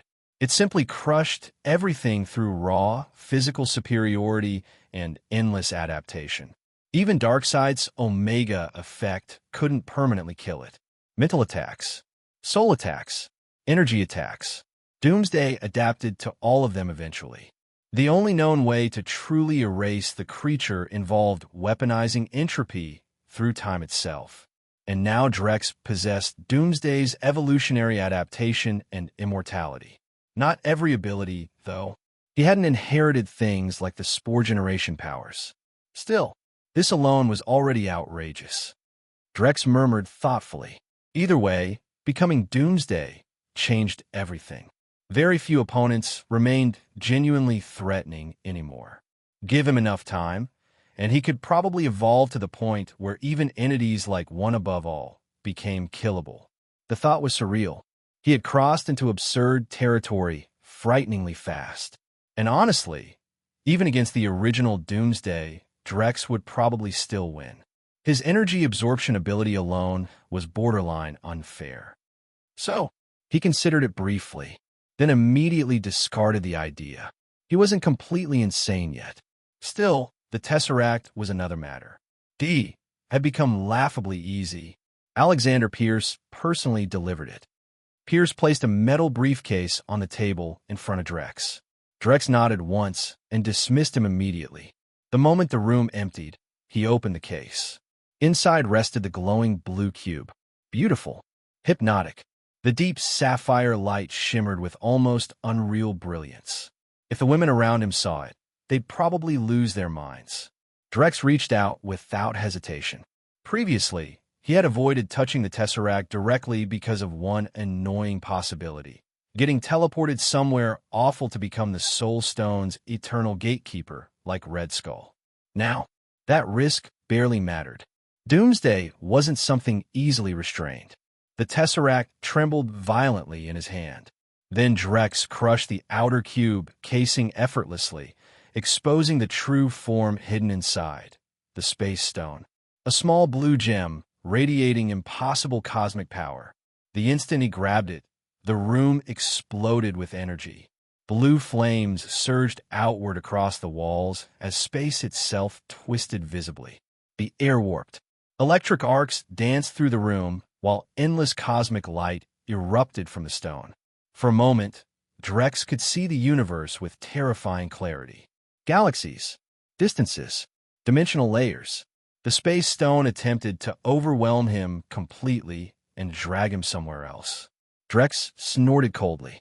Doomsday's evolutionary adaptation activated instantly. Within less than a second, his body adjusted to the pressure and broke free from the Space Stone's spatial control. He punched the surrounding distorted space hard enough to shatter the portal forming around him. The Space Stone changed tactics immediately. Cosmic energy flooded into Drex's right arm like corrosive blue fire. His sleeve disintegrated instantly. Then the skin. Then deeper layers. But the destruction stopped at his shoulder. In less than a breath, Drex adapted again. The cosmic energy no longer harmed him. Instead, his cells began devouring it. The Space Stone intensified the output stubbornly. Drex absorbed all of it. Every damaged cell evolved stronger and more resilient with each passing moment. Eventually, even the Space Stone seemed to calm down. It stopped resisting. Drex examined his arm with visible satisfaction. Holding the Space Stone barehanded without injury was something even Thanos couldn't casually accomplish. This new body was absurd, and naturally, Drex's next thought was deeply irresponsible. With a body this durable, he could probably handle even more of his figurine girls at once. To be fair, his original Kryptonian physiology had already been enough to satisfy hundreds of women. But Doomsday-level biology? Different league entirely. Unfortunately, that same overwhelming power also made Earth feel slightly boring now. Thankfully, the Mars base had already been completed. Drex intended to begin developing true interstellar spacecraft soon. If Earth no longer provided excitement, then maybe the universe would. Mars base. Inside a combat arena reinforced entirely with atomic alloy flooring, the atmosphere detonated with shock waves. Tifa Lockhart threw a punch at Drex. He blocked it casually with one hand. At the same time, Isdeth attacked from behind, only for Drex to kick backward without looking and send her flying across the arena. Three Kryptonians fighting at full strength looked less like sparring and more like planetary collapse. Without the arena's absurd construction materials, Mars itself probably wouldn't have survived the session. Drex noticed something else too. Tifa and Isdeth had grown slightly stronger. The increase was subtle, but definitely there. The problem was that Drex himself had evolved so dramatically that measuring their improvement became difficult. A scouter really would have been useful right about now. Even while thinking that, he effortlessly blocked another flurry of attacks from both women. Becoming Doomsday had finally given him enough confidence to use them as proper sparring partners. Previously, his strength difference had been too overwhelming. One mistake could accidentally vaporize them. Now he could rely on pure durability alone. Isdeth, meanwhile, looked exhilarated. Ever since gaining Kryptonian power, almost nobody except Drex could push her seriously in combat anymore. But fighting Drex had always been frustrating. If she went all out, he had hundreds of ways to kill her instantly, often by accident. This was satisfying. Pure physical combat. Fists crashing into flesh. Shockwaves ripping across the arena. Even after all this time, however, Drex still hadn't taken a single step backward. He stood there like an immovable mountain while two Kryptonians attacked him continuously without effect. One hand behind his back, one hand defending effortlessly. The sheer composure was almost insulting, and while casually handling both of them, Drex was multitasking elsewhere entirely. He was already creating his newest figurine girl, graceful as a swan in motion, ethereal as moonlight behind drifting clouds, beautiful enough to make the imagination stumble. Read up to 100 chapters ahead and access exclusive novels by joining my Patreon. Chapter 187. Graceful as a startled swan, fluid as a drifting dragon, Drex Valen quietly studied the woman standing before him. Fortunately, Lyra Yin had originally come from a highly detailed 3D character design, much like Tifa. Reconstructing her in reality wasn't especially difficult. Characters like Isdeth had been far more complicated. Turning an animated figure into a believable living person required absurd precision, endless adjustments, and far more patience than Drex liked admitting.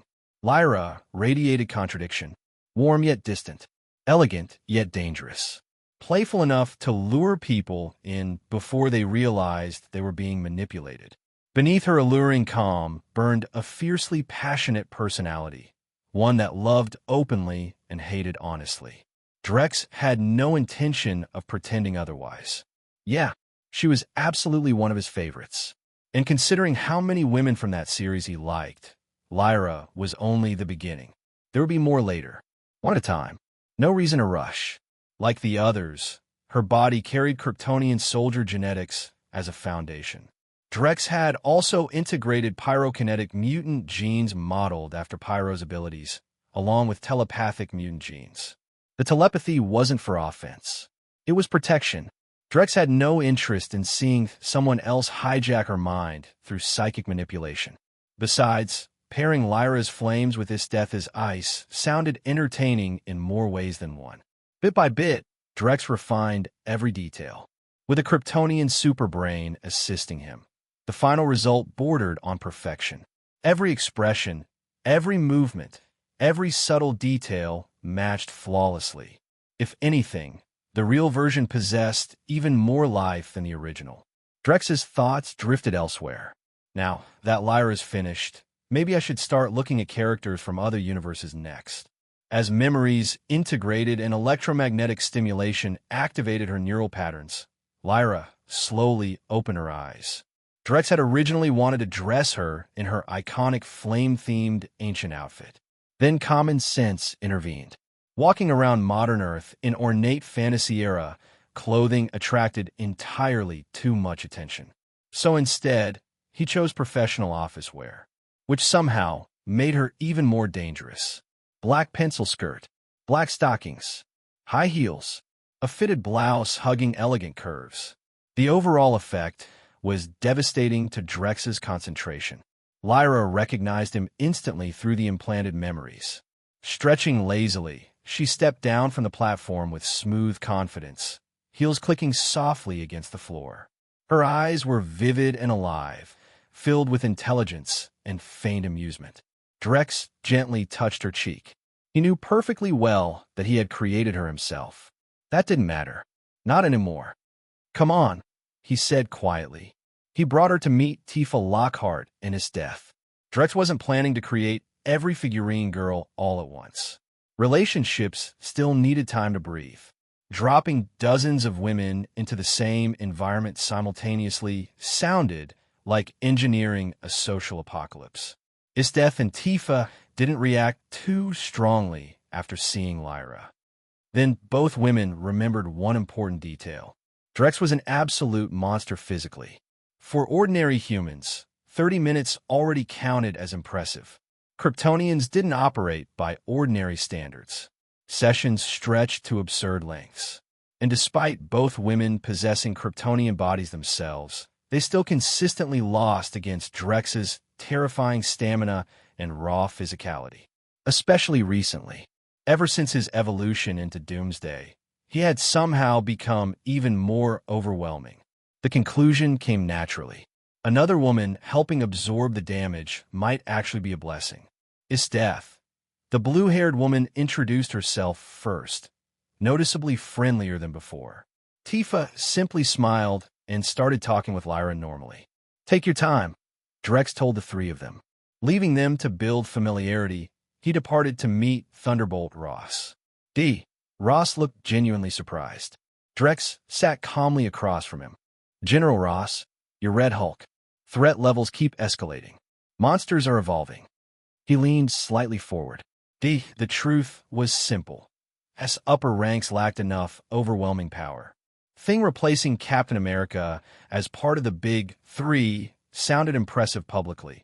But realistically, compared to the monsters Drex himself had engineered, Thing was basically an extremely durable punching bag. That wasn't enough. Drex intended to build something far stronger. Not merely an Avengers-level organization. Something capable of rivaling even the Justice League. His plan was already moving forward. First, unleash Emil Blonsky publicly as a massively upgraded abomination and allow him to display overwhelming power. As an S-class hero. Afterward, bring Ross in as well. Super Abomination. Red Hulk. Hulk. Thing. Iron Man.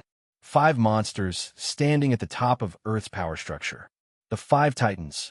Honestly, that lineup could probably fight a Justice League roster that didn't include Superman.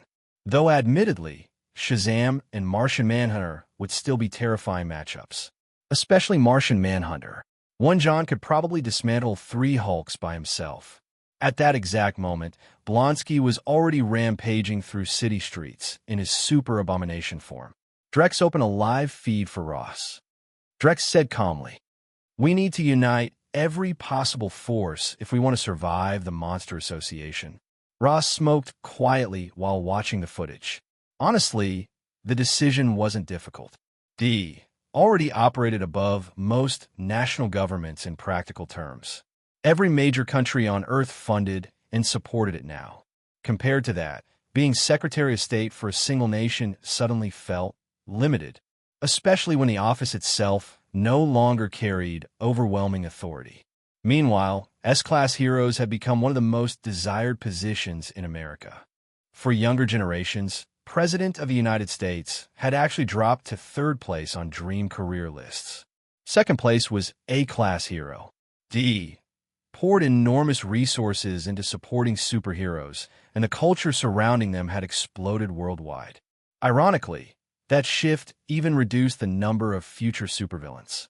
A surprising number of enhanced individuals had started thinking, why become a criminal when being a celebrity superhero looked way better? Of course, Drex had built safeguards into the system. The Sentinel robots weren't only for evacuation support and disaster response. Their name carried another purpose. Sentinels watched people, including superheroes. S-banner. Corruption. Exploitation. Violence. Using hero status for assault, intimidation, abuse, or outright murder. The moment someone crossed the line, Drex locked them up without hesitation. Drex despised people like that. One piece of trash could poison public trust in every hero alive. Men abusing fame to manipulate women. Bullies hiding behind heroic branding. Predators pretending to be saviors. Drex's eyes turned cold. Scum worse than criminals, he said quietly. Chapter 188. For the superpowered scumbags who served as perfect public examples, Drex Valen had prepared something special. You can't do this to us, Drex Valen. I demand legal representation. I want my lawyer. This is abuse of power. Fuck you. Drex ignored every word. His expression never changed. Take out the rapists and the ones abusing fans, he ordered coldly. The command landed like an execution sentence. Several dozen disgraced heroes were dragged screaming from the holding cells almost immediately. No anesthetic. No merci. The horrific shrieks that followed echoed through the detention facility like slaughterhouse screams. Drex wasn't worried about them dying. Superhuman physiques made them tougher than ordinary people. And honestly, if trash like this died, the world wouldn't lose anything valuable. He preferred symmetry. An eye for an eye. Drug traffickers were force-fed mountains of narcotics until their bodies collapsed. Violent abusers were thrown into the most riot-prone prisons in America and left to experience life on the receiving end of power. Drex had no interest in rehabilitation fantasies for monsters hiding behind hero branding. Invitation. Years in politics apparently hadn't erased the soldier underneath. At the same time, Emil Blonsky was carrying out the other half of Drex's plan. Superheroes sent to stop him. Then an elderly man with white hair in military uniform stepped onto the battlefield. Blonsky paused. Who the hell was this? Active roster. Military negotiator? Government observer? Before he could ask, Ross transformed. The crowd watching through live broadcasts exploded instantly. Maybe it's another Hulk. Headquarters stared in shock. Nick Fury narrowed his eyes at the screen. He recognized Ross immediately. Former General Thunderbolt Ross. Current Secretary of State. What Fury hadn't expected was that Ross had secretly become a Hulk. That realization hit him hard. Had Ross successfully stabilized Hulk transformation technology? If that was true, the implications were enormous. Facing monsters, alien invasions, and escalating global threats had placed crushing stress on Fury for years. At this point, the pressure had practically murdered his hair follicles. Recently, he'd even started losing eyebrows. The situation had gotten bad enough that Fury quietly invested in experimental hair regrowth technology. And he wasn't the only one thinking ahead. Governments, corporations, and military officials everywhere instantly began wondering the same thing. How did Ross become a Hulk? Blonsky recovered from the surprise quickly. Then it clicked. Apparently this was him. Come on, monster, Red Hulk growled. Ross felt exhilarated. This was his first time transforming publicly, and the violent emotional impulses generated by the Hulk transformation surged through his mind constantly. Fortunately, unlike Banner, Ross could control them. I'm not a monster, Blonsky corrected. Then he attacked first. His bone-spiked fist shot forward like a missile. The sharpened protrusions were comparable to top-tier superalloy weapons. Ross, confident in Hulk durability, didn't dodge. Bad decision. The strike ripped 3 deep wounds across his torso, carving straight down to the bone. Ross exploded with fury. He swung back immediately with a devastating counterpunch aimed directly at Blonsky's face. Blonsky redirected the attack by striking Ross's elbow mid-motion, then followed with a brutal uppercut that snapped Ross's head backward. Red Hulk grunted. Then flames erupted across his body. Unlike Hulk, whose strength increased endlessly through anger, Red Hulk operated differently. He absorbed radiation, gamma energy, cosmic radiation, virtually any energy source. And the more energy he absorbed, the stronger he became. At the same time, excess gamma reactions discharged from his body as heat. As his anger rose, so did the temperature surrounding him. In combat, Red Hulk became a walking thermal disaster capable of generating devastating heat waves and even open flames. Blonsky instantly realized something was wrong. Ross's body had become unimaginably hot. His skin actually began burning on contact. The heat blackened flesh almost immediately. Blonsky roared in anger and fought back harder. The 2 giant monsters collided violently across the battlefield, fists and kicks shaking entire city blocks. Super Abomination absorbed kinetic force to strengthen himself, meaning Ross's physical punches barely mattered. But the heat? The heat was real. Blonsky's body, durable enough to ignore artillery shells, gradually charred black beneath the thermal assault. Without his monstrous regeneration, he would have been reduced to ash already. The battle escalated rapidly. Wherever Red Hulk stepped, cars melted. Concrete liquefied into magma beneath his feet. Then Ross absorbed the thermal energy again and converted it into even greater heat output. The cycle intensified continuously.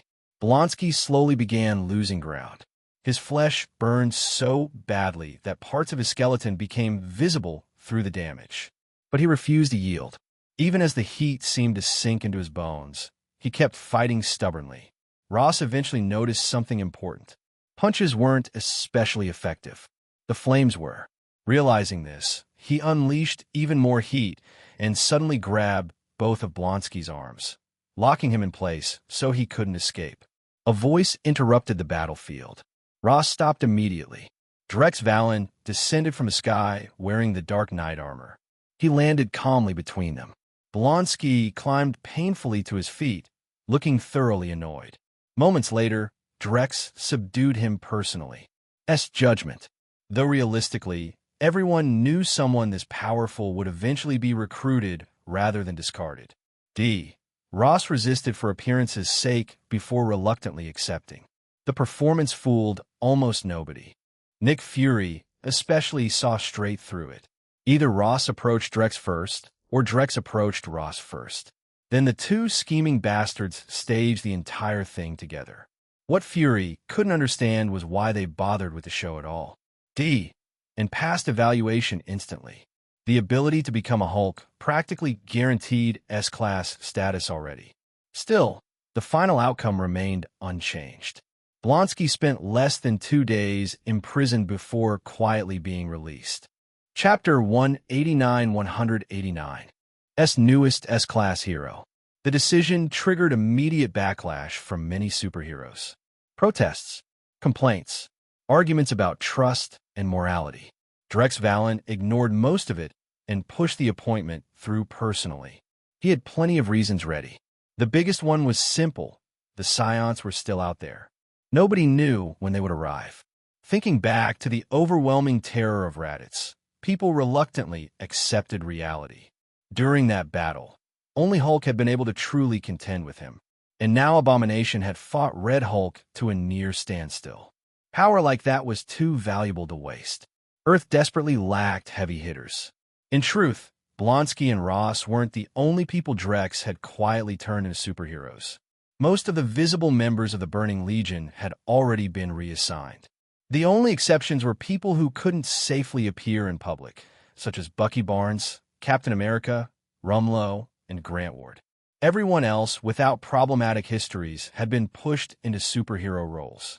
Black Tank, Colossus, Steel Man, Luke Cage.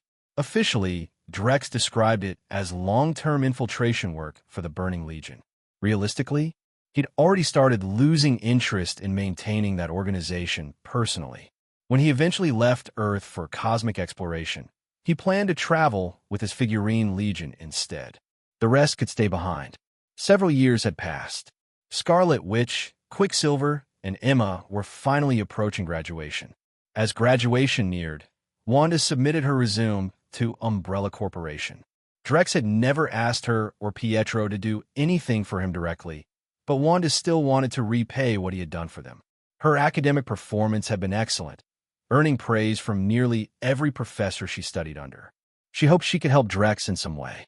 Pietro, meanwhile, had gone in a completely different direction. After being kidnapped years ago, most of his rebellious streak had disappeared. Drex had essentially beaten adolescence out of him through sheer psychological impact. Now Pietro cared more about music than trouble. He wanted to become a rock singer. Emma's situation was simpler. She already worked for the Burning Legion, so graduation was basically ceremonial at this point. Wanda sat nervously waiting for a response. Several finance companies and major corporations had already offered her positions. Even Stark Industries had reached out. Still, she chose to wait for Umbrella Corporation. Pietro asked while absent-mindedly strumming his guitar. Wanda sighed softly and poured herself a glass of water. "Don't get discouraged," Pietro said quickly. "Umbrella's huge. They probably get flooded with applications every day. And it's graduation season." In reality, that wasn't remotely possible. The Black Queen AI could process every applicant's resume within minutes. Wanda's application had simply been set aside while the AI waited for Drex's instructions. "Thanks," Wanda said with a small smile. Pietro immediately looked awkward. Pretty good. That was a lie. He hadn't found anyone. Currently, he made barely enough money singing in bars to survive. And even that was inconsistent. "Keep going, Pietro," Wanda encouraged him sincerely. Unlike her, Pietro actually had a dream, even if it seemed unrealistic. "I will," Pietro promised immediately. Right then, Wanda's computer chimed. An email notification appeared on screen. Her eyes widened. Umbrella Corporation. Acceptance letter. The tension she'd been carrying for weeks finally dissolved. Earlier, Black Queen had asked Drex whether Wanda should be admitted. His answer had been simple. Let her in. She might even prove useful later. At this point, Drex still hadn't obtained the Mind Stone, meaning he couldn't awaken Wanda and Pietro's latent powers properly. Though honestly, he wasn't even sure he needed their abilities anymore. If Thanos showed up tomorrow with 5 Infinity Stones, Drex was fairly certain he could still beat him to death barehanded. Ever since gaining Doomsday's adaptive evolution, almost nothing truly threatened him anymore. The bigger concern was his own mutation. Kryptonians varied wildly across parallel universes. Magic-based variants, kryptonite-based variants, mechanical variants, pure energy variants. There were countless strange evolutions across the multiverse. So Drex wasn't surprised his body had changed. What unsettled him was the lack of control. He occasionally worried that one day he'd wake up no longer resembling a human being at all. Lately, he had begun using his biofield to block most solar radiation from reaching his body directly. Strangely, neither his death nor Tifa Lockhart had experienced similar mutations. Drex still didn't understand why. While Drex considered the problem, another crisis erupted beneath Earth's oceans. The civilization of Atlantis came under attack from the Deep Sea Clan. Recently, Drex had been too busy to micromanage the monsters he created. After releasing them, he mostly allowed them to act independently. The Deep Sea Clan had initially believed themselves to be absolute rulers of the oceans. Then they discovered Atlantis. Naturally, war followed. Even without the Deep Sea King, ordinary Deep Sea Clan members still averaged Tiger-level monster strength. That alone was enough to drive Atlantis steadily backward. Eventually, the underwater civilization had no choice but to request help from the surface world. The United States was the first nation contacted. Governments reacted with shock after learning an entire hidden undersea civilization had existed on Earth all along. At the same time, they were deeply wary of Atlantis' military strength. D found the situation unexpected, which was how it eventually reached Drex. So they surfaced on their own after all, he said thoughtfully. It didn't take much to figure out what had happened. If Atlantis was desperate enough to seek aid from surface humanity, then the Deep Sea Clan had probably already pushed close to their capital city. Nick Fury spoke seriously. Atlantis is a civilization humanity has never truly encountered before. He folded his arms. Congress, the White House, the Pentagon, the United Nations.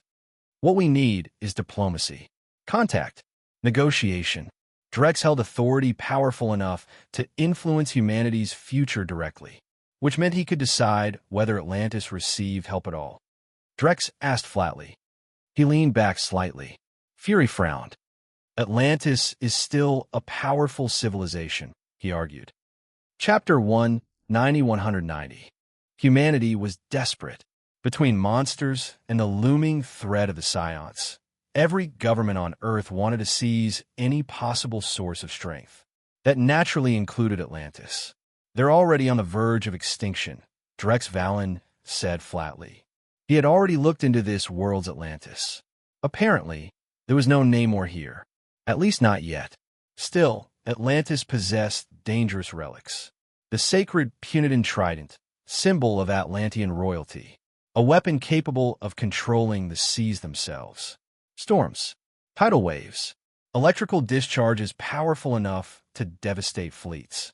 On top of that, Atlantis also possessed the Horn of Proteus, an artifact capable of commanding marine life. Impressive by normal standards. To Drex, though, one properly selected S-class hero could probably wipe the civilization out alone. He simply wasn't interested.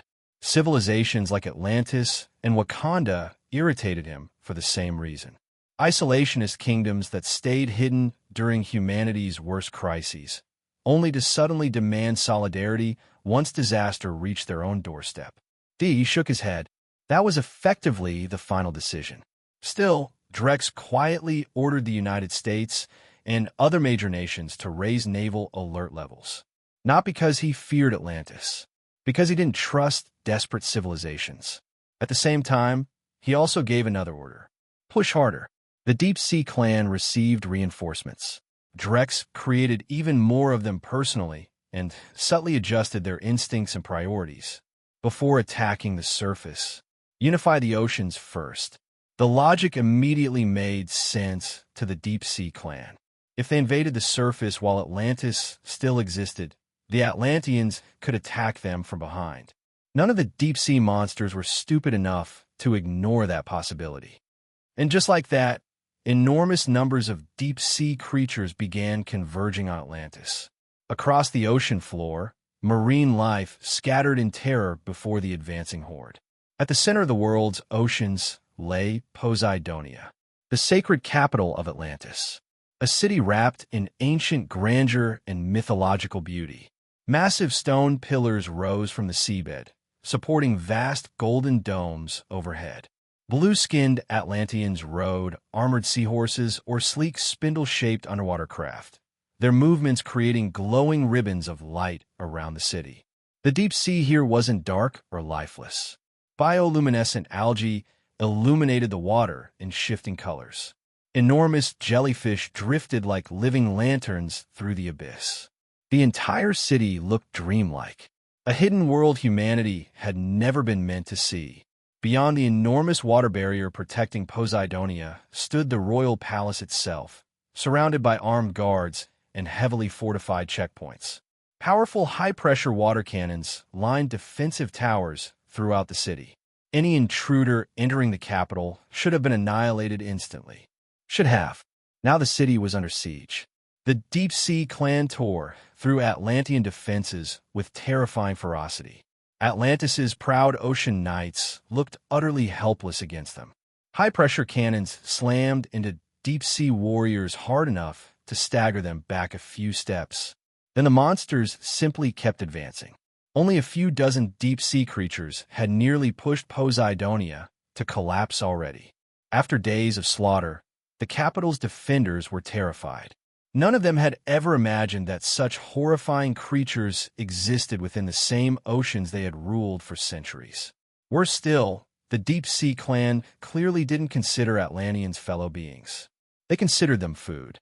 Every time an Atlantean soldier died, the monsters feasted openly on the corpse. The psychological damage alone was devastating. Even when Atlantis's advanced weaponry managed to wound the invaders, the monsters regenerated rapidly and returned to battle almost immediately. The Atlanteans attempted multiple counteroffensives. Every single one failed.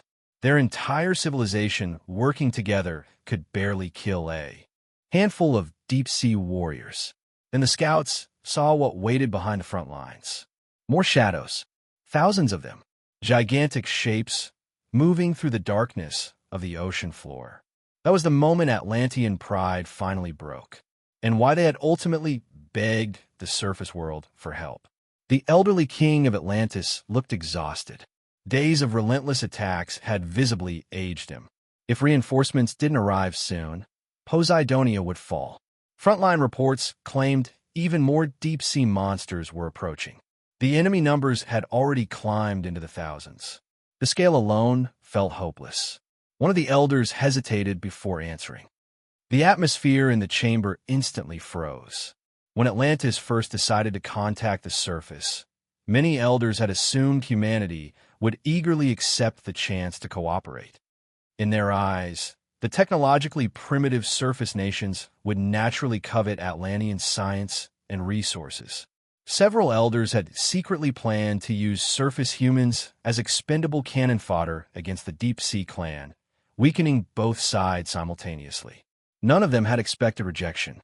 They genuinely couldn't understand it. Why refuse? The official explanation from the surface only confused them further. The surface belonged to surface dwellers. The oceans belonged to Atlantis. Humanity and Atlanteans no longer considered themselves the same people. Therefore, the surface world saw no obligation to intervene. The old king frowned deeply. He asked immediately. It sounded plausible. Many Atlanteans openly believed surface humans should kneel before Atlantis. Their envoys being condescending would hardly be surprising. "No, your majesty," another elder said bitterly. The surface nations claimed that since Atlantis chose isolation and refused contact with the surface world for generations. The king fell silent. Then he asked another question. If one ruler refuses? At last, he realized something unsettling. The surface world was proving far harder to manipulate than Atlantis had expected. Read up to 100 chapters ahead and access exclusive novels by joining my Patreon. Chapter 191. Your Majesty. The elder paused before delivering the final words. The old king stared at him in disbelief. There were countless rulers on the surface. How could all of them agree unanimously? Even Atlantis itself struggled with internal opposition despite having only a single king. Nobles and elders constantly argued against royal decisions. Yet somehow the entire surface world had reached the same conclusion. Another elder activated a projection. The image of Drex Valen appeared in the center of the chamber. Atlantis possessed technology far beyond humanity's in many areas. Drex still found it mildly ridiculous that isolationist civilizations like Atlantis and Wakanda had managed to outpace the surface scientifically while hiding from the world for centuries. The king asked. He didn't immediately see anything remarkable aside from Drex's appearance. He is currently the strongest human on the surface, the elder explained seriously. The elder began playing downloaded surface world footage acquired through a program called Spiderweb. Battle recordings. Superheroes fighting monsters. Global attacks by the Monster Association. Dragon-level disasters. The footage continued for several minutes. The king's expression gradually changed. Only now did he truly understand how powerful Drex Valen was and how much authority he held over the surface world. The chamber fell quiet. Many of the same elders who had mocked the surface world earlier suddenly looked far more restrained after watching the footage. This wasn't the weak civilization Atlantis remembered. The surface world now possessed enough military power to sweep Atlantis aside completely if it chose to.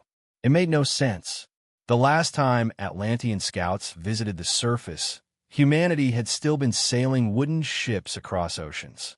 Now there were monsters, superheroes, flying armor, and beings capable of killing dragon-level threats. Still, the footage also gave Atlantis hope. The Deep Sea Clan had reached Poseidonia only because they were overwhelmingly powerful compared to Atlantean forces. Atlantis' advanced weapons simply weren't effective enough against them. But if the surface world intervened, eliminating the Deep Sea Clan might actually be easy. The king of Atlantis was, in theory, ruler of the seven seas. A single command from him could mobilize millions, potentially tens of millions. And that wasn't an exaggeration. Unlike the divided surface world, Atlantis functioned like a clenched fist, centralized and unified. Earth itself was mostly ocean. Nearly 70% of the planet's surface consisted of water, filled with unimaginable quantities of marine life. After Atlantis sank beneath the waves long ago, its population had collapsed by nearly 2/3. It had taken 10,000 years for their civilization to recover. Even so, their military strength wasn't truly based on population size. Their greatest advantage came from the sea itself. Generations living beneath the ocean had changed Atlanteans biologically. They could breathe underwater, see clearly in darkness. Marine life instinctively trusted them. Certain gifted individuals could even communicate with sea creatures directly and ride them into battle as elite ocean knights serving the royal guard of Poseidonia. Drex reviewed the information calmly. That kind of military resource was too valuable to remain hidden forever. Eventually, when Thanos and the Black Order arrived, Drex intended to have a massive army of expendable soldiers ready. Atlantis was actually a very good option. Unfortunately, he hadn't located the Inhumans on the moon yet. Otherwise, they would have worked nicely too, which meant the first step was obvious. Force Atlantis out of the ocean. To accomplish that, Drex created a new deep sea king. Unlike the previous version, this one resembled a monstrous humanoid shark covered in heavy armored plating. Its appearance reminded Drex vaguely of a biomechanical shark warrior. Its strength, reached demon level easily, more than enough to crush Atlantis. As for the fact that Atlanteans couldn't survive indefinitely on land, Drex assumed their science would eventually solve that problem. The moment the new deep-sea king entered the war, Atlantis completely lost control of the battlefield. Poseidonia could no longer be defended. The deep-sea king personally tore through the city's defenses, and for the first time, Atlantis truly understood what a demon-level monster actually meant. And according to surface world records, creatures like this had already been killed many times. Even stronger dragon-level monsters had died at humanity's hands. That comparison hit the old king brutally hard. The gap between Atlantis and the surface world suddenly felt enormous. How had humanity advanced so quickly? The oceans possessed greater resources than the land. Atlantis should have remained superior. Yet somehow the surface world had evolved into something terrifying while Atlantis remained trapped in old assumptions. In the end, survival came first. The king of Atlantis finally ordered Poseidonia abandoned. The capital was lost. Every Atlantean still alive began retreating deeper into the oceans. As for where they would go, anywhere the Deep Sea clan stopped chasing them. Unfortunately, the monsters showed no intention of stopping. The Deep Sea clan pursued them relentlessly, as though exterminating Atlantis entirely had become an obsession. The king even attempted negotiation. He offered concessions, tributes, anything. The Deep Sea clan refused every proposal. Why negotiate with prey? The power difference was too overwhelming. Weak civilizations didn't get bargaining rights. Eventually, Atlantis ran out of options. So the impossible happened. The rulers of the oceans fled onto land. 3 days later, Boston Harbor, the commercial cargo ships that normally filled the docks were gone. In their place stood enormous triangular fortress structures rising from the shoreline. Atlantean soldiers patrolled openly across the harbor. Tall, broad-shouldered, wearing unified exoskeleton-like combat armor. Transparent breathing helmets covered their heads like reinforced aquariums, allowing them to survive comfortably above water. Everything about them radiated military precision and physical power. Over the past several days, naval forces had attempted multiple expulsions. Every attempt failed. Interestingly, the Atlanteans made no effort to advance inland. They simply occupied the harbor and waited. Then the people they feared most finally arrived. Superheroes. The 5 S-class heroes were considered the greatest threats. Each possessed confirmed records of killing demon-level monsters independently. In a civilization nearly exterminated by a demon-level threat naturally understood what that meant. As for Drex Valen himself, that was different. He wasn't merely an S-class hero anymore. He stood above them entirely. De Humanité Étrangère Weapon. Chapter 192-192. The King of Atlantis spoke with remarkable restraint. A ruler willing to bend when necessary was far more dangerous than a proud fool. Compared to the version of Namor from other universes, this king was practically reasonable, which only convinced Drex Valen further that the man needed to die peacefully at some point in the future. A more aggressive successor would make relations between Atlantis and the surface world infinitely messy. They weren't used to scenes like this. Most of them genuinely believed in protecting the weak. Seeing a displaced civilization begging for shelter naturally triggered sympathy. Then Drex kicked every last one of them out of the meeting room. What followed wasn't hero work. It was politics. Representatives from the United States, Russia, and China were brought in immediately to handle negotiations with Atlantis directly. Negotiating at a table belonged to professionals, not superheroes.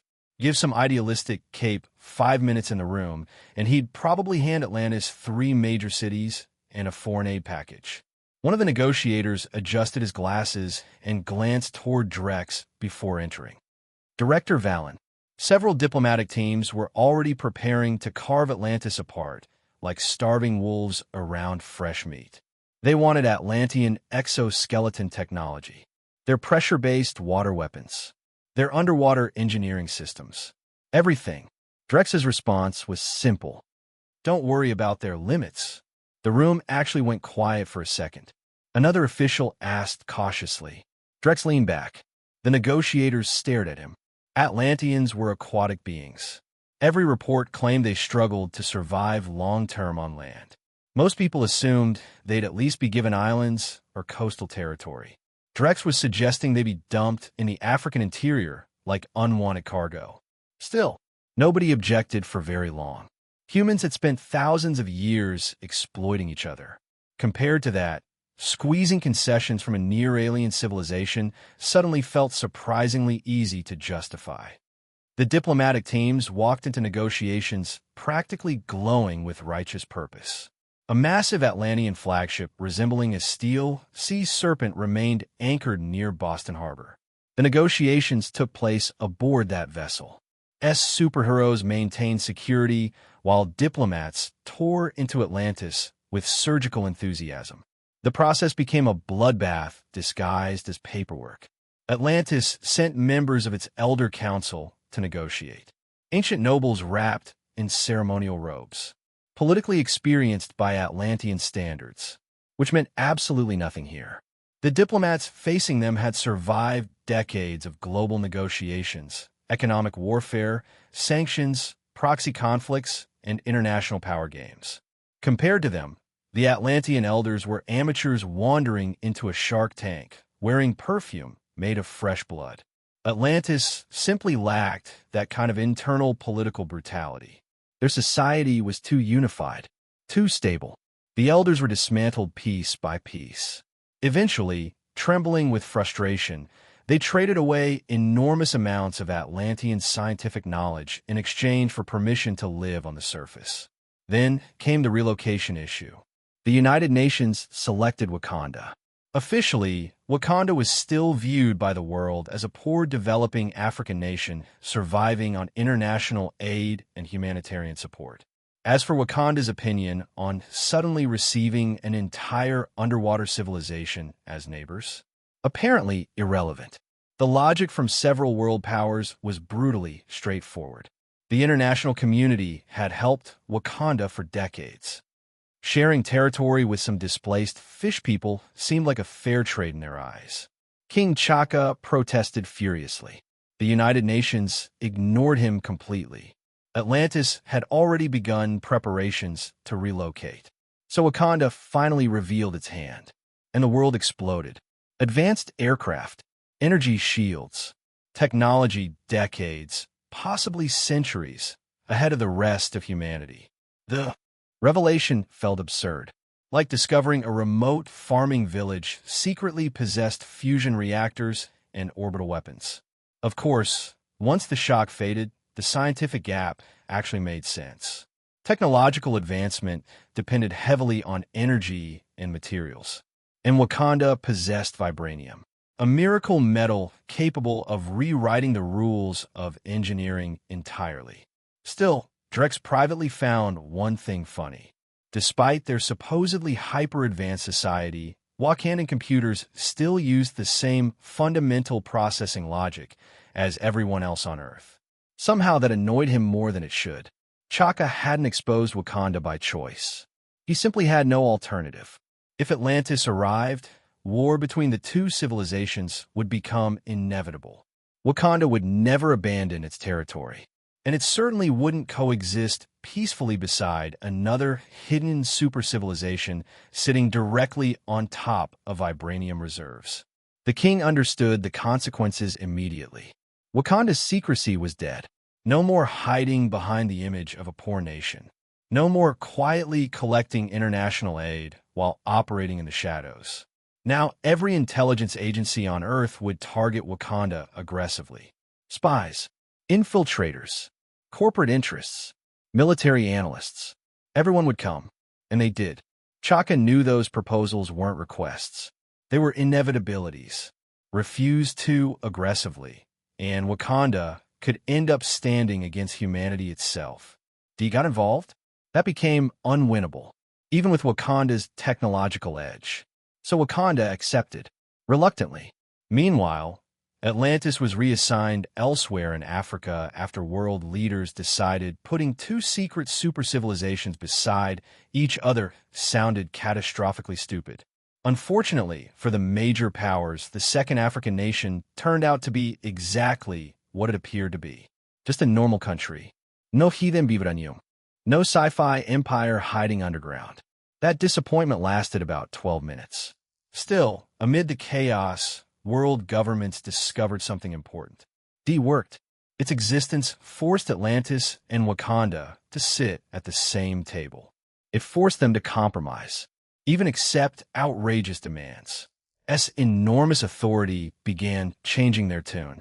The organization's power was terrifying, but the benefits were even greater. As for Wakanda and Atlantis, the two new neighbors immediately began watching each other with deep suspicion. Wakanda feared Atlantean military strength and advanced oceanic technology. Atlantis feared Wakanda's weapons even more. Vibranium spears, energy bows, near-indestructible melee weapons that made no sense to Atlantean engineers. The Atlanteans became convinced the surface world had placed them near Wakanda deliberately. A leash disguised as diplomacy. If Atlantis caused trouble, Wakanda would be close enough to strike immediately. And honestly, they were probably right. Chapter 193-193. Atlantis didn't actually lack strong materials. That much became obvious the moment scientists got their hands on fragments of Atlantean armor. A civilization that survived beneath crushing ocean pressure for thousands of years had naturally developed extraordinary alloys. Their metals were dense, resilient, and absurdly durable under stress. The problem was simple. Wakanda had vibranium, and vibranium was cheating, a naturally occurring metal that bulldozed past conventional material science like it was made of cardboard. Somewhere in the world, every engineer who had spent 30 years optimizing steel probably wanted to scream. Agent Phil Coulson stared across the battlefield through binoculars. Wakandan soldiers were plowing through Atlantean forces almost effortlessly. Bullets bounced, blades shattered, energy weapons disappeared harmlessly against black armor lined with violet light.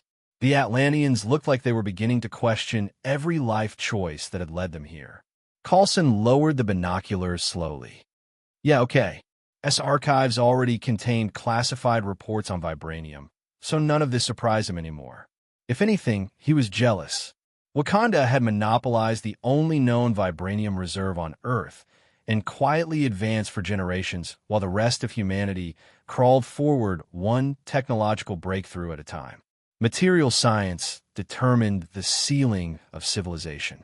And when both energy and materials reached absurd levels simultaneously, technology exploded.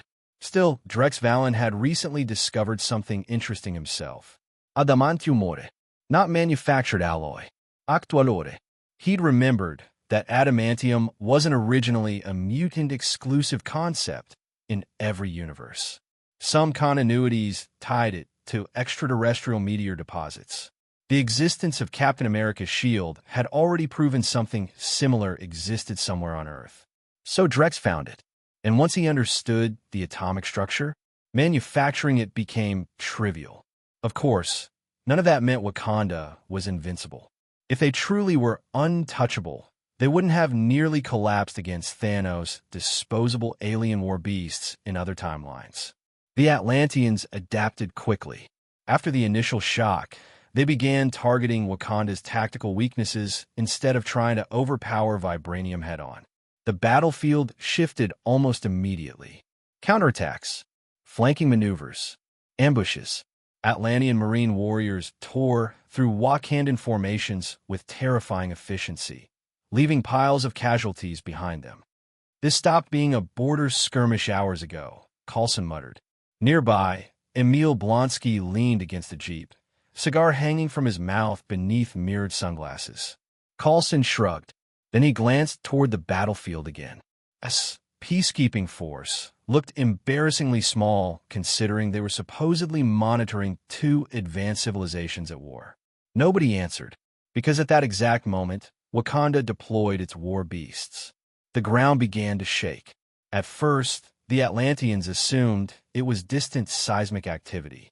Then came a sound, heavy, rhythmic, like an army hammering the earth apart with giant drums. Atlantean soldiers turned toward the horizon and froze. Idiot!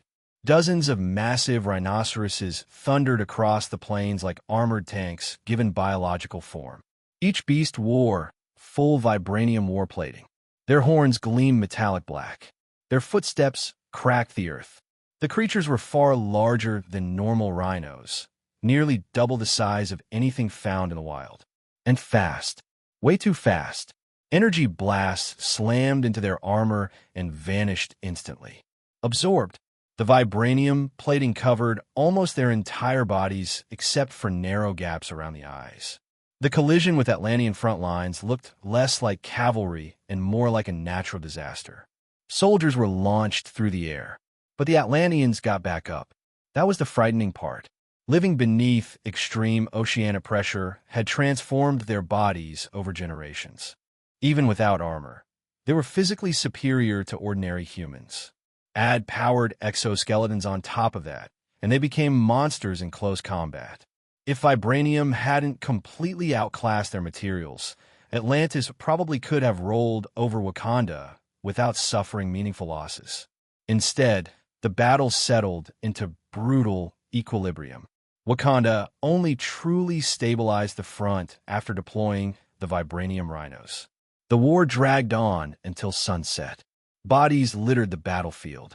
Smoke curled into the darkening sky. D finally stepped in. Unfortunately, both sides were far past the point where a polite ceasefire request would accomplish anything. Coulson sighed. Then Blonsky transformed. Bones cracked. Muscles expanded. The monstrous form of Super Abomination erupted onto the battlefield and started beating the hell out of everyone equally. Atlantean, Wakandan, didn't matter. Anyone still fighting got smashed into the dirt.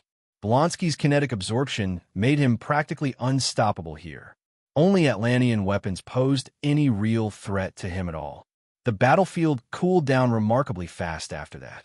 Nothing calmed people quite like being punched through a building by a giant monster. As terrifying strength, Blonsky alone already felt overwhelming. S own structure? He was only one of 6 S-class heroes, not counting Drex Valen himself. What the Atlanteans didn't know was that Drex had quietly started changing direction behind the scenes. Instead of eliminating dangerous supervillains, he was recruiting them, converting them, weaponizing them. Because if Earth eventually faced Thanos, Drex wanted humanity to survive without needing him to personally solve everything. Imagine it. Super Abomination, Red Hulk, Green Hulk, Thor, Tony Stark, Juggernaut, The Thing.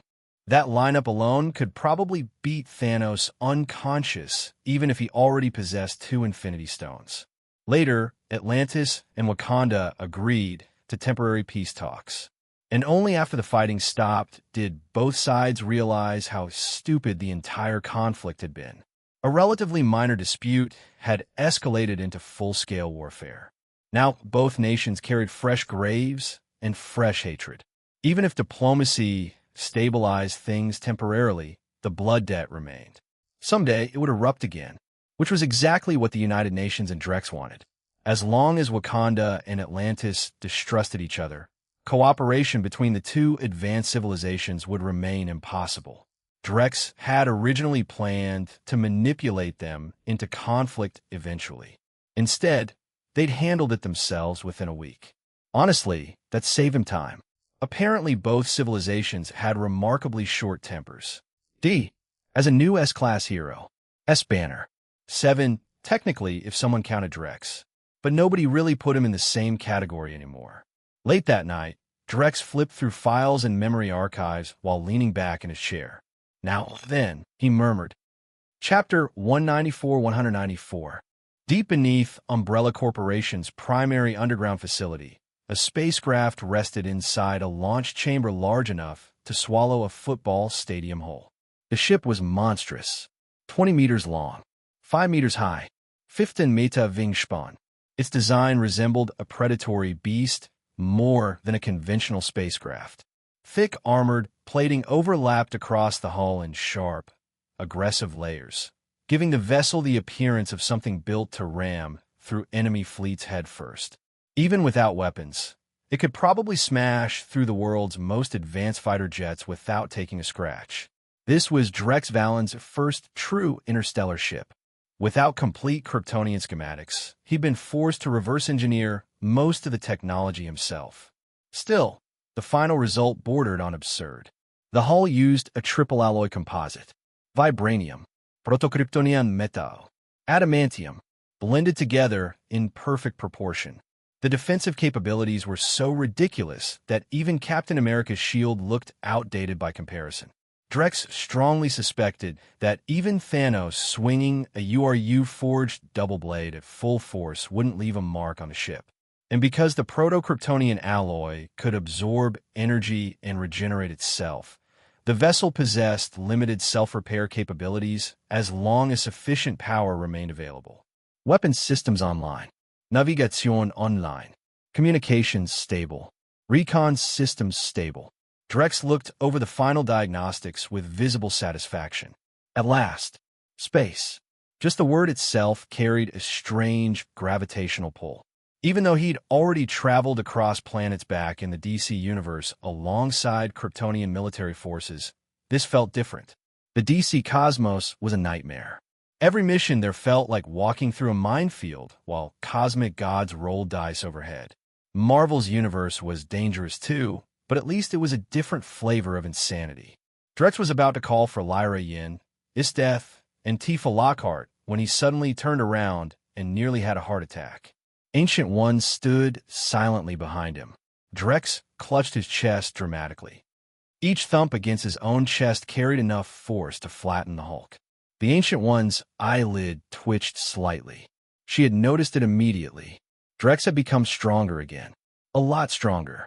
Before, his existence had resembled a candle in the dark.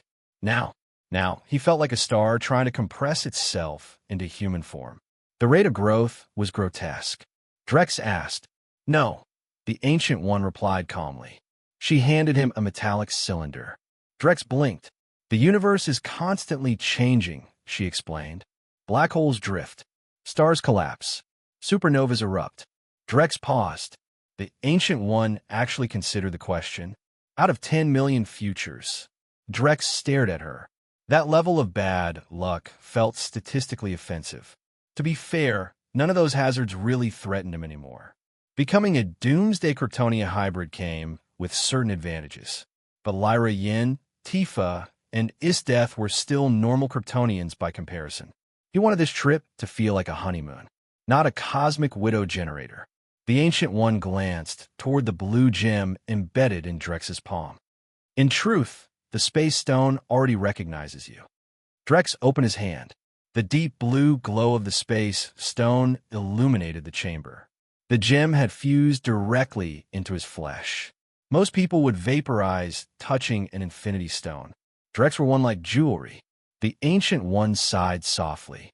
Drex shrugged. Honestly, he'd originally considered eating the thing. Partly curiosity, partly because he genuinely wanted to know whether his new physiology could digest Infinity Stones. Also, the Milky Way contained over 100 billion stars. Who knew what different stellar radiation might do to Kryptonian biology? Maybe he'd unlock something ridiculous. Magic Superman. Thought robot Superman. Cosmic nonsense with 10-page power descriptions. The possibilities were endless. Not that he actually needed more power. Anymore, becoming a doomsday variant had removed most of his weaknesses entirely. Still, more abilities never hurt. The Ancient One's expression grew slightly more serious. She deliberately avoided elaborating, because the Space Stone wasn't just for teleportation. Most people underestimated it. Space collapse, gravitational distortion, artificial singularities. Used correctly, the stone could annihilate entire regions of space instantly. Come back soon, she said finally. Drex looked genuinely confused. Into a monster already. At this point, even Thanos risked getting beaten unconscious if he invaded too early. There are still enemies coming, the Ancient One said quietly. And, naturally, refused to elaborate further. Drex rolled his eyes internally. Mystics really loved speaking like malfunctioning fortune cookies. Either say the thing or don't. The Ancient One vanished moments later. Drex inserted the star map into the ship's navigation port. Data streams flooded the system instantly as galactic coordinates updated across the main display. Then he called the others. Ada Wong remained behind to assist Ord with umbrella operations. Drex had originally designed Ada only slightly beyond peak human levels, so bringing her into deep space felt unnecessary. Tifa looked genuinely stunned after boarding. She said, smiling brightly. Lyra Yin tilted her head thoughtfully. To wander the endless void, she murmured. Truthfully, she didn't care much about space itself. If given the choice, she'd rather revisit the ancient lands she once called home. Isdeth, meanwhile, looked ready to invade the galaxy personally. She asked, ever since learning what the cosmos truly contained, she'd become fascinated with it. Infinite civilizations, infinite wars, infinite battlefields. Drex shook his head. The Burning Legion simply wasn't large enough yet. Thanos deployed armies in the billions. Even Drex wasn't arrogant enough to start galactic wars with a handful of troops. Moments later, the spacecraft ignited. The launch chamber shook violently. Then the ship tore upward and blasted through Earth's atmosphere in a streak of silver-blue light. Clouds fell away beneath them, then oceans, then continents. Earth slowly shrank behind the ship, luminous and impossibly beautiful against the darkness. For a long moment, nobody spoke. The silence of space swallowed everything. And ahead of them waited the universe. Chapter 195. No movie theater on Earth could have prepared them for this. Watching a 3D science fiction documentary and actually standing in space were two entirely different experiences. Aside from Drex Valen, the others were completely overwhelmed. Isdeth came from a world whose understanding of the universe barely stretched beyond medieval warfare. Lyra Yan's worldview belonged to an ancient era thousands of years removed from modern astronomy. Even Tifa Lockhart, despite growing up in a more advanced world, had never actually left her planet. The moment the ship crossed beyond Earth's atmosphere, all three women had practically gone silent. Ahead of them stretched an ocean of stars. Endless, brilliant. Countless points of light glittered across the darkness like diamonds scattered over black velvet. Entire galaxies shimmered in the distance, cold and ancient and impossibly beautiful. Drex leaned back in the pilot's seat, satisfied. The reaction alone had made the trip worthwhile. For the three women behind him, this was probably the most breathtaking sight they would ever witness. Then he placed his hand on the curvature engine controls. He smiled and pressed the ignition switch. The moment the engine activated, the stars ahead stretched into luminous streams of light. The spacecraft surged forward. Drex's engineering skills spoke for themselves. The ship possessed genuine interstellar capabilities. Crossing a single solar system wasn't remotely difficult. After switching the vessel to autopilot, Drex opened the star map and projected it into a floating holographic display. Without proper navigation, space travel was suicide. The universe was too large. Blindly wandering through it could leave someone drifting for eternity without ever finding another civilization. Let's see, Drex muttered while adjusting the projection. Isdeth, Lyra Yin, and Tifa immediately leaned closer, curiosity written all over their faces. Everything about this was new to them. Tifa asked. A shortcut, Drex explained casually. The universe is too massive for conventional travel to matter. The Milky Way alone spans over 100,000 light-years across. He expanded the holographic map. So civilizations create routes through unstable folds in space. Think of them like natural tunnels. Granted, Drex wasn't entirely sure Marvel's universe obeyed the same cosmic rules as DC's. That still bothered him a little. DC's cosmology was basically theology wearing science fiction makeup. Marvel's universe ran on a completely different flavor of madness. Fortunately, the ship's scanners detected a valid spatial node almost immediately. Drex relaxed slightly. Good. At least that part worked. He zoomed in on the coordinates. That was useful. A permanent spatial gateway near Earth satellite meant the lunar base had just become strategically priceless. Of course, there was still one problem. Nobody knew where the node actually led. Hopefully not into a dead sector full of drifting asteroid fields. Drex adjusted the engines and guided the ship around the far side of the moon. The darkness ahead shifted. Hexagonal distortions shimmered through space like fragments of an invisible honeycomb.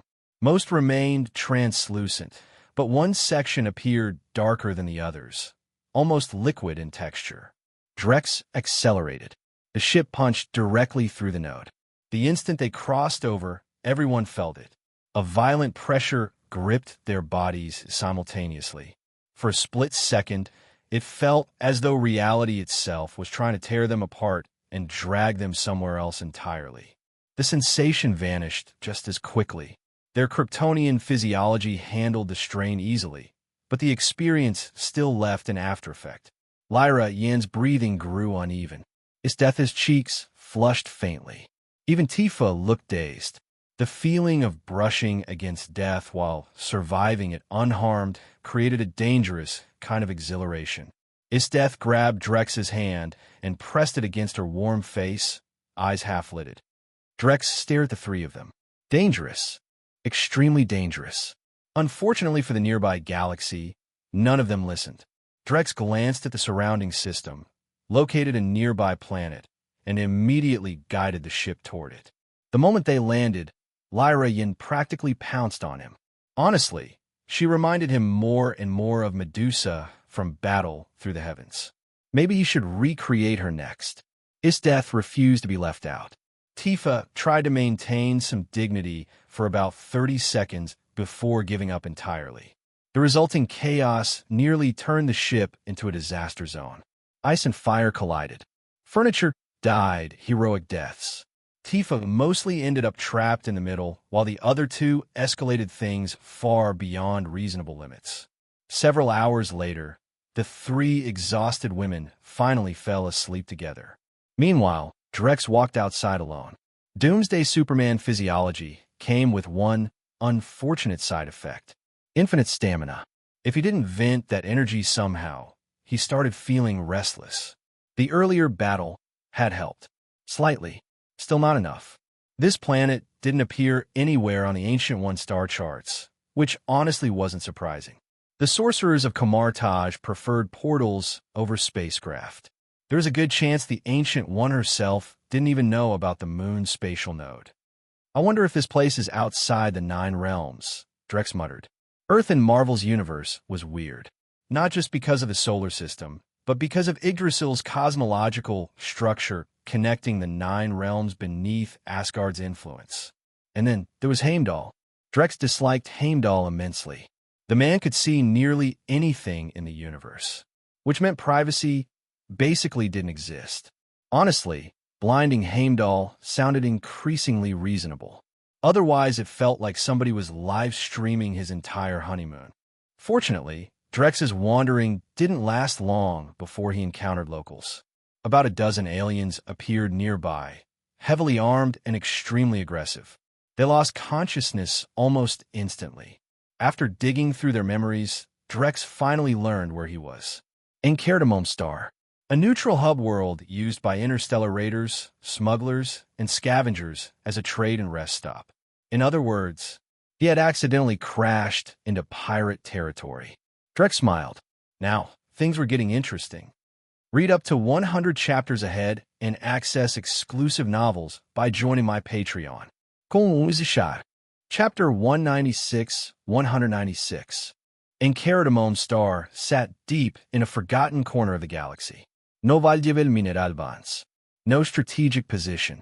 No interstellar empire claiming ownership. Just a remote planet with a breathable atmosphere and enough infrastructure for ships to dock, refuel, and disappear for a while, which made it perfect for raiders. Pirates, smugglers, scavengers, bounty hunters, black market traders, all kinds of garbage drifted through the planet like cosmic sewage. Normally, business there ran smoothly. Today, unfortunately for them, They ran into a group far worse than criminals. They ran into Kryptonians. Drex Valen had always been fascinated by Marvel's alien technology. Meeting extraterrestrials in person only intensified that curiosity, especially when the extraterrestrials in question were expendable pirates. A raider fired an energy rifle point-blank. The glowing beam slammed directly into Esthetha's palm. She caught it barehanded. The pirate froze. His expression shifted from rage to absolute horror in less than a second. Esteth looked mildly disappointed. Then she crushed the rifle in her grip like brittle plastic. 4 Kryptonians moving together could flatten nearly anything in the universe. Even Thanos would have problems dealing with them head-on. A bunch of low-tier raiders never stood a chance. While Esteth and Lyra Yin cleaned up the resistance, Drex casually inspected the pirates' ships. A few minutes later, he acquired his first substantial amount of interstellar currency. "Thank God everything's digital," he said while transferring credits into a freshly created galactic account. By cosmic standards, he was still broke. Painfully broke.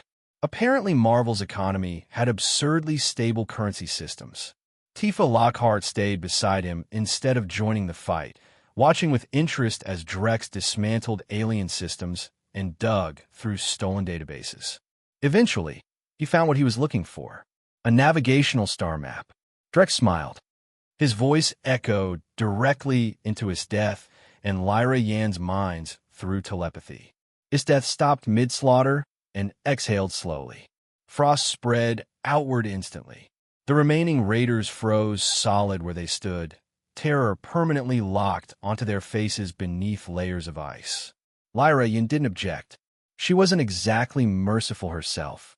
Once everyone returned to the ship, Drex entered the newly acquired coordinates and guided the vessel toward another spatial node. Their destination, Angara star, one of the largest black markets in the known universe. The planet itself was bizarre, extremely dense, extremely massive. Its gravity far exceeded Earth's, while the atmosphere was so thick the entire world appeared like a glowing purple gemstone from orbit. The name made sense once you saw it. Every illegal thing imaginable passed through this place eventually. Weapons, slaves, biotech, forbidden AI, soiling starship cores, military-grade planetary scanners. If someone in the galaxy wasn't supposed to own it, odds were high it could be purchased here. Drex almost hoped he'd run into the future Guardians of the Galaxy. Though timeline-wise, they probably hadn't formed yet. Their ship punched directly through the atmosphere. Most vessels would have been torn apart by the pressure. Drex's ship barely vibrated. The triple alloy hull of vibranium, proto-kryptonite metal, and adamantium handled the descent effortlessly. Once they broke through the cloud layers, the first thing everyone noticed was the cold. Then a tractor beam locked onto the ship automatically and guided it toward a docking platform crowded with alien vessels of every imaginable design. Thankfully, Drex had stolen universal translators from the raiders earlier. Combined with Kryptonian cognitive processing, language barriers wouldn't last long anyway. A market existed because demand existed. That was true whether the setting was ancient Earth or the center of a galactic criminal empire. Angara star's gravity was several times stronger than Earth's, but the Kryptonians ignored it completely. Their biofields filtered toxins, radiation, pathogens, and nearly every environmental hazard automatically. To them, hostile environments were just scenery. "I hate this cold," Lyra Yin muttered. She didn't actually feel cold. She just disliked the atmosphere. Tifa stared openly at the crowd surrounding them. So many strange-looking people. Scaled species, furred species, insectoid species, reptilian life forms. Some creatures looked disturbingly close to living jellyfish. Compared to all of them, humans almost seemed exotic. Honestly, Marvel handled extraterrestrials better than most sci-fi settings. At least the galaxy wasn't populated entirely by humans with different colored skin paint. Even if most life forms were still carbon-based. The deeper they moved into the city, the uglier things became. Kryptonian senses were monstrous. Enhanced hearing and vision exposed details ordinary people would never notice. Drex rapidly realized how brutal the cosmic underworld really was. Entire species whose home planets had been destroyed were being sold openly as luxury collectibles. Scarcity increased value. The fewer survivors remained, the more expensive they became. Some were sold as servants, others as entertainment, others as living trophies. The universe was enormous, which meant cruelty scaled accordingly. His death asked. Drex's eyes remained fixed on the endless data markets surrounding them. These lunatics are selling scientific research like it's grocery produce. So he started buying, aggressively, propulsion systems, energy conversion frameworks, exotic metallurgy, weapons engineering, planetary-scale communications architecture. Drex purchased everything he didn't already possess, then immediately absorbed and processed it using his Kryptonian brain. Unfortunately, knowledge was expensive, very expensive. Within hours, he had burned through nearly all of his money. That made him briefly consider robbery. The only problem was reputation. If he started looting black market hubs across the galaxy, humanity's image would probably become radioactive overnight. Masks wouldn't help either. Galactic scanners were sophisticated enough to identify biological signatures through most disguises. Unless someone possessed Skrull-level shape-shifting. And Skrulls were terrifying. Perfect biological mimicry. Memory replication. Advanced Super Skrulls could even duplicate powers. Their infiltration capabilities were basically nightmare fuel. While Drex was wondering how to fund his growing technology addiction, something else caught his attention. Bounty contracts. Hundreds upon hundreds of them scrolled across the holographic listings. Escort jobs, smuggling routes, pirate extermination contracts, planetary pacification operations, hunts for cosmic beasts, and, at the very top, a contract worth 4 billion credits. Target, the orb, the cosmic sphere containing the Power Stone. Drex's eyes narrowed slightly. Now, that was interesting. Chapter 197. Drex Valen found a bounty contract he liked almost immediately. The mission was simple on paper. Hunt 3 giant bat void beasts roaming the endless sea at the edge of the X system. Proof of completion could be submitted in 2 forms. Either recover the creature's energy cores, or provide verified combat footage of the kills. The creatures had only appeared recently, but they'd already become infamous. The giant bat void beasts nested around spatial nodes within the endless sea and specialized in ambushing ships traveling through the X system. Their preferred prey was spacecraft power reactors. They drained energy directly from the engines before tearing vessels apart. Dozens of ships had already been destroyed. Even 2 heavily armed capital-class warships had reportedly been wiped out. That was enough to turn the entire region into a graveyard. The beasts were notoriously difficult to track because they hid inside dense asteroid fields. Hunters usually needed massive energy sources as bait to lure them out. Without bait, finding them was like searching for needles drifting through a cosmic hurricane. The X-System civilization had issued the bounty after trade routes nearly collapsed. Several large mercenary groups had attempted the mission already. Only one had succeeded, and according to rumors, they'd barely survived. After killing 3 beasts and claiming the reward, the surviving mercenaries immediately retired from the contract and refused to go back. Drex honestly had no idea how strong these monsters actually were. But unless they were stronger than a fusion of Doomsday Superman, Phoenix Superman, and Dragon Superman, he wasn't particularly worried. The reward was 10 million credits, more than enough to justify a quick detour. Isteth looked genuinely excited at the idea of hunting cosmic monsters. Drex nodded. Makes sense. Violence was practically her love language. He piloted the ship through 3 consecutive spatial nodes in rapid succession. Long-range jumps like this put tremendous strain on both vessels and passengers. Most ships needed downtime after a single transition. Drex's ship ignored that rule completely. The reinforced hull and Kryptonian-grade engineering let them brute force through space itself without slowing down. Within a short time, They had crossed more than 300 light-years and entered the Endless Sea region near the edge of the X system. The place earned its name honestly. The Endless Sea was chaos incarnate. A dying star cluster had detonated there long ago, and the aftermath had created a violently unstable newborn galaxy region. Asteroids, shattered planetary fragments, rogue comets, radiation storms, electromagnetic tempests, collapsing gravity wells. The entire area looked like the universe had suffered a nervous breakdown and never recovered. Deadly anomalies hid everywhere. Nothing obeyed orderly orbital mechanics. That was why the region technically belonged to the X system without truly being part of it. The Endless Sea stretched across hundreds of light-years, occupying nearly half the system. Dangerous as it was, the region was also absurdly rich. Rare minerals, exotic organisms, energy crystals formed during stellar destruction cycles, untouched resource fields. The place was basically a treasure vault built from cosmic violence. For 8 centuries, prospectors, mercenaries, and adventurers had flooded the region chasing wealth. The X-system civilization itself had risen from a barely spacefaring society into a multi-colony interstellar power largely because of the Endless Sea. Then the Void Beasts arrived. Now the trade routes were dying. Drex followed the bounty coordinates directly toward the creature's hunting grounds. And he brought bait. A supermassive magnetic confinement fusion reactor. The energy output was monstrous. Exactly the kind of thing the Void Beasts loved.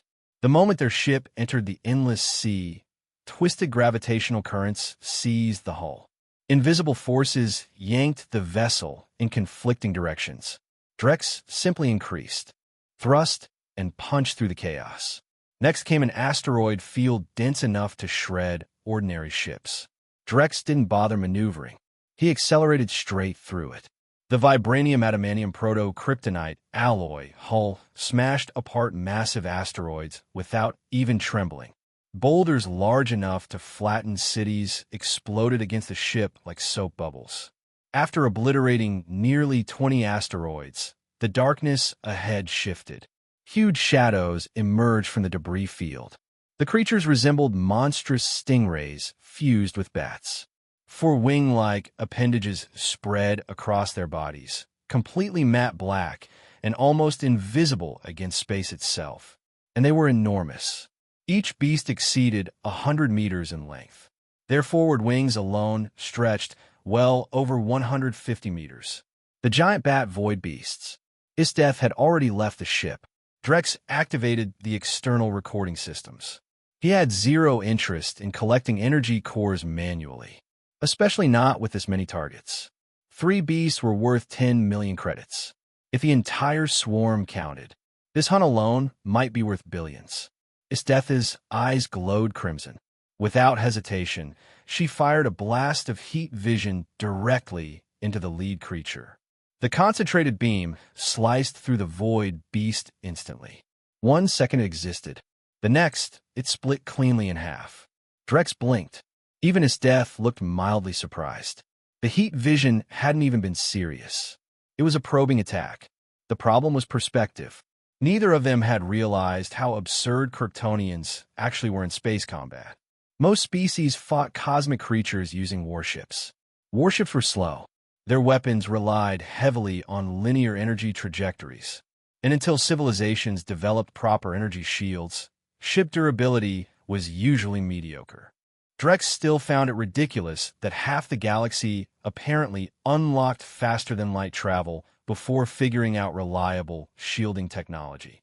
Meanwhile, the Void Beasts were agile enough to evade most ship-mounted weapons. That was why they were so dangerous. But Kryptonians?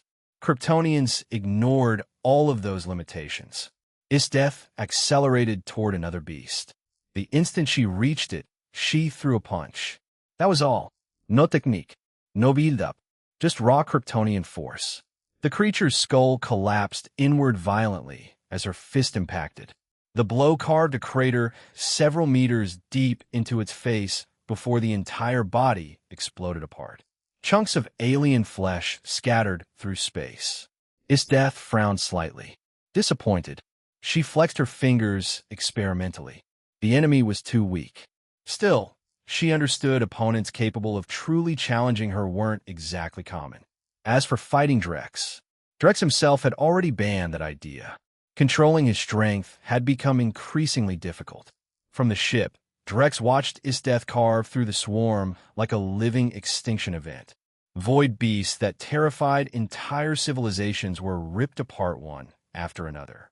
In front of a Kryptonian under a yellow sun, they looked less like cosmic predators and more like oversized wildlife waiting to be butchered. Chapter 198-198. The payment process went very smoothly. The blue-skinned humanoids of the X-System civilization, each sporting brightly colored mohawk crests, stared at the combat footage in complete disbelief. Then they looked at Isdeath with immediate respect. As for Drex, Tifa Lockhart, and Lyra Yin, the aliens clearly assumed they were subordinates tagging along behind an overwhelmingly powerful female warrior. No one questioned it. A being capable of exterminating an entire swarm of giant bat void beasts alone was not someone sane people offended over accounting delays. The X-System officials paid immediately. 130 million credits. Apparently, the number of void beasts Isdeath had slaughtered was far larger than Drex initially estimated. To him, it simply hadn't felt like very many. Perspective mattered. Drex could have earned money in other ways too. Selling vibranium, selling adamantium, selling proto-kryptonite alloys. Advanced materials were priceless everywhere in the universe. Only energy technologies could rival them in value. But Drex had zero intention of selling any of it. Material science was one of the foundational bottlenecks of civilization. Once a species advanced enough in that field, every branch of technology accelerated with it. Weapons, propulsion, medicine, computing, energy systems, all of it.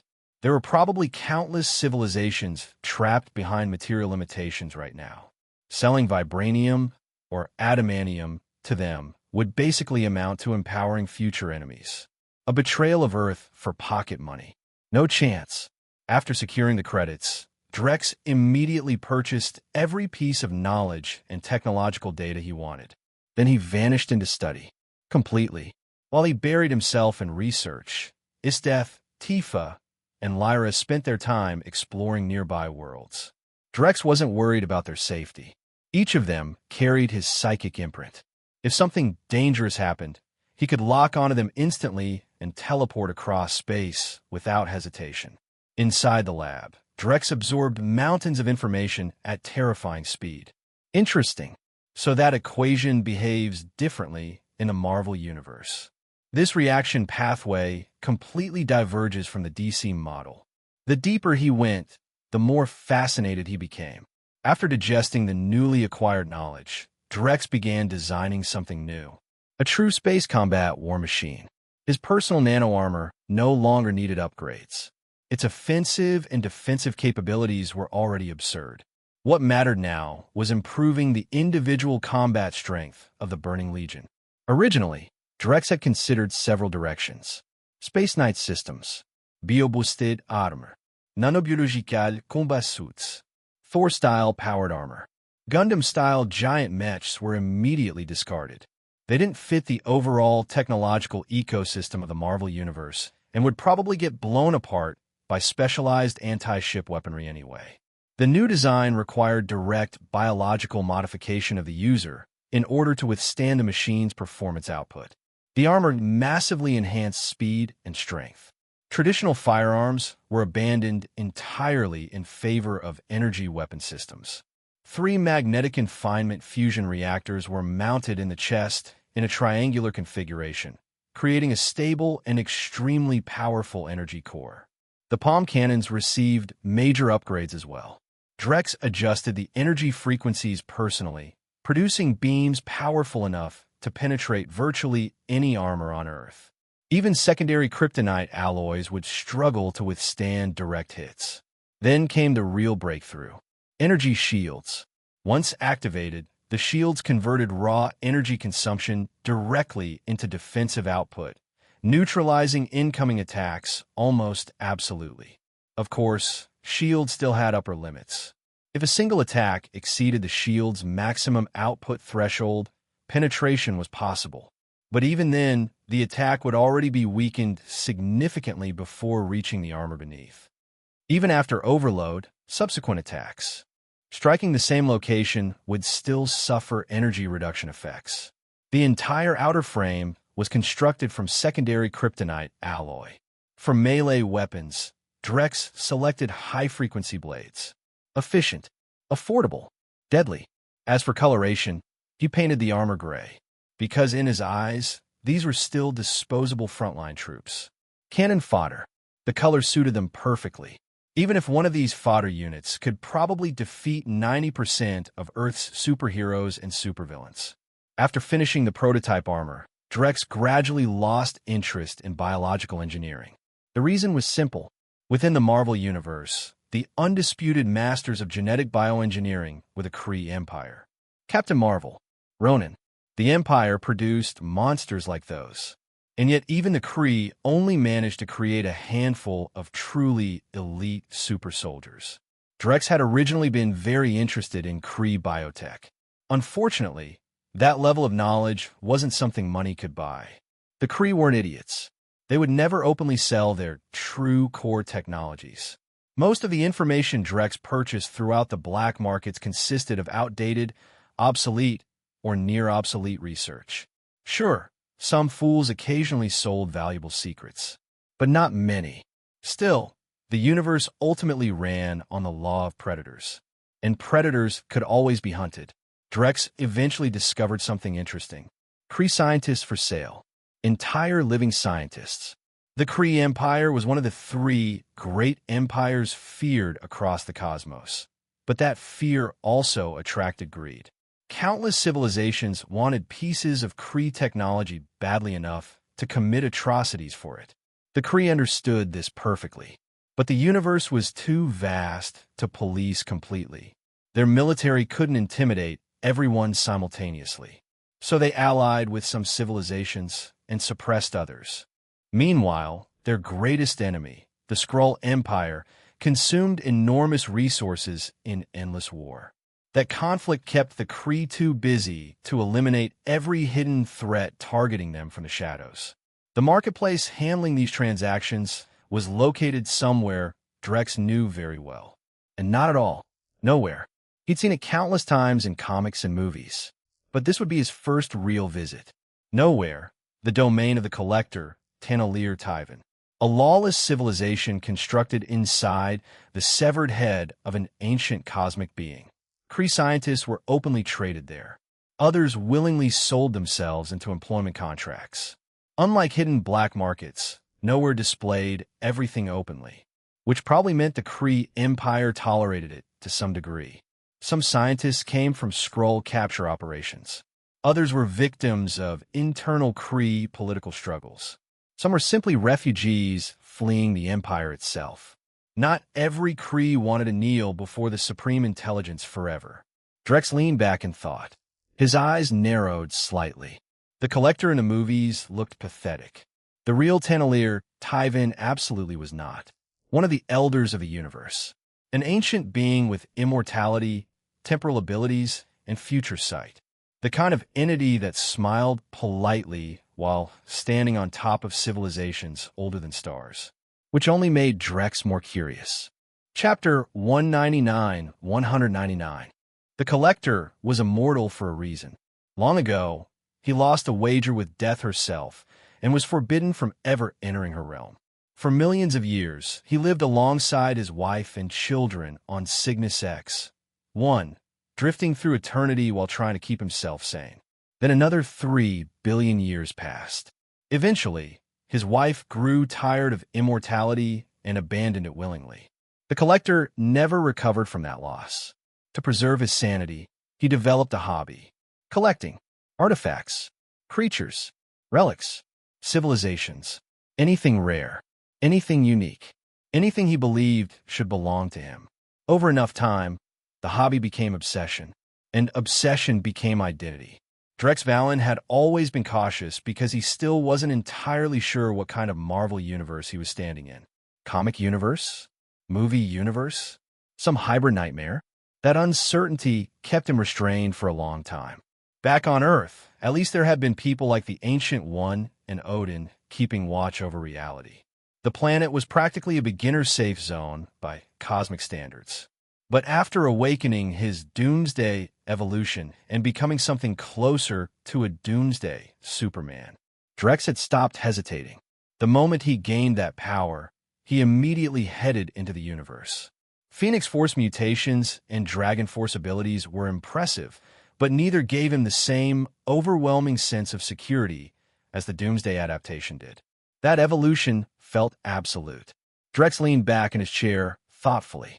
The Collector probably hadn't acquired the orb yet, which was fine.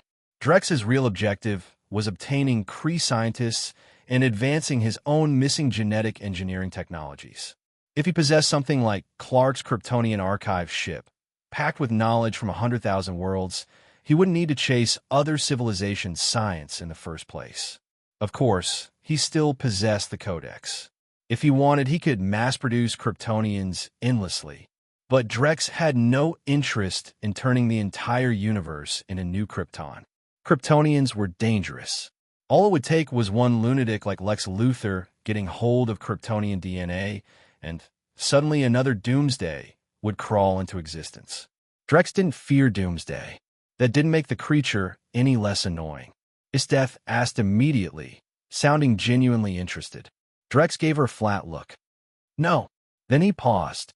That answer seemed to satisfy her. Using the star charts, Drex guided the ship through more than a dozen spatial nodes in succession before finally reaching the region where nowhere drifted. Distance from Earth, over 80,000 light-years.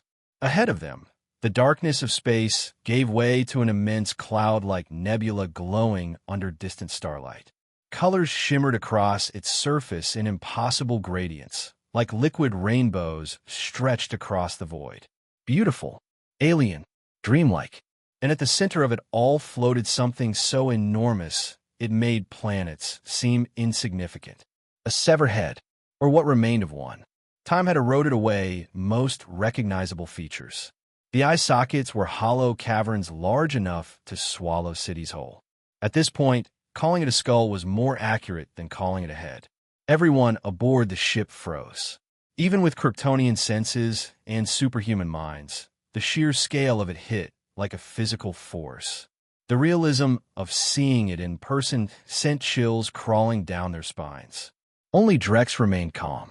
Compared to some of the things he'd witnessed in the DC universe, this barely cracked the top 10.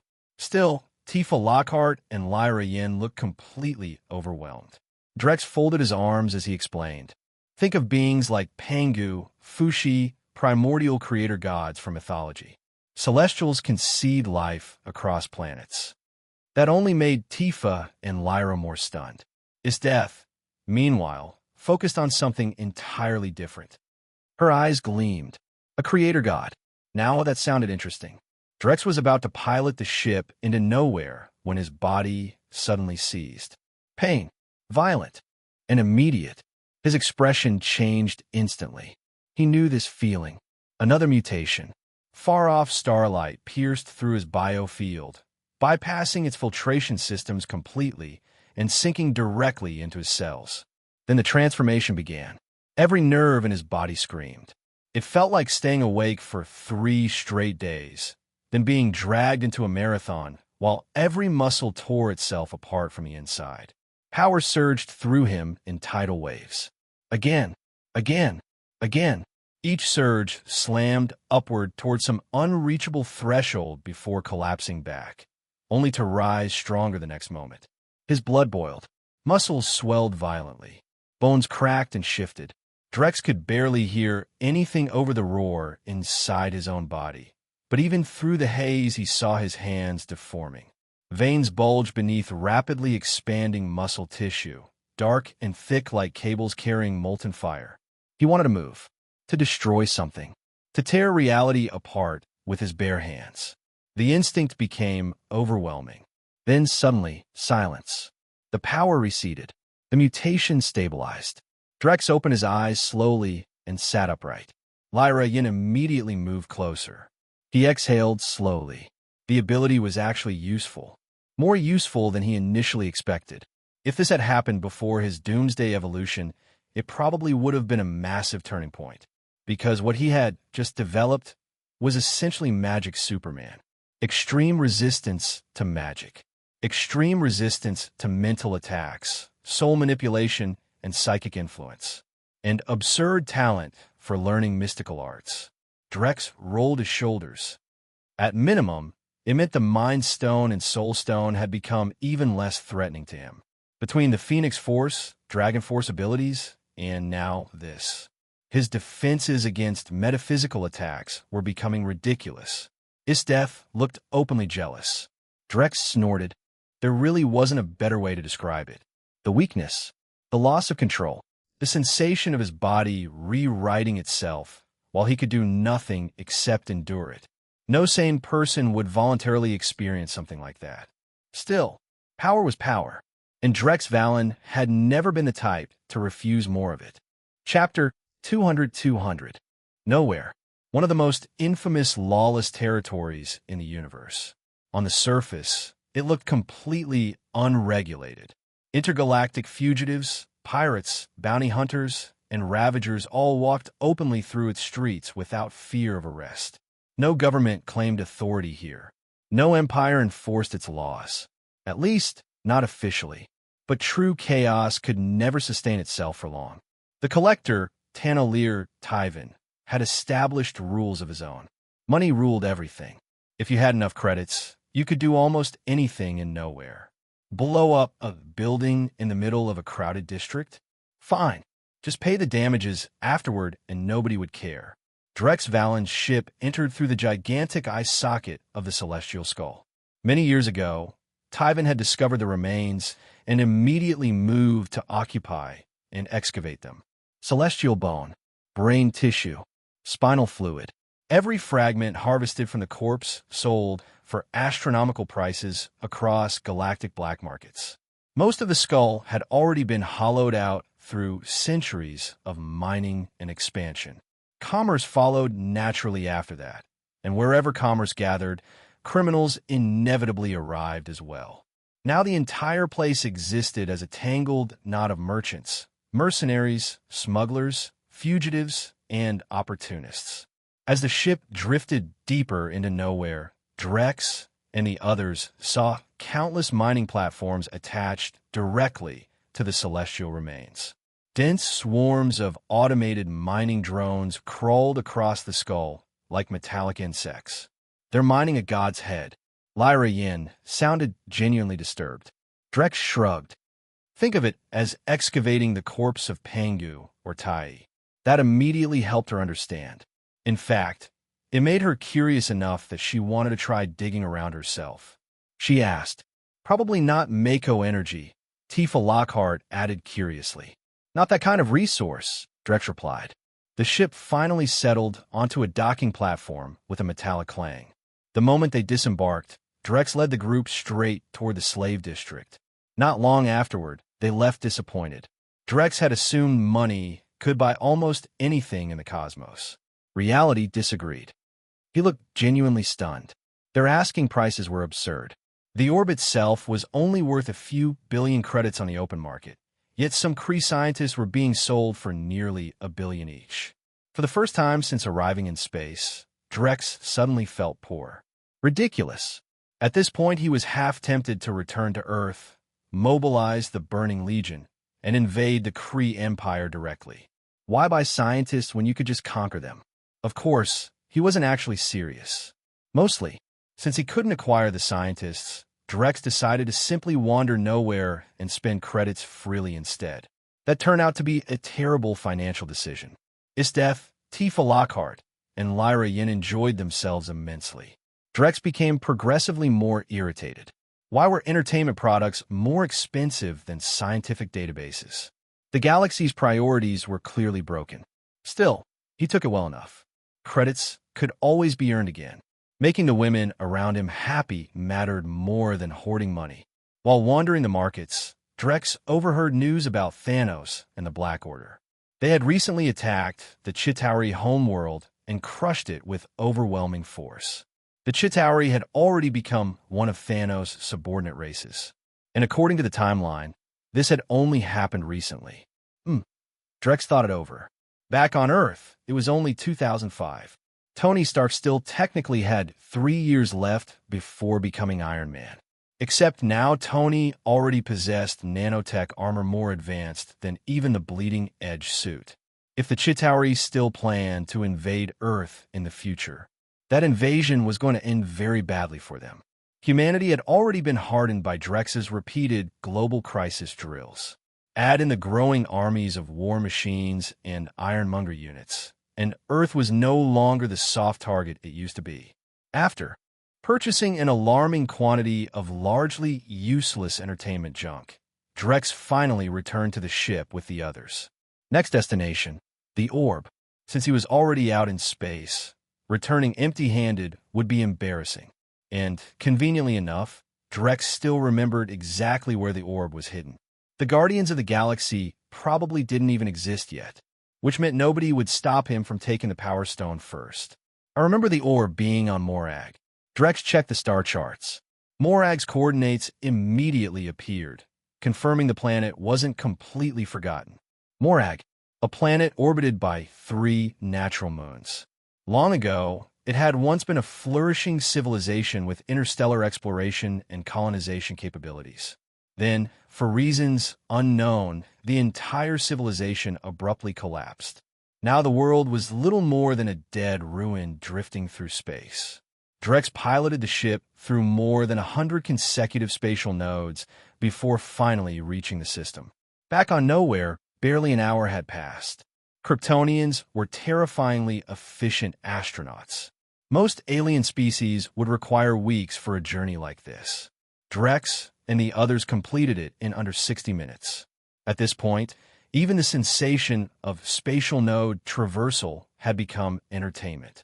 The near-death pressure during each jump no longer frightened his death or the others. If anything, they'd started treating it like foreplay. Morag itself was bleak and desolate.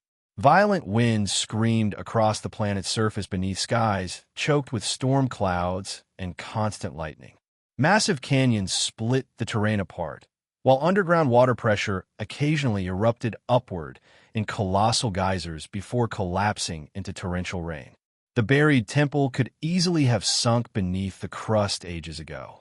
As the ship entered the atmosphere, Drex activated the scanning systems and began constructing a planetary projection model. Lyra Yin looked skeptical. Morag was a geological nightmare. Deep fissures scarred the landscape everywhere, accompanied by constant tectonic instability and explosive subterranean floods. "No problem," Drex said casually. Activating his enhanced vision, he swept across the planet. It didn't take long. The ship hovered briefly before descending toward a relatively stable landing area. Ahead of them stood the ruins of an ancient structure. Most of the outer architecture had eroded beyond recognition, but enough remained to hint at the civilization's former grandeur. A forgotten world, a forgotten people, and buried beneath their ruins, the Power Stone. Drex exited the ship alongside Tifa, Isteth, and Lyra before leading them into the temple itself. The deeper they went, the stranger the place became. Outside, the world had decayed into ruin. Inside, the temple remained astonishingly intact. Aside from a thin layer of dust, it was as though time itself had frozen. At the very end of the structure stood an enormous stone door sealed shut. Intricate hollow carvings spread across both the walls and the gate itself, while faint streams of energy flowed continuously through the grooves. Morag had been abandoned for untold ages, yet the temple's energy systems were somehow still operational. That alone was unsettling. Read up to 100 chapters ahead and access exclusive novels by joining my Patreon. Kung Uzishar.